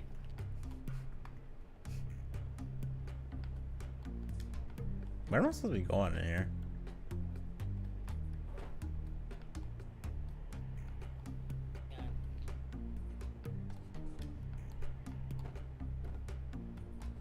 But they were trying to tell me that shit, that was the reason I had to shut that down. I was like, no, no, fuck What'd you. you say again? They were trying to say that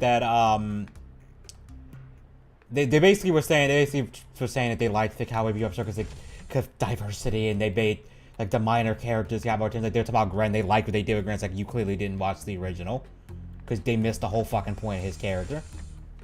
Like Gren. Because Gren was not trans. He actually hated what happened to him. He was not cool with that shit.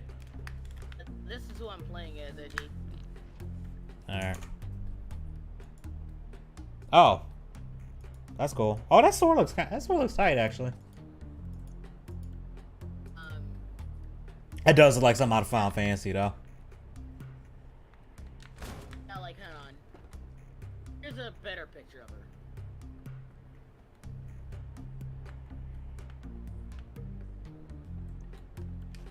I forgot what the hell I'm supposed to be doing in here. Oh, that's not bad. But yeah, I see what you mean though. Them straps are just. Is it wrong that I know her from something else? I know her from something else. Hentai.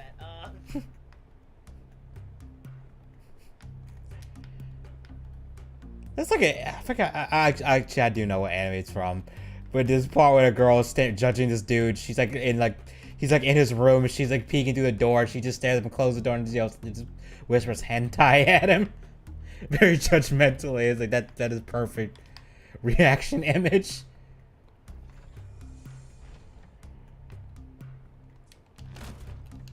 Oh, I can't break this glass?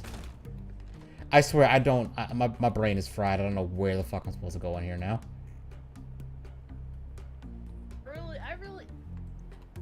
What is your take on the whole accidentally walking in on a female character naked and getting punched in the face? What is your stance on that? On one hand, it's funny, but on the other hand, it can get kind of annoying because especially if it's like, why don't you just lock the damn door? Stop looking at your tits if you fix this damn door. Fix the damn. There actually was a funny meme where it was from an anime where they dubbed a guy over it. He was like, before you get all angry and slap me in the face for looking, let me ask you a question. Why wasn't the door locked in? He's like, we anime protagonists are not gonna stand for this shit. Either lock the door, this gonna go from an anime to a hentai real quick. From now on. It's like, he's spitting facts though. Oh, this is where I'm supposed to go. I busted out laughing. It's like, he's spitting facts though. I keep searching the Chiappa, Rhino, and bad sci-fi. I feel really bad for it. Chiappa, Rhino, and bad sci-fi. I get it looks futuristic, but it really doesn't fit Halo because I know it's not a future. Ah.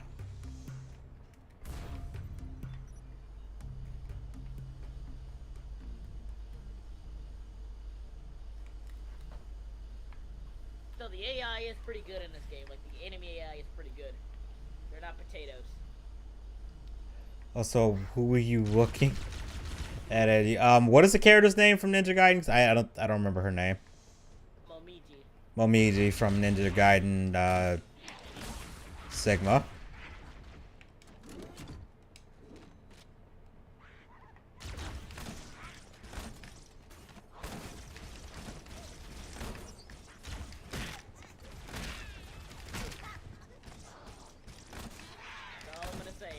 You know. Yeah. You're welcome. That's all I'm gonna say. Edgy, do you know? Are you aware?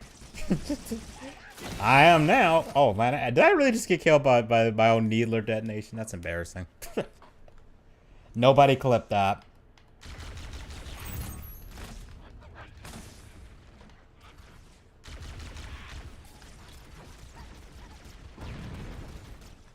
Did I not get anybody with that?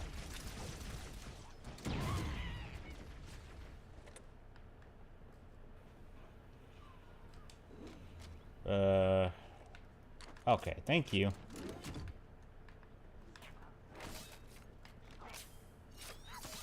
The one trope, and I know this is just kind of part of the territory with rom-com anime stuff, is when these characters, they do the will they won't they shit the entire goddamn season.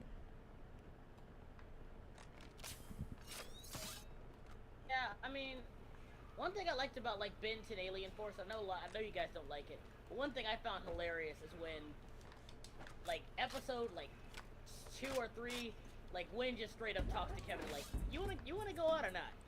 Yeah, I did. That was cool. You're clearly into me.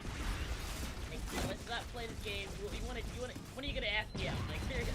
To be fair, she was kind of like Kevin was teasing Ben about dating Julie or whatever, and then Gwen turns around and is like, at least when Ben likes a girl, he asks her out. It's like shots fired. Yeah, so like I said, that was the funny part. Like, Lane wants to date. Yo, she's very. Yeah, she's not subtle about it. She's like, nah. Like I said, like literally second episode. Hey, when are you gonna ask me out? Like, come on. I gave you the green light, bro. Go for it. Why? I was watching this one, Tokyo Ravens, that's what it's called. Actually not bad anime, but the thing that pissed me off was... So, okay. I have to kind of explain this a little bit. So, at the start of the show, this guy is friends with this girl who clearly is into him, and later on it's revealed, okay, yeah, he's obviously into her too, and then she gets killed when the demons show up, but it turns out she was never real to begin with. She was like a magic projection by someone else. And he didn't know who it was, but it was actually his childhood best friend the whole time. So she was kind of like... but he doesn't know it was her, and then through the events of the show, they end up working together. And later on, he kind of figures out, oh shit, it was her the whole time. And you think at this point, like, okay, you're gonna talk about this, right? Because it's obvious you two like each other. Like, you're gonna talk about this, right? They don't. Oh no, when they finally do address it, it's right when the girl gets killed. Like, right when they're about to address it, shit happens and the girl gets killed, and then he ends up bringing her back to life. And then the show kind of ends after that. Like, he revives her. They have a moment where he called, because she always called him an idiot, and he throws it back at her because she's all in, she's being full tsundere and embarrassed and shit. But he decides, I'm gonna throw this back at you. We'll say like another one that did it pretty well was, I wouldn't say well, but did it pretty good was Teen Titans with Starfire and Robin. Pretty freaking obvious. Yeah. And like, then like there's one episode where they're like, remember the one where they're like trapped on the alien planet? Trying to remember that one. Basically, like they're trapped on an alien planet, and like it's basically a big ship team episode. Yeah. But basically like if they make fun of Robin for like saying like she'd make fun of Robin saying like, hey, for like calling Starfire his girlfriend, and she says, oh, she's not my girlfriend, of course. And then like Starfire is mad at him the entire fucking episode. Yeah. It's like, Robin, you dense motherfucker. Even then, like, here's the even funnier part, because like Robin is kind of dumb, because like she probably doesn't know what a girlfriend is. So he's like, see, Starfire, when we talk about girlfriends, it's very, very different. It's a very complicated thing. She says, the girlfriend is what you, basically like, very alien speak. The girlfriend is someone you show great affection for, occasionally eventually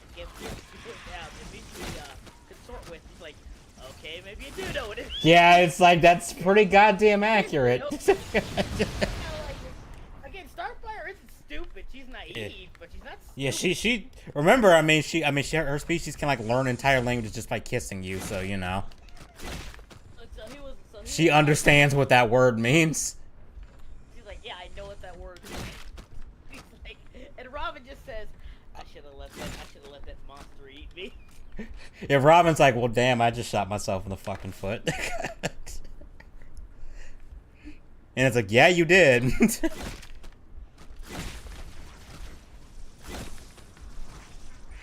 I did like Beast Boy and Raven in that show. Yeah, like, They were hilarious. It's weird because in the show, at first they even said they were kind of like an old married couple. That's the vibe I got from them. Fairly early on, that's kind of how it is. But later on, they kind of try to play it up a bit, like it felt like they didn't know which direction they want to take it, which is weird because in the comics at the time, it were actually straight up together. Like, by the end of the comics, they got married. I know, like, that got retconned with, like, I think Crisis on Infinite Earth kind of... I think they got remarried even afterwards. Oh. I don't know. Like, I don't know, man. I don't keep up. Like, there's, like, 2 different Earths now. There's New 52 Earth and, like, Rebirth, and I can't keep up with all that shit. Yeah, I don't know what the fuck is going on over there. I don't really care either. I think New 52 Beast Boy is the one I hate because they just made him. Remember, like, he had like a lot of character development in the comics, but like after New 52, like he's permanently the comic book now, and it's so dumb. Yeah, like again in the show. I just remember that episode with Beast Boy had that he got exposed to that chemical and it was caused his powers to malfunction, and even though he was basically was going like monster mode, he was still trying to protect Raven, and Raven kind of talked to him about it. It was like that was kind of like he was like they revealed like Beast Boy was the thing, like it was Adonis who actually went out and got was actually a werewolf or whatever the fuck it was, and got well, no, because it was like Beast Boy couldn't control what was happening either, but he had more control, I think. No, it was more like Adonis just kidnapped Raven. It was Beast Boy who saved her. The point was that his instincts were protected. Yeah, it was like that. Because I know there was a point where Robin thought that he killed Raven or something. Because they would try to interrogate him about it. It's like, did you kill Raven?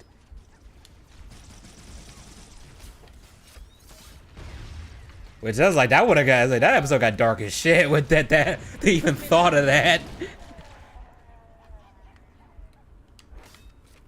A Beast Boy accidentally team killing. Like, here's the thing, like, there's a lot of episodes where, like, Cyborg is, like, he just does Beast Boy and Robin, and, like, he's pulling out, like, you know, like, blasters, like a lethal blaster, right? Yeah. He's like, dude, don't make me do this. Don't make me do this. Yeah.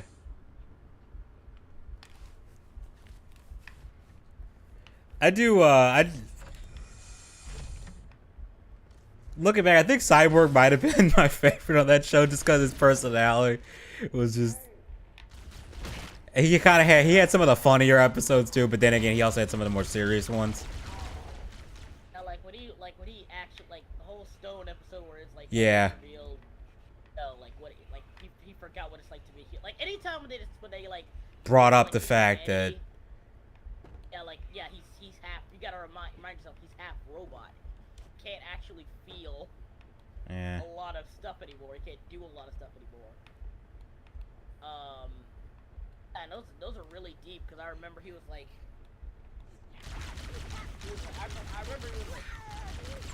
I remember that one episode was like, you gotta give 110%. Like, dude, I am literally more machine. I am more machine than man. I can't give 110%. He eventually does. Yeah. But again, it's like a real awesome. Yeah, it was that episode he was fighting that Atlas dude. Yeah. Which, to be fair though, he does have a point though. It's like, yeah, like you can't really. Like, he has complete control over that, so he can't do more than what his body physically can do. Because the thing about humans is, I think it's true for, like, most animals. Our brains actually limit, like, how much strength we have access to. Yeah, because, like... Because if you used 100% strength all the time, you'd rip your own body apart. Yeah, like, it's like pain receptors. If we didn't have pain receptors, we'd actually be a lot stronger. Yeah. It's not even that either. It's just like your brain physically will not allow you to access full strength because it would tear you apart. Which is why, like, when people get on adrenaline, they're way stronger than they are normally, because their brain is letting them access a little bit more of that. You have like a mom who's literally lifting up a car. Yeah. To save a child, like just to save a child, stuff like that. Yeah, but the thing is, if you were like that all the time, you would die.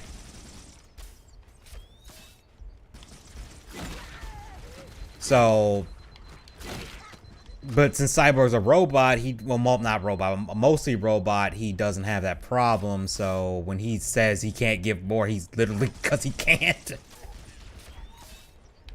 Like his parts or whatever are actually pushed to their limit. Nubezo, if you could have any Halo replica, what would you choose? I'd probably go the OG Needler. I don't know. Part of me wants to say Halo shotgun, but I probably would say the I really like the I don't know, I really like the carbine, but I also really like the Needler rifle too. So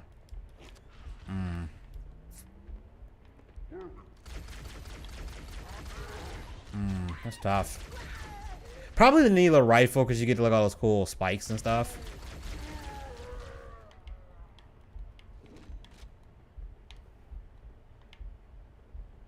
Although if we were talking about like an actual, functioning gun, I'd probably pick one of the plasma weapons, especially if it came with a battery, like a charging thing for it.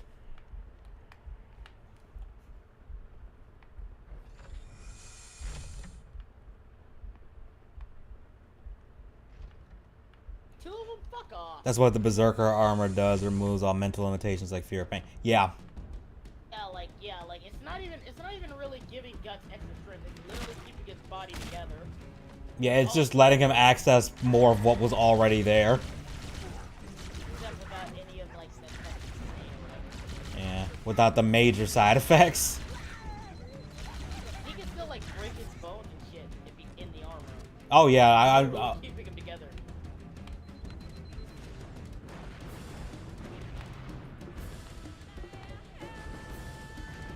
I do know with exercising you can unlock more of that like innate strength, but it's not you're never gonna have 100%. Not without, I don't know, being on drugs or something. Which I'm not disclaimer, not advocating that.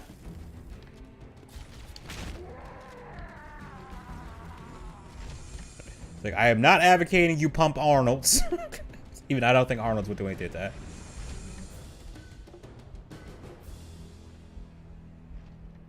Oh, if it's pure appearance, and probably the Needler rifle. Although I'm not gonna lie though, this might be a hot take. I do like some of the Forerunner guns in Halo 4, like the binary rifle does look really good. I do like the look of it.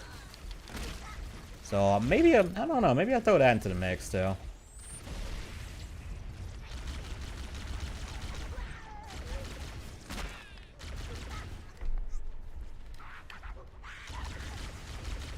Okay, seriously, how much? I hope I get a check. I hope I get like an actual like point where I can stop this level soon, because I don't think I'm gonna be able to finish this. This level's long. She literally hugged this kid she just saved, and he's like buried in his chest. I mean, I'm sure that kid's happy. Suddenly, little Timmy didn't want to play with action figures anymore. PCP can help you out. Yeah, PCP or GHB is one of the things where it's like, yeah, you just gonna go. It's scary.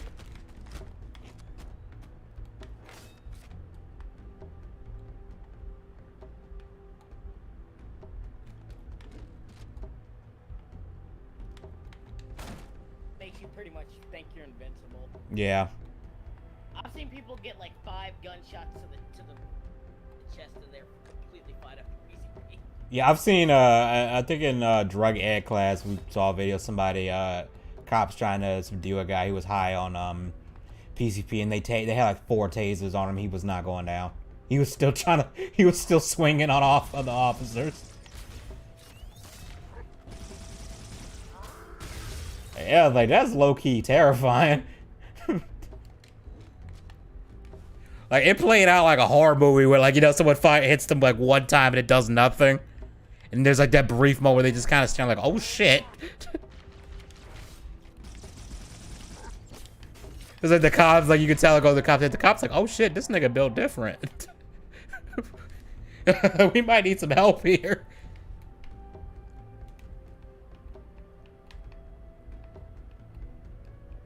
Something tell me that guy got some serious charges levied against him.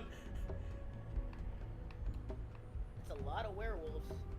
Because assaulting police usually isn't going to end well.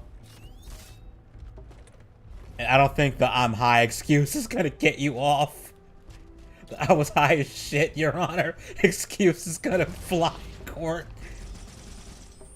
Your Honor, have you ever tried cocaine? I'm just asking, have you ever tried? Have you ever tried it?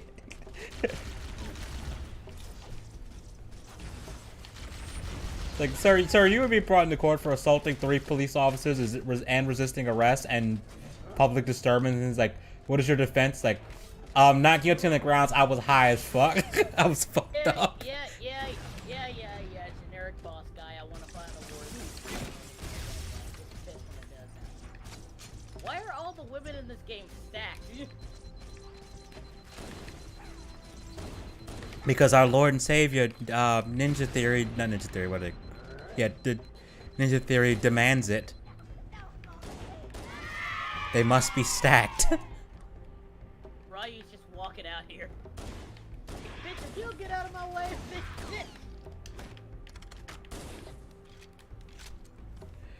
There was an anime I was watching, Dead Man Wonderland. There's a point where they meet the, the warden lady, and the guy just flat out asks, like, what size cup for you? She just goes, G, with no hesitation.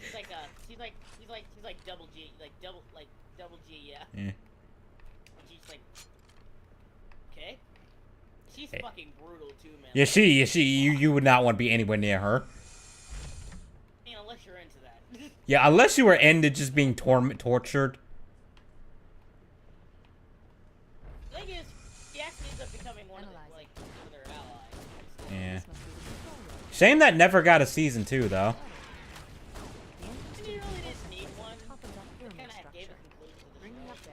They kind of left it on a cliffhanger, though, because they did basically just confirm that, oh yeah, the weird white-haired girl was actually the thing that landed the main character in this shit.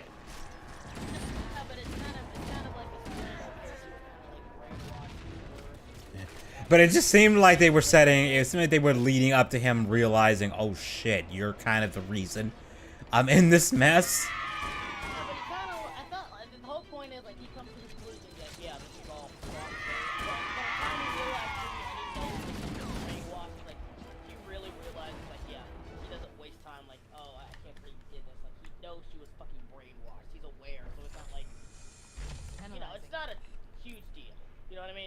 Yeah. You kind of, like, I think you're trying to say, like, there's not, like, an arc about him getting over it, and I don't. Yeah, that's the thing that that's the thing that I mean, like, there's not, like, a... Yeah, because other than that, most of the plot lines were all kind of tied up. Yeah. I know there's probably more in the manga, because there still was shit that was not properly explained. I never read the manga. Yeah, I haven't either. But I did watch the show. Yeah, the show was good, though. I I did like the thing with the girl who was trying to be the whole you know, like, you know, the victim thing, and then the minute she gets in the ring, she's like, oh, I was fucking with you the whole time, dude. You're an idiot. She's a fucking ass. She's a fucking cunt. Like, she's a real, like, not only is she a cunt, she enjoys being a cunt. Like, yeah. Horrible. To be fair, like, after, like, dude, like, spares her, like pulls some strings, like, so she doesn't, like, lose one of her internal organs or something. And it's like, yeah, she just gets to lose her hair. Man. And yeah, she's, like, kind of grateful and teases up on him. How did people not know that the death games are real, man? People are stupid and they're totally not relatable at all. I thought they did know. Well, they did know and just didn't care. Yeah, I assumed they knew. They just didn't give a shit. They were like, oh no, we want to see some blood. It was like a Squid Game thing or like something like that. Like, Yeah, it was like, nah, we want to see some bloodshed over here. You be that one person that's like, don't you know this? We're like, we know. We came. That's why we're here. why we're here. It's like, that's like the only one. That's why I'm here. I wanted to see people get fucked up. It was just really weird. It wasn't a bad show. I watched that. I watched Attica 7. That was also really good. It's funny. I actually have the entire series on Blu-ray because I've never seen it, but I got it on sale. It's pretty good. It's basically like, I'm I'm not into mecha anime, but it's the only mecha anime I actually sat through. Mostly because it's just a good. It's just. Oh, see, I like I'm gonna mecha say- stuff, so Yeah, I'm gonna that's say the reason why I got it. It's a good show. It's also a good love story. Like. I know that there's like a love thing in there. Like him and Edeka's relationship is like the core of the show, and they actually do. Like, here's the thing. They, like a love at first sight thing. They kind of play that up at first, but like once Renton realizes more stuff about Edeka, he realized basically there's more nuance to it. He's like, oh, this is some magical, awkward, weird girl that I just fell in love with. You know what I mean? They literally spend time fleshing her out and and Renton realizing, yeah, I just kind of threw myself at this girl without really understanding her. Because like one of the funniest parts of the show is where he first comes up to her, and like he's on the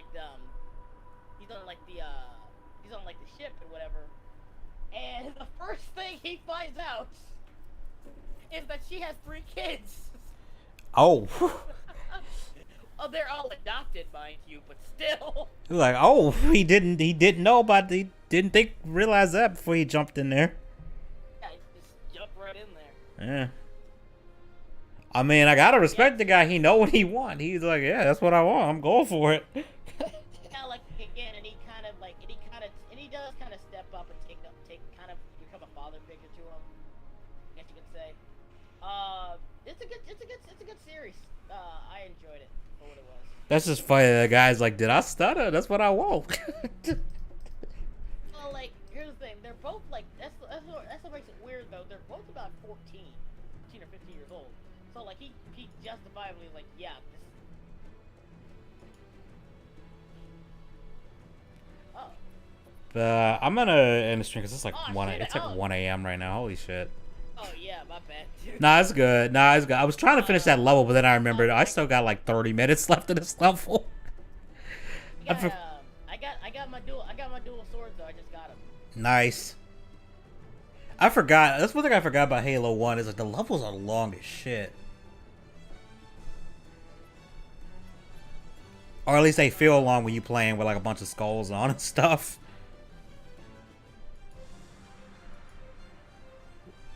But yeah, we're gonna have to wrap it up here. Like I said, I'm not sure if it's gonna be a video next week because I might not be able to set everything up properly.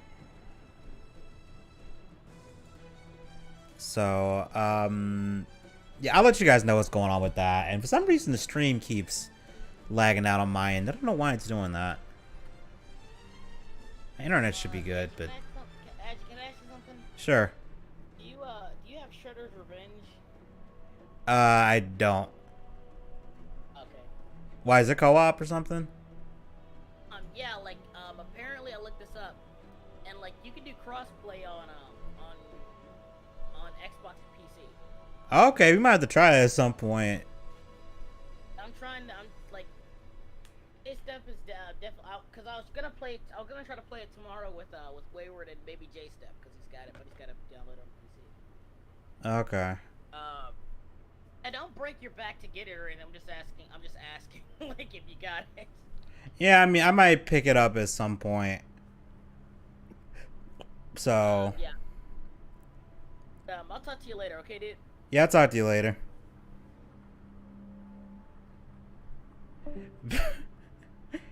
I know that's a joke, man. What the fuck? Alright, I'm gonna head out.